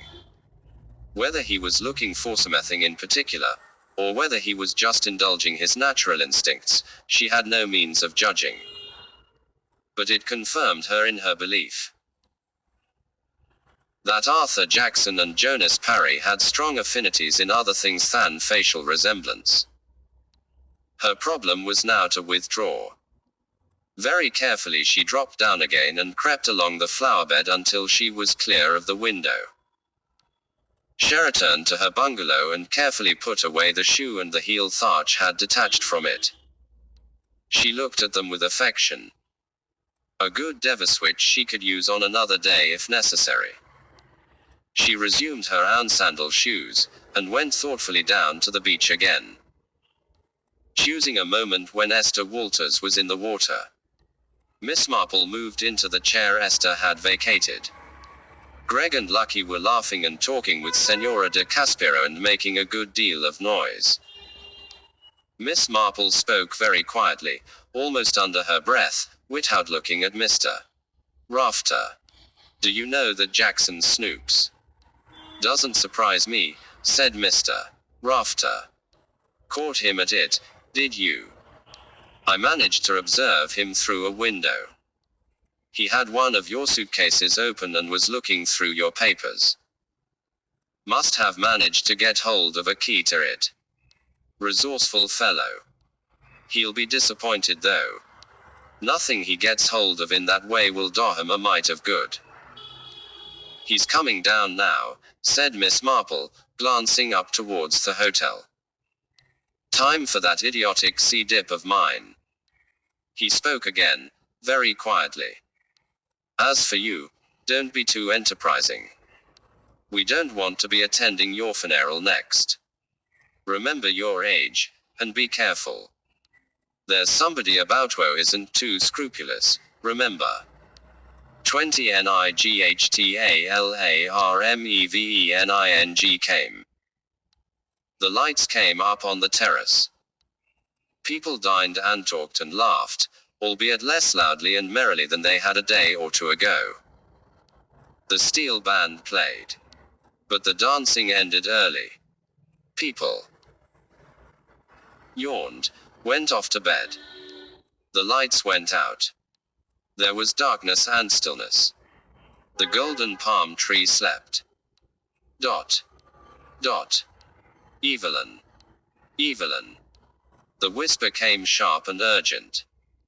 Evelyn Hillingdon stirred and turned on her pillow. "Evelyn. Please wake up." Evelyn Hillingdon sat up abruptly. Tim Kendall was standing in the doorway. She stared at him in surprise. "Evelyn, please, could you come? It's Molly. She's ill. I don't know what's the matter with her.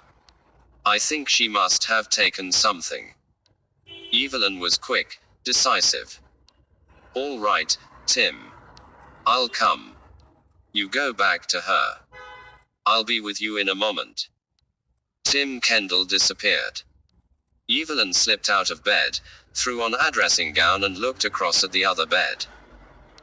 Her husband, it seemed, had not been awakened. He lay there, his head turned away, breathing quietly. Evelyn hesitated for a moment, then decided not to disturb him. She went out of the door and walked rapidly to the main building and beyond it the Kendall's bungalow. She caught up with Tim in the doorway. Molly lay in bed. Her eyes were closed and her breathing was clearly not natural. Evelyn bent over her, rolled up an eyelid, felt her pulse and then looked at the bedside table. There was a glass there which had been used. Beside it was an empty phial of tablets. She picked it up. "They were her sleeping pills," said Tim, "but that bottle was half full yesterday or the day before. I think she must have taken the lot." "Go and get drive, Graham," said Evelyn, "and on the way knock them up and tell them to make strong coffee. Strong as possible. Hurry." Tim dashed off. Just outside the doorway he collided with Edward Hillingdon. "Oh, sorry, Edward. What's happening here?" demanded Hillingdon. "What's going on?" It's Molly. Evelyn's with her. I must get hold of the doctor. I suppose he'd gone to him first, but I wasn't sure, and I thought Evelyn would. No. Molly would have hated it if I'd fetched a doctor when it wasn't necessary. He went off, running. Edward Hillingdon looked after him for a moment and then he walked into the bedroom. What's happening? He said. Is it serious? Oh, there you are, Edward. I wondered if you'd woken up. This silly child has been taking things. Is it bad? One can't tell without knowing how much she's taken. I shouldn't think it was too bad if we get going in time. I've sent for coffee. If we can get some of that down her, but why should she do such a thing? You don't think? He stopped. What don't I think? Asked Evelyn. You don't think it's because of the inquiry, the police, all that? It's possible, of course. That sort of thing could be very alarming to a nervous type. Molly never used to seem a nervous type. One can't really tell, said Evelyn. It's the most unlikely people sometimes who lose their nerve. Yes, I remember. Dot. Dot. Again he stopped. The truth is, said Evelyn, that one doesn't really know anything about anybody. She added, not even the people who are nearest to you. Dot. Isn't that going a little too far, Evelyn, exaggerating too much? I don't think it is. When you think of people, it is in the image you have made of them for yourself. I know you, said Edward Hillingdon quietly. You think you do. Number. I'm sure. He added, and you're sure of me. Quote. Evelyn looked at him then turned back to the bed. She took Molly by the shoulders and shook her. We ought to be doing something, but I suppose it's better to wait until Graham comes. Oh, I think I hear them. 2. She'll do now. Doctor. Graham stepped back, wiped his forehead with a handkerchief and breathed a sigh of relief. You think she'll be all right, sir? Tim demanded anxiously. Yes, yes. We got to her in good time. Anyway, she probably didn't take enough to kill her. A couple of days and she'll be as right as rain, but she'll have a rather nasty day or two first. He picked up the empty bottle. Who gave her these things anyway? A doctor in New York. She wasn't sleeping well. Well. I know all we medicos hand these things out freely nowadays. Nobody tells young women who can't sleep to count sheep, or get up and eat a biscuit, or write a couple of letters and then go back to bed. Instant remedies, that's what people demand nowadays. Sometimes I think it's a pity we give them to them. You've got to learn to put up with things in life. All very well to stuff a comforter into a baby's mouth to stop it crying. Can't go on doing that all a person's life. He gave a small chuckle. I bet you, if you asked Miss Marple what she does if she can't sleep, she'd tell you she counted sheep going under a gate. He turned back to the bed where Molly was stirring. Her eyes were open now. She looked at them without interest or recognition. Doctor. Graham took her hand. Well, my dear, and what have you been doing to yourself? She blinked but did not reply. Why did you do it, Molly, why? Tell me why. Tim took her other hand. Still her eyes did not move. If they rested on anyone it was on Evelyn Hillingdon. There might have been even a faint question in them, but it was hard to tell. Evelyn spoke as though there had been the question. Tim came and fetched me, she said. Her eyes went to Tim, then shifted to Dr. Graham. You're going to be all right now, said Dr. Graham, but don't do it again. She didn't mean to do it, said Tim quietly. I'm sure she didn't mean to do it. She just wanted a good night's rest. Perhaps the pills didn't work at first and so she took more of them. Is that it, Molly? Her head moved very faintly in a negative motion. You mean you took them on purpose? Said Tim. Molly spoke then. Yes, she said. But why, Molly, why? The eyelids faltered. Afraid. The word was just heard. Afraid. Of what? But her eyelids closed down. Better let her be, said Dr. Graham. Tim spoke impetuously. Afraid of what? The police. Because they've been hounding you, asking you questions. I don't wonder. Anyone might feel frightened. But it's just their way, that's all. Nobody thinks for a moment. He broke off. Dr. Graham made him a decisive gesture. I want to go to sleep, said Molly. The best thing for you, said Dr. Graham. He moved to the door and the others followed him. She'll sleep all right, said Graham. Is there anything I ought to do? Asked Tim. He had the usual, slightly apprehensive attitude of a man in illness. I'll stay if you like, said Evelyn kindly. Oh no, that's quite all right, said Tim. Evelyn went back towards the bed. Shall I stay with you, Molly? Molly's eyes opened again. She said, no, and then after a pause, just Tim. Tim came back and sat down by the bed. I'm here, Molly, he said and took her hand. Just go to sleep. I won't leave you. She sighed faintly and her eyes closed. The doctor paused outside the bungalow and the Hillingdons stood with him. You're sure there's nothing more I can do? Asked Evelyn. I don't think so, thank you, Mrs. Hillingdon. She'll be better with her husband now. But possibly tomorrow. After all, he's got this hotel to run. I think someone should be with her. Do you think she might try again?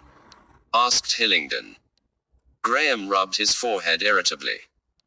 One never knows in Thessa cases. Actually, it's most unlikely. As you've seen for yourselves, restorative treatment is extremely unpleasant. But of course one can never be absolutely certain. She may have more of this stuff hidden away somewhere. I should never have thought of suicide in connection with a girl like Molly, said Hillingdon. Graham said dryly, it's not the people who are always talking of killing themselves, threatening to do so, who do it. They dramatize themselves that way and let off steam. Molly always seemed such a happy girl. I think perhaps, Evelyn hesitated, I ought to tell you drive. Graham. She told him then about her interview with Molly on the beach the night that Victoria had been killed. Graham's face was very grave when she had finished. I'm glad you've told me, Mrs. Hillingdon.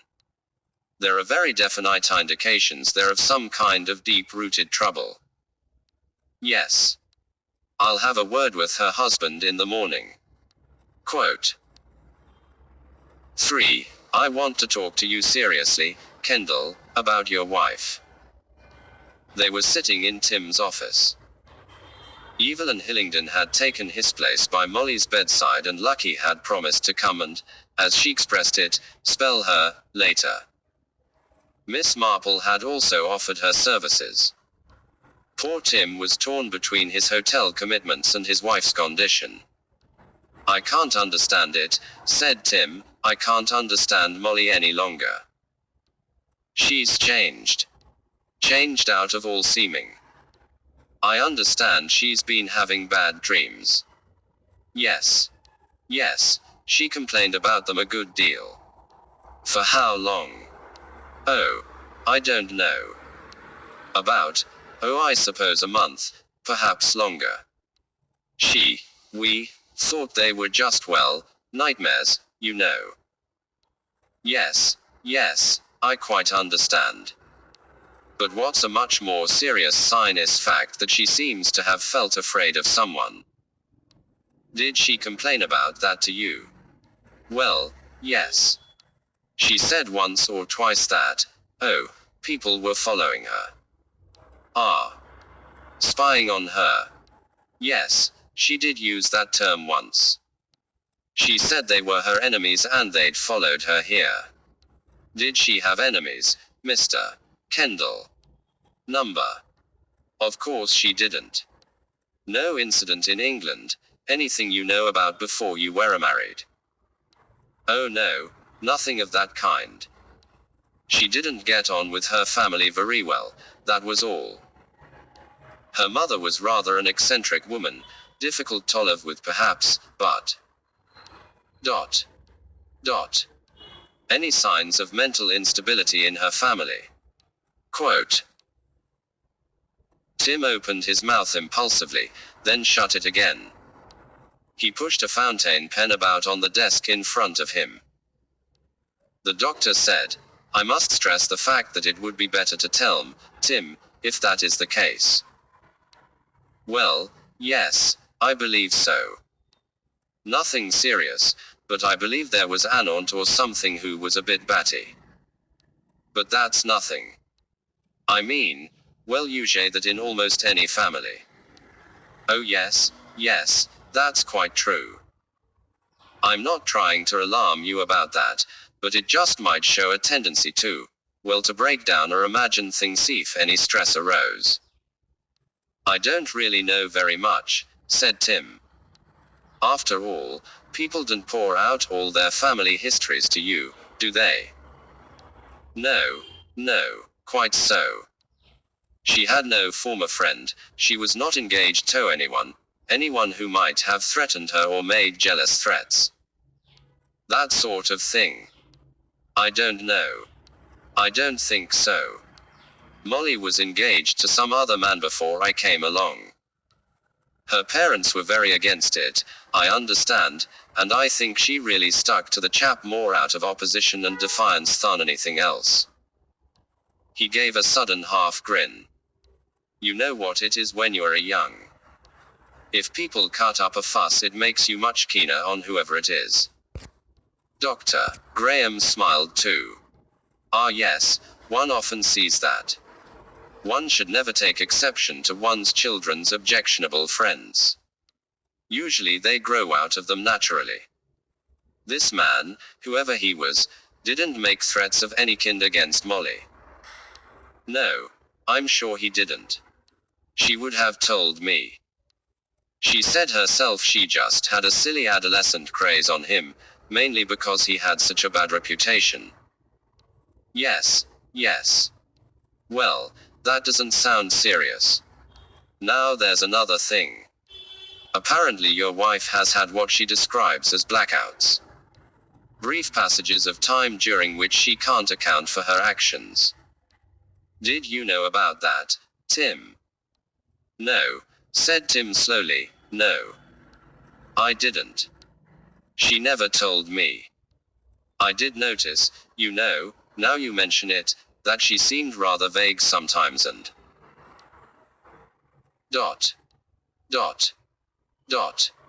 He paused, thinking. Yes, that explains it.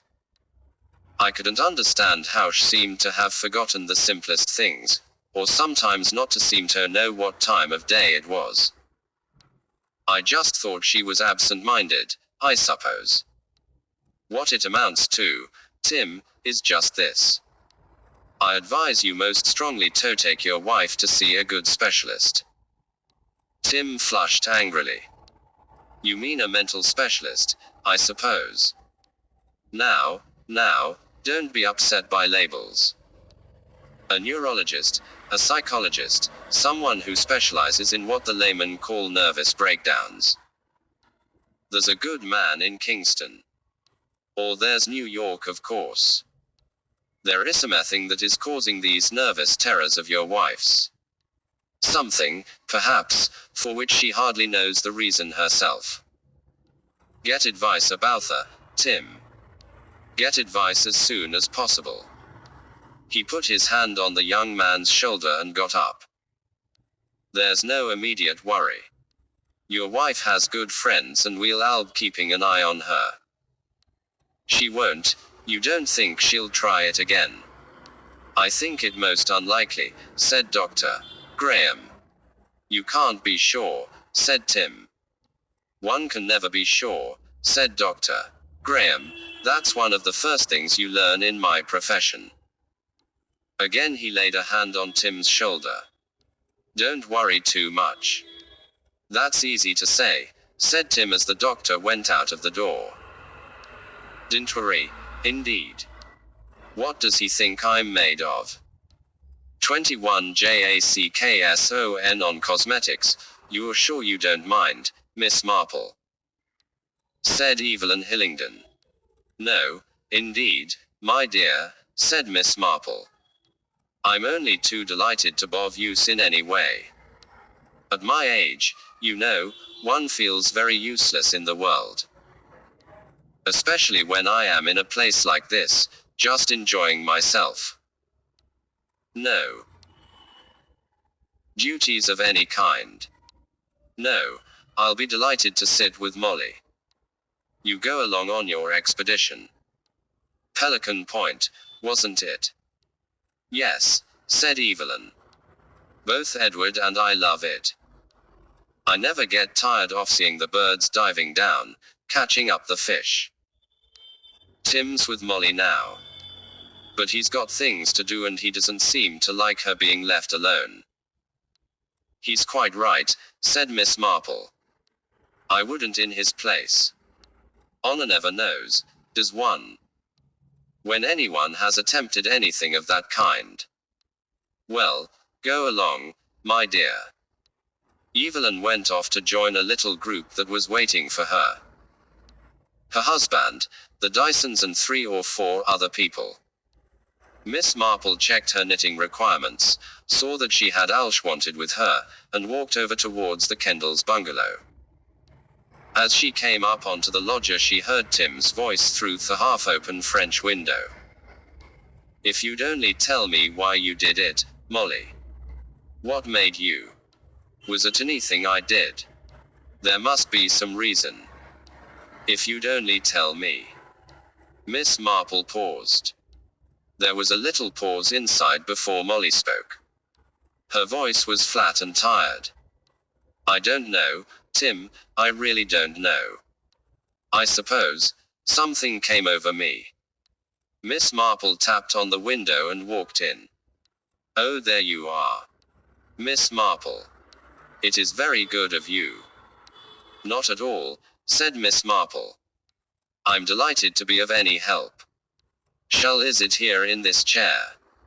You're looking much better, Molly. I'm so glad. I'm all right, said Molly. Quite all right. Just sleepy. I shan't talk, said Miss Marple. You just lie quiet and rest. I'll get on with my knitting. Tim Kendall threw her a grateful glance and went out. Miss Marple established herself in her chair. Molly was lying on her left side. She had a half-stupefied, exhausted look. She said in a voice that was almost a whisper, "It's very kind of you, Miss Marple. I think I'll go to sleep." Quote. She half turned away on her pillows and closed her eyes. Her breathing grew more regular, though it was still far from normal. Long experience of nursing made Miss Marple almost automatically straighten the sheet and tuck it under the mattress on her side of the bed. As she did so, her hand encountered something hard and rectangular under the mattress. Rather surprised, she took hold of this and pulled it out. It was a book. Miss Marple threw a quick glance at the girl in the bed, but she lay there utterly quiescent. She was evidently asleep. Miss Marple opened the book. It was, she saw, a current work on nervous diseases. It came open naturally at a certain place which gave a description of the onset of persecution mania and various other manifestations of schizophrenia and allied complaints. It was not a highly technical book, but one that could be easily understood by a layman. Miss Marple's face grew very grave as she read. After a minute or two she closed the book and stayed thinking. Then she bent forward and with some care replaced the book where she had found it, under the mattress. She shook her head in some perplexity. Noiselessly she rose from her chair. She walked the few steps towards the window, then turned her head sharply over her shoulder. Molly's eyes were open, but even as Miss Marple turned, the eyes shut again. For a minute or two Miss Marple was not quite certain whether she might not have imagined that quick, sharp glance. Was Molly then only pretending to be asleep? That might be natural enough. She might feel that Miss Marple would start talking to her if she showed herself awake. Yes, that could be all it was. Was she reading into that glance of Molly's a kind of slyness that was somehow innately disagreeable? One doesn't know, Miss Marple thought to herself, one really doesn't know. She decided that she would try to manage a little talk with Dr. Graham as soon as it could be managed. She came back to her chair by the bed. She decided after about 5 minutes or so that Molly was really asleep. No one could have lain so still, could have breathed so evenly. Miss Marple got up again. She was wearing her plimsolls today. Not perhaps very elegant, but admirably suited to this climate and comfortable and roomy for the feet. She moved gently round the bedroom, pausing at both of the windows, which gave out in 2 different directions. The hotel grounds seemed quiet and deserted. Miss Marple came back and was standing a little uncertainly before regaining her seat, when she heard a faint sound outside. Like the scrape of a shoe on thologia. She hesitated a moment, then she went to the window, pushed it a little farther open, stepped out and turned her head back into the room as she spoke. "I shall be gone only a very short time, dear," she said, "just back to me bungalow, to see where I could possibly have put that pattern. I was so sure I had brought it with me. You'll be quite all right till I come back, won't you?" Then turning her head back, she nodded to herself. Asleep, poor child. A good thing. She went quietly along the loggia, down the steps and turned sharp right to the path there. Passing along between the screen of some hibiscus bushes, an observer might have been curious to see that Miss Marple veered sharply onto the flower bed, passed round to the back of the bungalow and entered it again through the second door there. This led directly into a small room that Tim sometimes used as an unofficial office, and from that into the sitting room. Here there were wide curtains semi-drawn to keep the room cool. Miss Marple slipped behind one of them. Then she waited. From the window here she had a good view of anyone who approached Molly's bedroom. It was some few minutes, 4 or 5, before she saw anything. The neat figure of Jackson in his white uniform went up the steps of a loggia. He paused for a minute at the balcony there, and then appeared to be giving a tiny discreet tap on the door of the window that was ajar. There was no response that Miss Marple could hear. Jackson looked around him, a quick furtive glance, then he slipped inside the open doors. Miss Marple moved to the door which led directly into the bedroom. She did not go through it but applied her eye to the hinge. Jackson had walked into the room. He approached the bed and looked down for a minute on the sleeping girl. Then he turned away and walked not to the sitting room door but to the far door which led into the adjoining bathroom. Miss Marple's eyebrows rose in slight surprise. She reflected a minute or two, then walked out into the passageway and into the bathroom by the other door.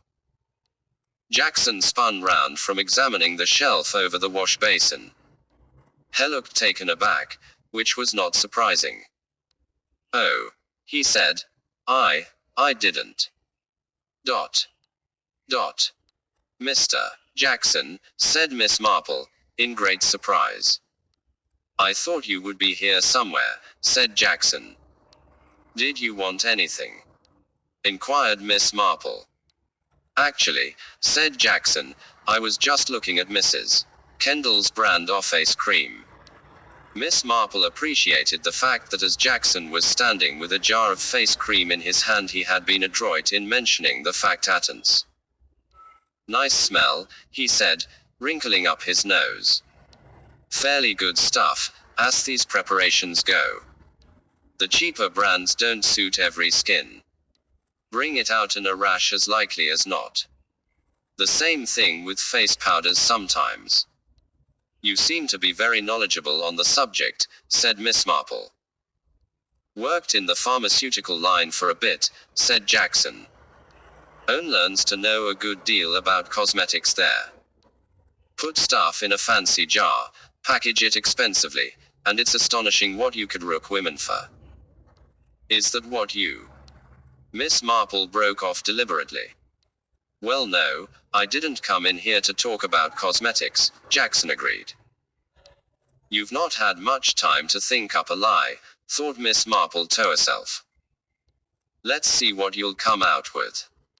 "Matter of fact," said Jackson, "Mrs. Walters lent her lipstick to Mrs. Kendall the other day. I came in to get it back for her. I tapped on the window and then I saw Mrs. Kendall was fast asleep, so I thought it would be quite all right if I just walked across into the bathroom and looked for it." "I see," said Miss Marple. "And did you find it?" Quote.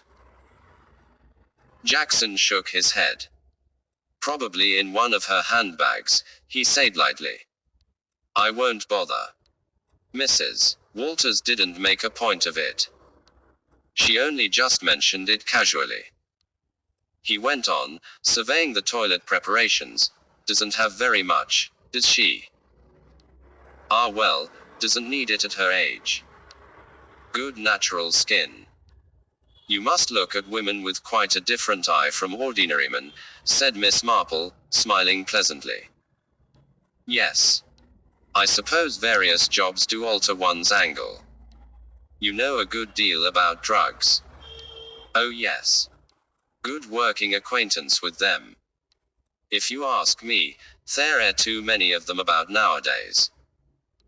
Too many tranquilizers and pebbles and miracle drugs and all the rest of it. All right if they're given on prescription, but there are too many of them you can get without prescription. Some of them can be dangerous." "I suppose so," said Miss Marple. "Yes, I suppose so. They have a great effect, you know, on behavior. A lot of this teenage hysteria you get from time to time. It's not natural causes. The kids have been taking things. Oh, there's nothing new about it. It's been known for ages. Out in the East, not that I've ever been there, all sorts of funny things used to happen. You'd be surprised at some of the things women gather their husbands. In India, for example, in the bad old days, a young wife married an old husband. Didn't want to get rid of him, I suppose, because he should have been burnt on the funeral pyre, or if she wasn't burnt she'd have been treated as an outcast by the family. No catch to have been a widow in India in those days.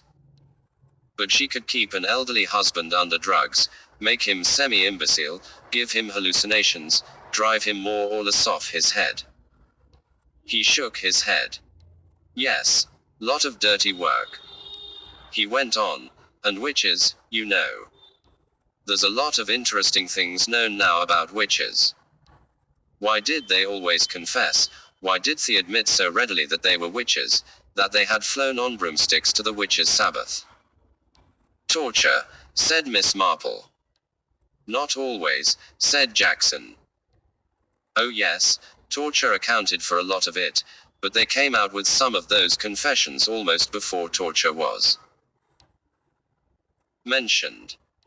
They didn't so much confess as boast about it. Well, they rubbed themselves with ointments, you know. Anointing they used to call it. Some of the preparations, belladonna, atropine, all that sort of thing. If you rub them on the skin they give you hallucinations of levitation, of flying through the air.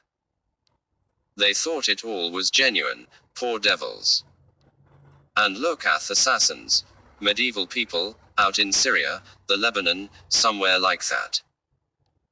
They fed them Indian hemp, gave them hallucinations of paradise and Haris, and endless time. They were told that that was what would happen to them after death, but to retain it they had to go and do a ritual killing. Oh, I'm not putting it in fancy language, but that's what it came to. What it came to, said Miss Marple, is in essence the fact that people are highly credulous. Well yes, I suppose you could put it like that. They believe what they're told, said Miss Marple. Yes indeed, we're all inclined to do that, she added. Then she said sharply. Who told you these stories about India, about the doping of husbands with datura? And she added sharply, before he could answer, was it Major Palgrave? Jackson looked slightly surprised. Well, yes, as a matter of fact, it was. He told me a lot of stories like that. Of course most of it must have been before his time, but he seemed to know all about it. Major Palgrave was under the impression that he knew a lot about everything, said Miss Marple. He was often inaccurate in what he told people. She shook her head thoughtfully.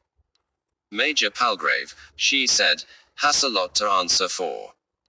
There was a slight sound from the adjoining bedroom. Miss Marple turned her head sharply. She went quickly out of the bathroom into the bedroom. Lucky Dyson was standing just inside the window. Oh, I didn't think you were here, Miss Marple. I just stepped into the bathroom for a moment, said Miss Marple, with dignity and a faint air of Victorian reserve. In the bathroom, Jackson grinned broadly. Victorian modesty always amused him.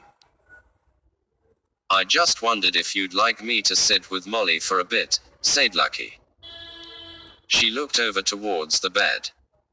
She's asleep, isn't she? I think so, said Miss Marple. But it's really quite all right. You go and amuse yourself, my dear. I thought you'd gone on that expedition.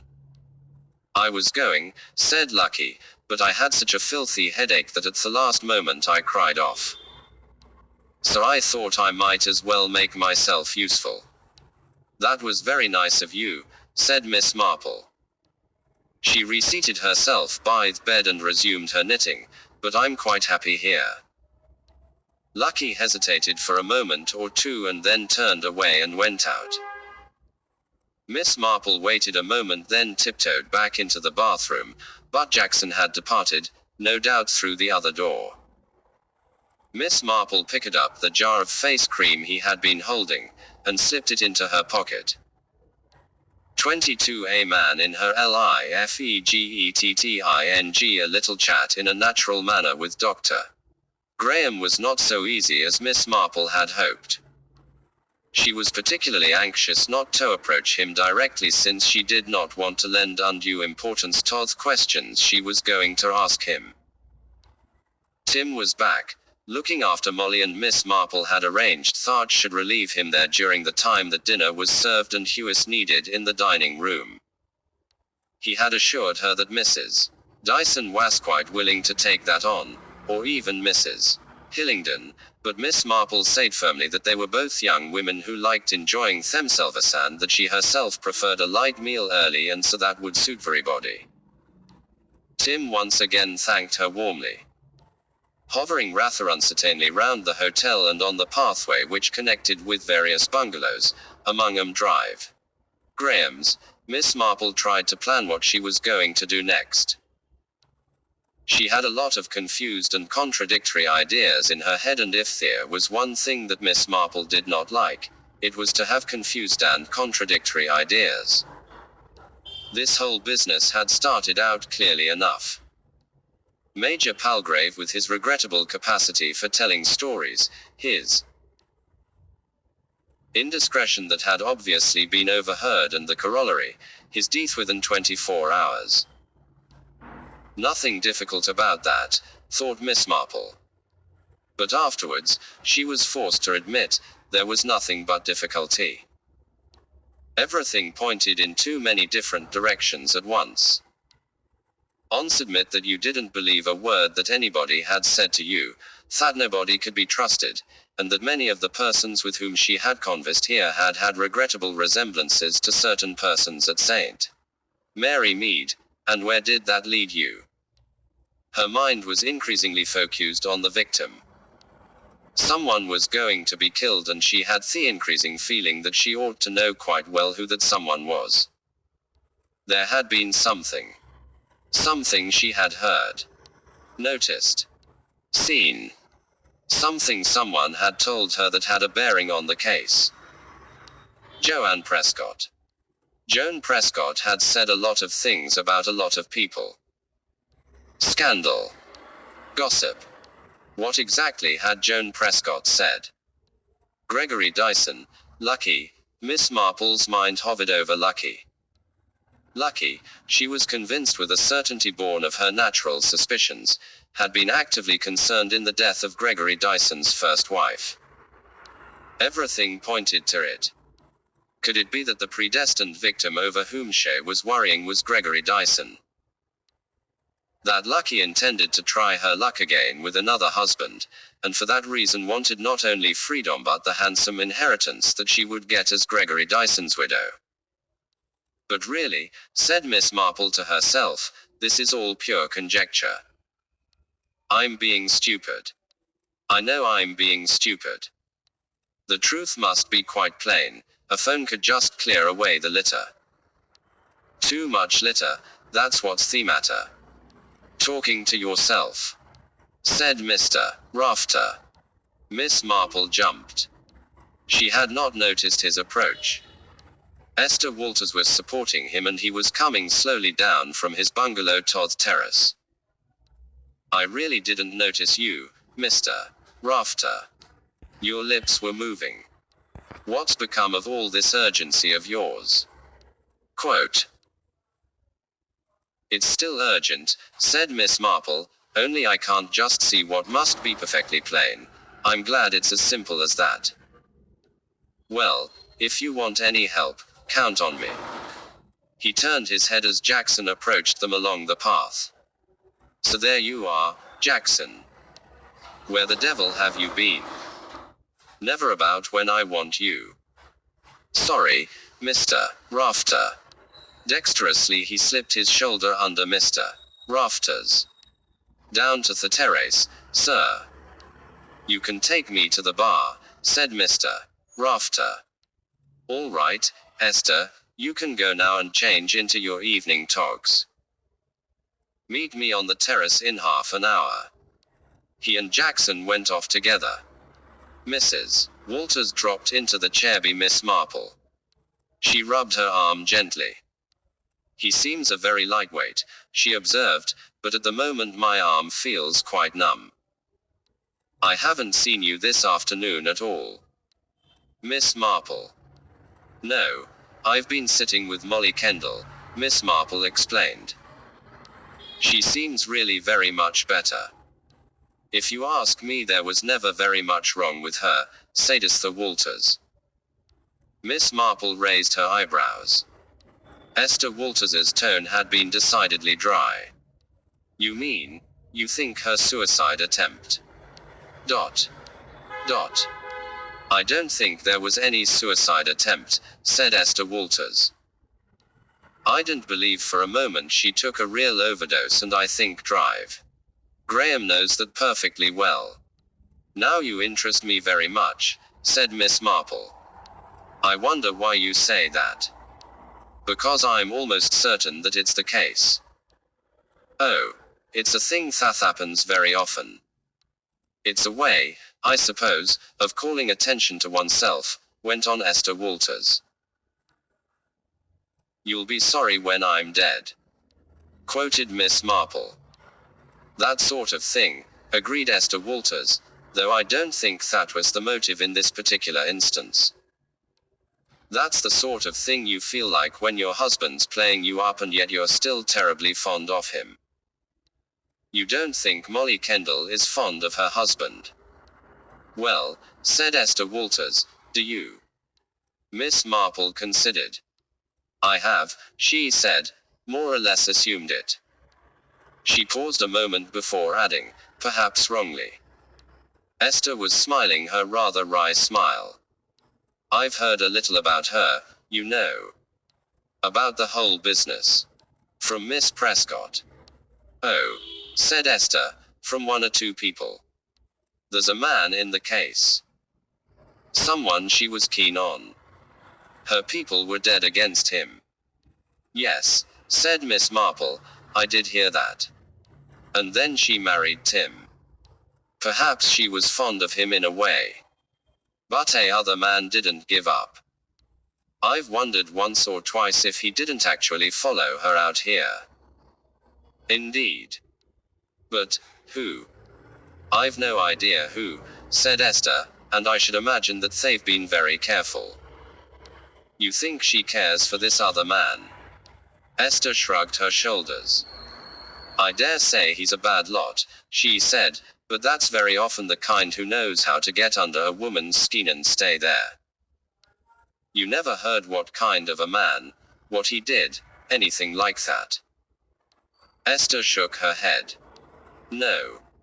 People hazard guesses, but you can't go be that type of thing. He may have been a married man. That may have been why her people disliked it, or he may have been a real bad lot. Perhaps drank. Perhaps he tangled with the law. I don't know. But she cares for him still. That I know positively. Quote. You've seen something, heard something. Miss Marple hazarded. I know what I'm talking about, said Esther. Her voice was harsh and unfriendly. These murders, began Miss Marple. Can't you forget murders?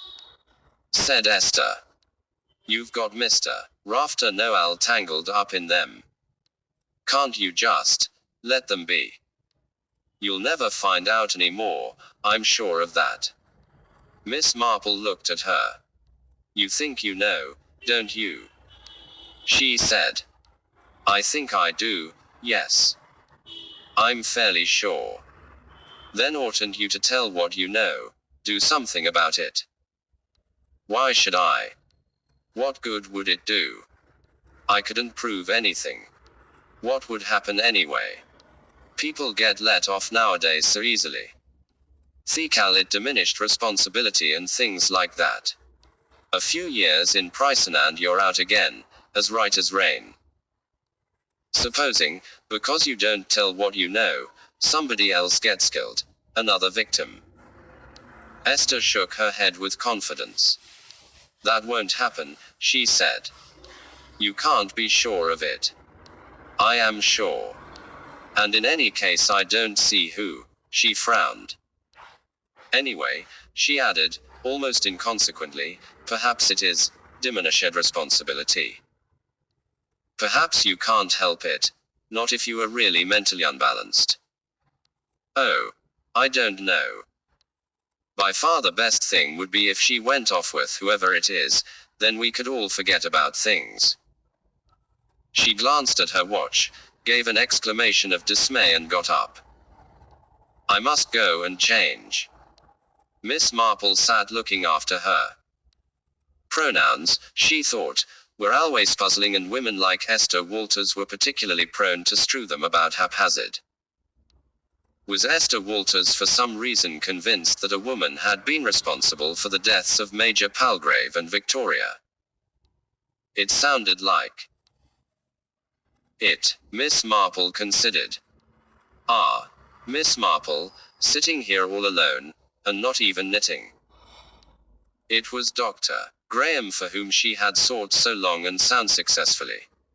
And here he was prepared of his own accord to sit down for a few minutes' chat. He wouldn't stay long, Miss Marple thought, because he too was bent on changing for dinner, and he usually dined fairly early. She explained that she had been sitting by Molly Kendall's bedside that afternoon. One can hardly believe she has made such a good recovery so quickly, she said. Oh well, said Dr. Graham, it's not very surprising. She didn't take a very heavy overdose, you know. Oh, I understood she'd taken quite a half bottle full of tablets. Dr. Graham was smiling indulgently. No, he said, I don't think she took that amount. I dare say she meant to take them, then probably at the last moment she threw half of them away.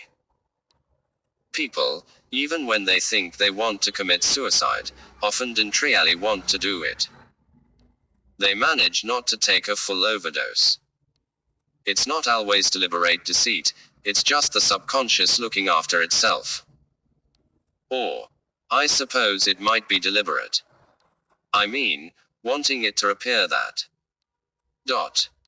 Miss Marple paused. It's possible, said Dr. Graham. If she and Tim had had a row, for instance. They don't have rows, you know. They seem very fond of each other. Still, I suppose it can always happen once. No, I don't think there's very much wrong with her now. She could really get up and go about as usual. Still, it's safer to keep her where she is for a day or two. He got up, nodded cheerfully and went off towards the hotel. Miss Marple sat where she was a little while longer. Various thoughts passed through her mind. The book under Molly's mattress. The way Molly had feigned sleep. Things Joan Prescott and, later Esther Walters, had said. And then she went back to the beginning of it all, to Major Palgrave. Something struggled in her mind. Something about Major Palgrave. Something that if she could only remember. 2-3 last day, and the evening and the morning were the last day, said Miss Marple to herself. Then, slightly confused, she sat upright again in her chair. She had dozed off, an incredible thing to do because the steel band was playing and anyone who could doze off during the steel band. Well, it showed, thought Miss Marple, that she was getting used to this place. What was it she had been saying? Some quotation that she'd got wrong. Last day. First day. That's what it ought to be. This wasn't the first day. Presumably it wasn't the last day either. She sat upright again. The fact was that she was extremely tired. Althus anxiety, this feeling of having been shamefully inadequate in some way. She remembered unpleasantly once more that queer sly look that Molly had given her from under her half-closed eyelids. What had been going on in that girl's head? How different, thought Miss Marple, everything had seemed at first. Tim Kendall and Molly, such a natural happy young couple. The Hillingdons so pleasant, so well-bred, such what is called, nice, people. The gay hearty extrovert, Greg Dyson, and the gay strident Lucky, talking 19 to the dozen, pleased with herself and the world. A quartet of people getting on so well together. Canon Prescott, that genial kindly man. Joan Prescott, an acid streak in her, but a very nice woman, and nice women have to have the gossipy distractions. They have to know what is going on, to know when 2 and 2 make 4, and when it is possible to stretch them to 5. There was no harm in such women. Their tongues wagged, but they were kind if you were in misfortune. Mr. Rafter, a personality, a man of character, a man that you would never by any chance forget. But Miss Marple thought she knew something else about Mr. Rafter. The doctors had often given him up, so he had said, but this time, she thought, they had been more certain in their pronouncements. Mr. Rafter knew that his days were numbered. Knowing this with certainty, was there any action he might have been likely to take? Miss Marple considered the question. It might, she thought, be important. What was it exactly he had said, his voice a little too loud, a little tooser? Miss Marple was very skillful in tones of voice. She had done so much listening in her life. Mr. Rafter had been telling her something that wasn't true. Miss Marple looked round her. The night air, the soft fragrance of flowers, the tables with their little lights, the women with their pretty dresses, Evelyn in a dark indigo and white print. Lucky in a white sheath, her golden hair shining.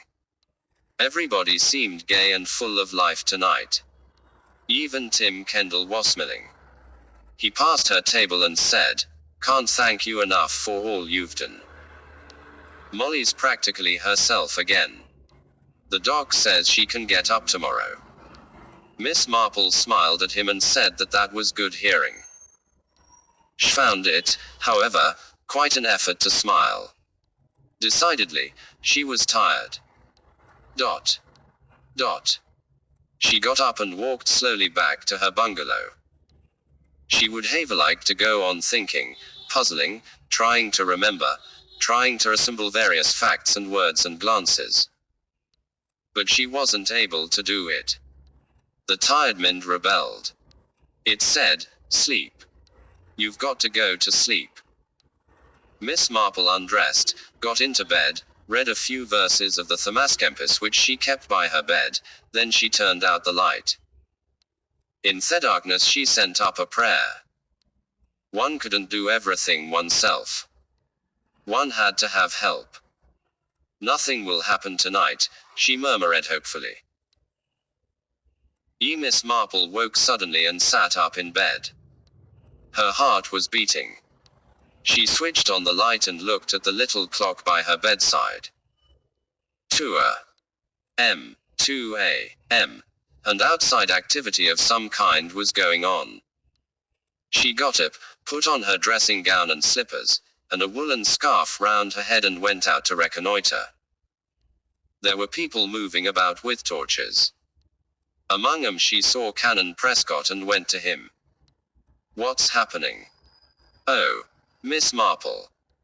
It's Mrs. Kendall." Her husband woke up, found she'd slipped out of bed and gone out. "We're looking for her." He hurried on. Miss Marple walked more slowly after him. Where had Molly gone? Why? Had she planned this deliberately, planned to slip away as soon as the guard on her was relaxed, and while her husband was deep in sleep? Miss Marple thought it was probable. But why? What was the reason? Was there, as Esther Walters had so strongly hinted, some other man? If so, who could that man be? Or was there some more sinister reason? Miss Marple walked on, looking around her, peering under bushes. Then suddenly she heard a faint call. "Here. Dot. Dot. This way. Dot. Dot." The cry had come from some little distance beyond the hotel grounds. It must be, thought Miss Marple, near the creek of water that ran down toward the sea. She went in that direction as briskly as she could. There were not really so many searchers as it had seemed to her at first. Most people must still be asleep in their bungalows. She saw a place on the creek bank where there were people standing. Someone pushed past her, almost knocking her down, running in that direction. It was Tim Kendall. A minute or two later she heard his voice cry out, "Molly. My God, Molly." It was a minute or two before Miss Marple was able to join the little group. It consisted of one of the Cuban waiters, Evelyn Hillingdon, and two of the native girls. They had parted to let Tim through. Miss Marple arrived as he was bending over to look. Molly. Dot. Dot. He slowly dropped onto his knees. Miss Marple saw the girl's body clearly, lying there in the creek, her face below the level of water, her golden hair spread over the pale green embroidered shawl that covered her shoulders. With the leaves and rushes of the creek, it seemed almost like a scene from Hamlet with Molly as the dead Ophelia. Dot. Dot. As Tim stretched out a hand to touch her, the quiet, common-sense Miss Marple took charge and spoke sharply and authoritatively. "Don't move her, Mr. Kendall," she said. "She mustn't be moved." Tim turned a dazed face up to her. "But, I must. It's Molly. I must." Dot. Dot. Evelyn Hillingdon touched his shoulder. "She's dead, Tim. I didn't move her, but I did feel her pulse." "Dead?" said Tim unbelievingly. "Dead? You mean she's drowned herself?" "I'm afraid so. It looks like it." "But why?" A great cry burst from the young man. "Why? She was so happy this evening. Talking about what we'd do tomorrow. Why should this terrible death wish come over her again? Why should she steal away as shuddered, rush out into the night, come down here and drown herself?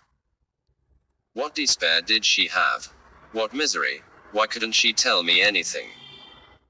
"I don't know, my dear," said Evelyn gently. "I don't know." Miss Marple said, "Somebody had better get drive Graham. And someone will have to telephone the police." "The police?" Tim uttered a bitter laugh. "What good will they be?" "The police have to be notified in a case of suicide," said Miss Marple. Tim rose slowly to his feet. "I'll get Graham," he said heavily. Perhaps, even now, he could do something. He stumbled away in the direction of the hotel. Evelyn Hillingdon and Miss Marple stood side by side looking down at the dead girl. Evelyn shook her head. "It's too late. She's quite cold. She must have been dead at least an hour, perhaps more. What a tragedy it all is. Those two always seemed so happy. I suppose she was always unbalanced." "No," said Miss Marple. "I don't think she was unbalanced." Evelyn looked at her curiously. "What do you mean?" The moon had been behind a cloud, but now it came out into the open. It shone with a luminous silvery brightness on Molly's outspread hair. Dot. Dot. Miss Marple gave a sudden ejaculation. She bent down, peering, then stretched out her hand and touched the golden head. She spoke to Evelyn Hillingdon, and her voice sounded quite different. "I think," she said, "that we had better make sure." Evelyn Hillingdon stared at her in astonishment. "But you yourself told Tim we mustn't touch anything." "I know. But the moon wasn't out. I hadn't seen." Her finger pointed. Then, very gently, she touched the blonde hair and parted it so that the roots were exposed. Dot. Dot. Evelyn gave a sharp ejaculation. "Lucky." And then after a moment she repeated, "Not Molly." Dot. Dot. "Lucky." Miss Marple nodded. Their hair was of much the same color, but theirs, of course, was dark at the roots because it was dyed. "But she's wearing Molly's shawl." She admired it. "I heard her say she was going to get one like it." Evidently she did. So that's why we were deceived. Dot. Dot. Evelyn broke off as she met Miss Marple's eyes watching her. Someone, said Miss Marple, will have to tell her husband. There was a moment's pause, then Evelyn said, all right. I'll do it. She turned and walked away through the palm trees. Miss Marple remained for a moment motionless, then she turned her head very slightly, and said, yes, Colonel Hillingdon. Edward Hillingdon came from the trees behind her to stand by her side. You knew I was there. You cast a shadow, said Miss Marple. They stood a moment in silence. He said, more as though he was speaking to himself, so, in the end, she played her luck too far. Dot. Dot. You are, I think, glad she is dead. And that shocks you. Well, I will not deny it. I am glad she is dead. Death is often a solution to problems. Edward Hillingdon turned his head slowly. Miss Marple met his eyes calmly and steadfastly. If you think, he took a sharp step towards her. There was a sudden menace in his tone. Miss Marple said quietly, your wife will be back with Mr. Dyson in a moment. Or Mr. Kendall will be here with Dr. Graham. Edward Hillingdon relaxed. He turned back to look down at the dead woman. Miss Marple slipped away quietly. Presently her pace quickened. Just before reaching her own bungalow, she paused. It was here that she had sat that day talking to Major Palgrave. It was here that he had fumbled in her wallet looking for the snapshot of a murderer. Dot. Dot. She remembered how he had looked up, and how his face had gone purple and red. Dot. Dot. Sir Ugly, as Senora de Caspero had said. He has the evil eye. The evil eye. Dot. Dot. I. Dot. Dot. I. Dot. Dot. 24NEMESISWHATEVE are the alarms and excursions of the night, Mr. Rafter had not heard them. He was fast asleep in bed, a faint thin snore coming from his nostrils, when he was taken by the shoulders and shaken violently. What the devil's this? It's me, said Miss Marple, for once ungrammatical, though I should put it a little more strongly than that. The Greeks, I believe, had a word for it. Nemesis, if I am not wrong. Mr. Rafter raised himself on his pillows as far as he could. He stared at her. Miss Marple, standing there in the moonlight, her head encased in a fluffy scarf of pale pink wool, looked as unlike a figure of Nemesis as it was possible to imagine. So your Nemesis, are you? Said Mr. Rafter after a momentary pause. I hope to be, with your help. Do you mind telling me quite plainly what you're talking about like this in the middle of the night? I think we may have to act quickly. Very quickly. I have been foolish. Extremely foolish. I ought to have known from the very beginning what all this was about. It was so simple. What was simple, and what are you talking about? You slept through a good deal, said Miss Marple. A body was found. We thought at first it was the body of Molly Kendall. It wasn't, it was Lucky Dyson. Drowned in the creek. Lucky, eh? Said Mr. Rafter. And drowned. In the creek. Did she drown herself or did somebody drown her? Somebody drowned her, said Miss Marple. I see. At least I think I see. That's what you mean by saying it's so simple, is it? Greg Dyson was always the first possibility, and he's the right un. Is that it? Is that what you're thinking? And what you're afraid of is Thatha may get away with it. Miss Marple took a deep breath. Mr. Rafter, will you trust me? We have got to stop a murder being committed. Quote. I thought you said it had been committed. That murder was committed in error. Another murder may be committed any moment now. There's no time to lose. We must prevent it happening. We must go at once. It's all very well to talk like that, said Mr. Rafter. You say. What do you think I can do about it? I can't even walk without help. How can you and I set about preventing a murder? You're about 100 and I'm a broken up old crock. I was thinking of Jackson, said Miss Marple. Jackson will do what you tell him, won't he? He will indeed, said Mr. Rafter, especially if I add that I'll make it worth his while. Is that what you want? Yes. Tell him to come with me and tell him to obey any orders I give him. Mr. Rafter looked at her for about 6 seconds. Then he said, Done.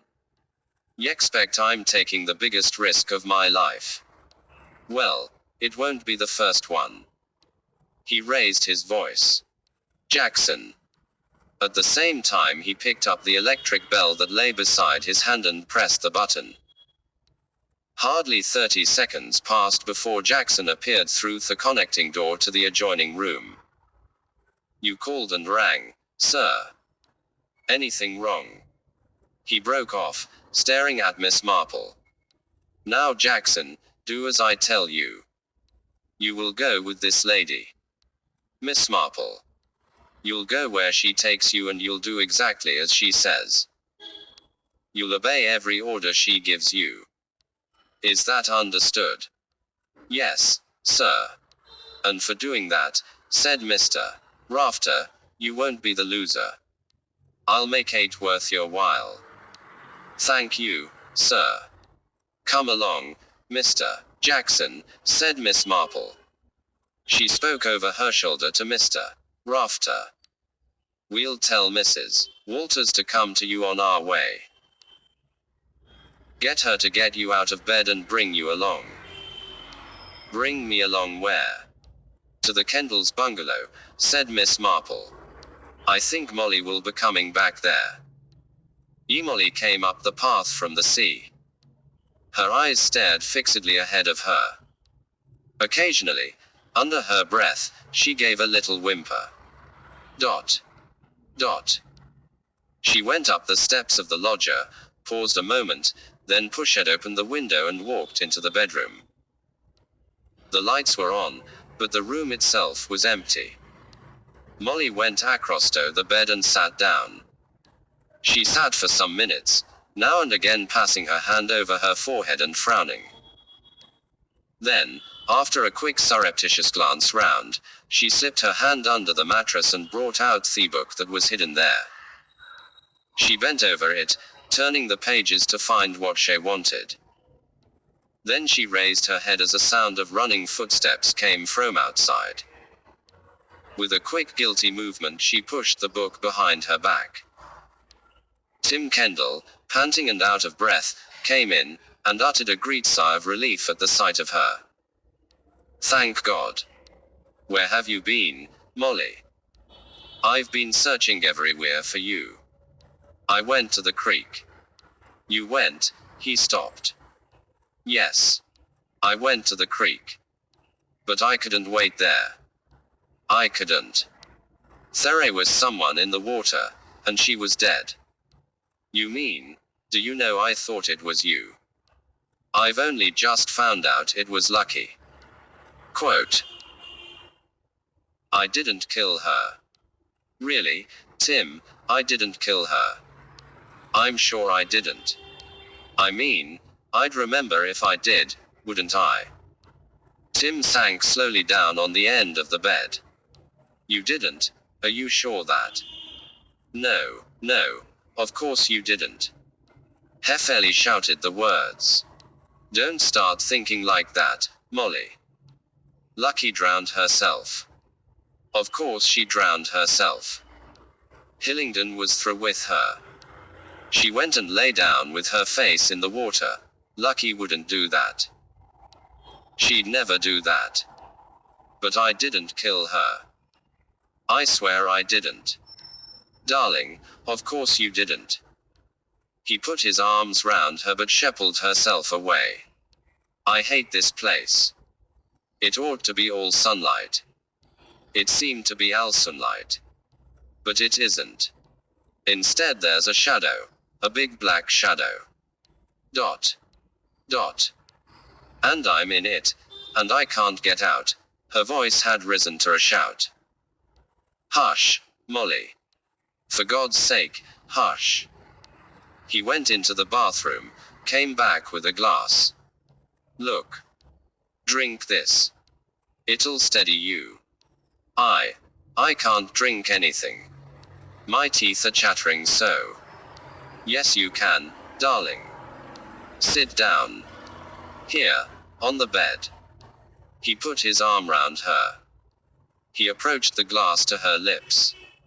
There you are now. Drink it. A voice spoke from the window. Jackson, said Miss Marple clearly. Go over. Take that glass from him and hold it tightly. Be careful. He's strong and he may be pretty desperate. There were certain points about Jackson. He was a man of training, trained to obey orders. He was a man with a great love for money, and money had been promised him by his employer, that employer being a man of stature and authority. He was also a man of extreme muscular development heightened by his training. His not to reason why, his but todo. Swift as a flash he had crossed the room. His hand went over the glass that Tim was holding to Molly's lips, his other arm had fastened round Tim. A quick flick of the wrist and he had the glass. Tim turned on him wildly, but Jackson held him firmly. What the devil? Let go of me. Let go of me. Have you gone mad? What are you doing? Tim struggled violently. Hold him, Jackson, said Miss Marple. What's going on? What's the matter here? Supported by Esther Walters, Mr. Rafter came through the window. You ask what's the matter? Shouted Tim. Your man's gone mad, stark, staring mad, that's what's the matter. Tell him to let go of me. No, said Miss Marple. Mr. Rafter turned to her. Speak up, Nemesis, he said. We've got to have chapter and verse of some kind. I've been stupid and a fool, said Miss Marple, but I'm not being a fool now. When the contents of that glass that he was trying to make his wife drink have been analyzed, I'll wager, yes, I'll wager my immortal soul that you'll find it's got a lethal dose of narcotic in it. It's the same pattern, you see, the same pattern as in Major Palgrave's story. A wife in a depressed state, and she tries to do away with herself, husband saves her in time. Then the second time she succeeds. Yes, it's the right pattern. Major Palgrave told me the story and he took out a snapshot and then he looked up and saw, over your right shoulder, continued Mr. Rafter. No, said Miss Marple, shaking her head. He didn't see anything over my right shoulder. What are you talking about? You told me. Dot. Dot. I told you wrong. I was completely wrong. I was stupid beyond belief. Major Palgrave appeared to me to be looking over my right shoulder, glaring, in fact, at something. But he couldn't have seen anything, because he was looking through his left eye and his left eye was his glass eye. I remember, he had a glass eye, said Mr. Rafter. I'd forgotten, or I took it for granted. You mean he couldn't see anything? Quote. Of course he could see, said Miss Marple. He could see all right, but he could only see with one eye. The eye he could see with was his right eye. Answer, you see, he must have been looking at something or someone not to the right of me but to the left of me. Was there anyone on the left of you? Yes, said Miss Marple. Tim Kendall and his wife were sitting not far off. Sitting at a table just by a big hibiscus bush. They were doing accounts there. So you see, the Major looked up. His glass left eye was glaring over me shoulder, but what he saw with his other eye was a man sitting by a hibiscus bush, and the face was the same, only rather older, as the face in the snapshot. Also by a hibiscus bush. Tim Kendall had heard the story the Major had been telling, and he saw that the Major had recognized him. So, of course, he had to kill him. Later, he had to kill the girl, Victoria, because he should seen him putting a bottle of tablets in the Major's room. She didn't think anything of it at first, because of course it was quite natural on various occasions for Tim Kendall to go into the guests' bungalows. He might have just been returning something to it that had been left on a restaurant table. But she thought about it, and then she asked him questions, and so he had to get rid of her. But this is the real murder, the murder he's been planning all along. He's a wife killer, you see. What damn nonsense, what? Tim Kendall shouted. There was a sudden cry, a wild angry cry. Esther Walters detached herself from Mr. Rafter, almost flinging him down, and rushed across the room. She pulled vainly at Jackson. Let go of him. Let go of him. It's not true. Not a word of it's true. Tim darling, it's not true. You could never kill anyone, I know you couldn't. I know you wouldn't. It's that horrible girl you married. She's been telling lies about you. They're not true. None of them are true. I believe in you. I love you and trust in you. I'll never believe a word anyone says. Then Tim Kendall lost control of himself. For God's sake, you damned bitch, he said, shut up, can't you? Do you want to get me hanged? Shut up, I tell you. Shut that big, ugly mouth off yours. Quote. Poor silly creature, said Mr. Rafter softly. So that's what's been going on, is it? 25 Miss Marple uses her imagination, so that's what had been going on, said Mr. Rafter. He and Miss Marple were sitting together in a confidential manner. She'd been having an affair with Tim Kendall, had she? Hardly an affair, I imagine, said Miss Marple, primly. It was, I think, a romantic attachment with the prospect of marriage in the future. What? After his wife was dead? I don't think poor Esther Walters knew that Molly was going to die, said Miss Marple. I just think she believed the story Tim Kendall told her about Molly having been in love with another man, and the man having followed her here, and I think she counted on Tim's getting a divorce. I think it was all quite proper and respectable. But she was very much in love with him. Well, that's easily understood. He was an attractive chap. But what made him go for her? Do you know that too? You know, don't you? Said Miss Marple. I dare say I've got a pretty fair idea, but I don't know how you should know about it. As far as that goes, I don't see how Tim Kendall could know about it.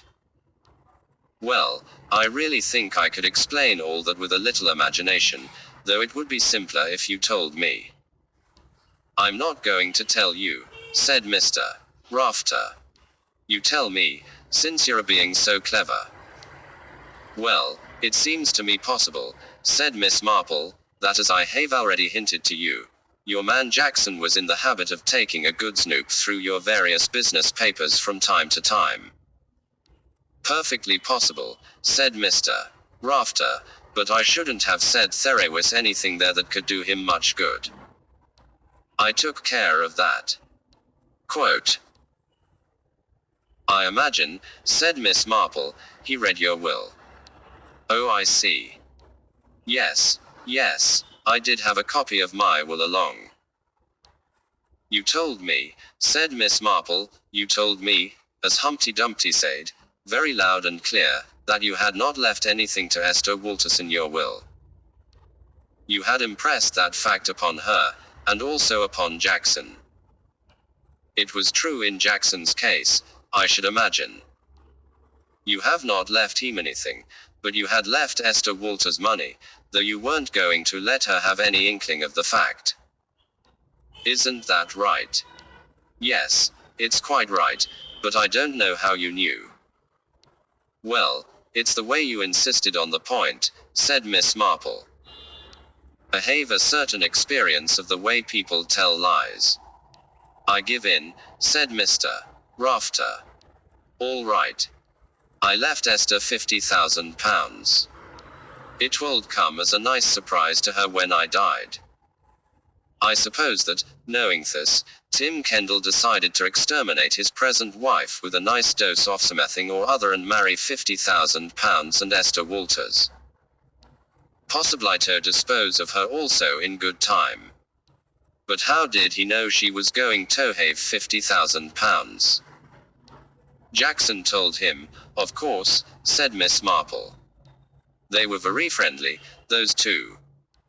Tim Kendall was nice to Jackson and, quite, I should imagine, without ulterior motive. But amongst the bits of gossip that Jackson let slip, I think Jackson told him that unbeknown to herself, Esther Walters was going to inherit a fat lot of money, and he may have said Thatcher himself hoped to induce Esther Walters to marry him, though he had had much success so far in taking her fancy. Yes, I think that's how it happened. The things you imagine always seem perfectly plausible, said Mr. Rafter. But I was stupid, said Miss Marple, very stupid. Everything fitted in reality, you see. Tim Kendall was a very clever man as well as being a very wicked one. He was particularly good at putting about rumors. Half the things I've been told here came from him originally, I imagine. There were stories going around about Molly wanting to marry an undesirable young man, but I rather fancy that the undesirable young man was actually Tim Kendall himself, though that wasn't the name he was using then. Her people had heard something, perhaps that his background was rather fishy. So Heppiot, on a high indignation act, refused to be taken by Molly to be shown if to her people, and then he brewed up a little scheme with her which Theboth thought great fun. She pretended to sulk and pine for him. Then a Mr. Tim Kendall turned up, primed with the names of various old friends of Molly's people, and they welcomed him with open arms as being the sort of young man who would put the former delinquent one out of Molly's head. I am afraid Molly and he must have laughed over it a good deal. Anyway, he married her, and with her money he bought out the people who ran this place, and they came out here. I should imagine that he ran through her money at a pretty fair rate. Then he came across Esther Walters and he saw a nice prospect of more money. Why didn't he bump me off? Said Mr. Rafter. Miss Marple coughed. I expect he wanted to be fairly sure of Mrs. Walters first. Besides, I mean. ... She stopped, a little confused. Besides, he realized he wouldn't have to wait long, said Mr. Rafter, and it would clearly be better for me to die a natural death. Being so rich. Deaths of millionaires are scrutinized rather carefully, aren't they, unlike mere wives? Yes, you're quite right. Such a lot of lies as he told, said Miss Marple. Look at the lies he got Molly herself to believe, putting that book and mental disorders in her way. Giving her drugs which would give her dreams and hallucinations. You know, your Jackson was rather clever over that. I think he recognized certain of Molly's symptoms as being the result of drugs. And he came into the bungalow that day to potter about a bit in the bathroom. That face cream he examined. He might have got some idea from the old tales of witches rubbing themselves with ointments that had belladonna in them. Belladonna in face cream could have produced just that result. Molly would have blackouts. Times she couldn't account for, dreams of flying through the air. No wonder she got frightened about herself. She had all the signs of mental illness. Jackson was on the right track. Maybe he got the idea from Major Palgrave's stories about the use of datura by Indian women on their husbands. Major Palgrave, said Mr. Rafter. Really, that man. Quote. He brought about his own murder, said Miss Marple, and that poor girl Victoria's murder, and he nearly brought about Molly's murder. But he recognized a murderer all right.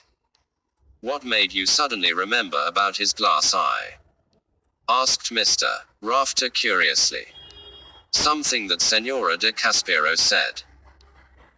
She talked some nonsense about his being ugly, and having the evil eye, and I said it was only a glass eye, and he couldn't help that, poor man, and she said his eyes look a different ways, they were cross eyes, which, of course, they were. And she said it brought bad luck. I knew that I had heard something that day that was important. Last night, just after Lucky's death, it came to me that it was. And then I realized there was no time to waste. Dot. How did Tim Kendall come to kill the wrong woman? Sheer chance. I think his plan was this, having convinced everybody, and that included Molly herself, that she was mentally unbalanced, and after giving her a sizable dose of the drug he was using, he told her that between them they were going to clear up all these murder puzzles. But she had got to help him. After everyone was asleep, they would go separately and meet at an agreed spot by the creek. He said he had a very good idea where the murderer was, and they would trap him. Molly went off obediently, but she was confused and stupefied with the drug she had been given, and it slowed her up. Tim arrived there first and saw what he thought was Molly. Golden hair and pale green shawl. He came up behind her, put his hand over her mouth, and forced her down into the water and held her there. Nice fellow. But wouldn't it have been easier just to give her an overdose of narcotic? Much easier, of course. But that might have given rise to suspicion. All narcotics and sedatives had been carefully removed from Molly's reach, remember. And if she had got hold of a fresh supply, who more likely to have supplied it than her husband? But if, in a fit of despair, she went out and drowned herself whilst her innocent husband slept, the whole thing would be a romantic tragedy, and no one would be likely to suggest that she had been drowned deliberately. Besides, added Miss Marple, murderers always find it difficult to keep things simple. They can't keep themselves from elaborating. Quote. You seem convinced you know all there is to be known about murderers. So you believe Tim didn't know he had killed the wrong woman? Miss Marple shook her head. He didn't even look at her face, just hurried off as quickly as he could, let an hour elapse, then started to organize a search for her, playing the part of a distracted husband. But what the devil was Lucky doing hanging about the creek in the middle of the night? Miss Marple gave an embarrassed little cough. It is possible, I think, that she was, waiting to meet someone. Edward Hillingdon. Oh no, said Miss Marple. That's all over. I wondered whether, just possibly, she might have been waiting for Jackson. Waiting for Jackson. I've noticed her, look at him once or twice, murmured Miss Marple, averting her eyes. Mr. Rafter whistled. My torn cat Jackson. I wouldn't put it past him. Tim must have had a shock later when he found he'd killed the wrong woman. Yes, indeed. He must have felt quite desperate. Here was Molly Allivand wandering about. And the story he'd circulated so carefully about her mental condition wouldn't stand up for a moment once she got into the hands of competent mental specialists. And once she told her damning story of his having asked her to meet him at the creek, where would Tim Kendall.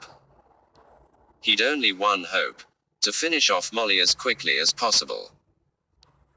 There was a very good chance that everyone would believe that Molly, in a fit of mania, had drowned Lucky, and had then, horrified by what she had done, taken her own life. And it was then, said Mr.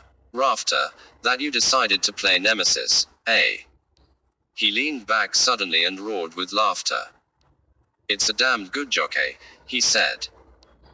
If you knew what you looked like that night with that fluffy pink wool all round your head, standing there and saying you were Nemesis. I'll never forget it. Quote. EPILOGUETHE time had come and Miss Marple was waiting at the airport for her plane. Quite a lot of people had come to see her off. The Hillingdons had left already. Gregory Dyson had flown to one of the other islands and Therima had come that he was devoting himself to an Argentinian widow. Senora de Caspero had returned to South America. Molly had come to see Miss Marple off. She was pale and thin but she had weathered the shock of her discovery bravely and with the help of one of Mr. Rafter's nominees whom he had wired for to England she was carrying on with the running of the hotel. Do you good to be busy, Mr. Rafter observed. Keep you from thinking. Got a good thing here. You don't think the murders. People love murders when they're all cleared up, Mr. Rafter Ashereda. You carry on, girl, and keep your heart up. Don't distrust all men because you've met one bad lot. You sound like Miss Marple, Molly had said, she's always telling me Mr. Right will come along one day. Mr. Rafter grinned at this sentiment. So Molly was there and the Two Prescotts and Mr. Rafter, of course, and Esther who looked older and sadder and to whom Mr. Rafter was quite often unexpectedly kind. Jackson also was very much to the fore, pretending to be looking after Miss Marple's baggage. He was all smiles these days and let it be known that he had come into money. There was a hum in the sky. The plane was arriving. Things were somewhat informal here. There was no taking your place by channel 8 inches or channel 9. You just walked out from the little flower-covered pavilion on Todd tarmac. Goodbye, darling Miss Marple. Molly kissed her. Goodbye. Do try and come and visit us. Miss Prescott shook her warmly by the hand. It has been a great pleasure to know you, said the canon. I second me sister's invitation most warmly. All the best. Madam, said Jackson, and remember any time you want any massage free, just you send me a line and we'll make an appointment. Only Esther Walters turned slightly away when the time came for goodbyes. Miss Marple did not force one upon her. Mr. Rafter came last. He took her hand. Avenue Caesar, nos morituri te salutamus, he said. I'm afraid, said Miss Marple, I don't know very much Latin. But you understand that? Yes. She said no more. She knew quite well what he was telling her. It has been a great pleasure to know you, she said. Then she walked across the tarmac and got into the plane.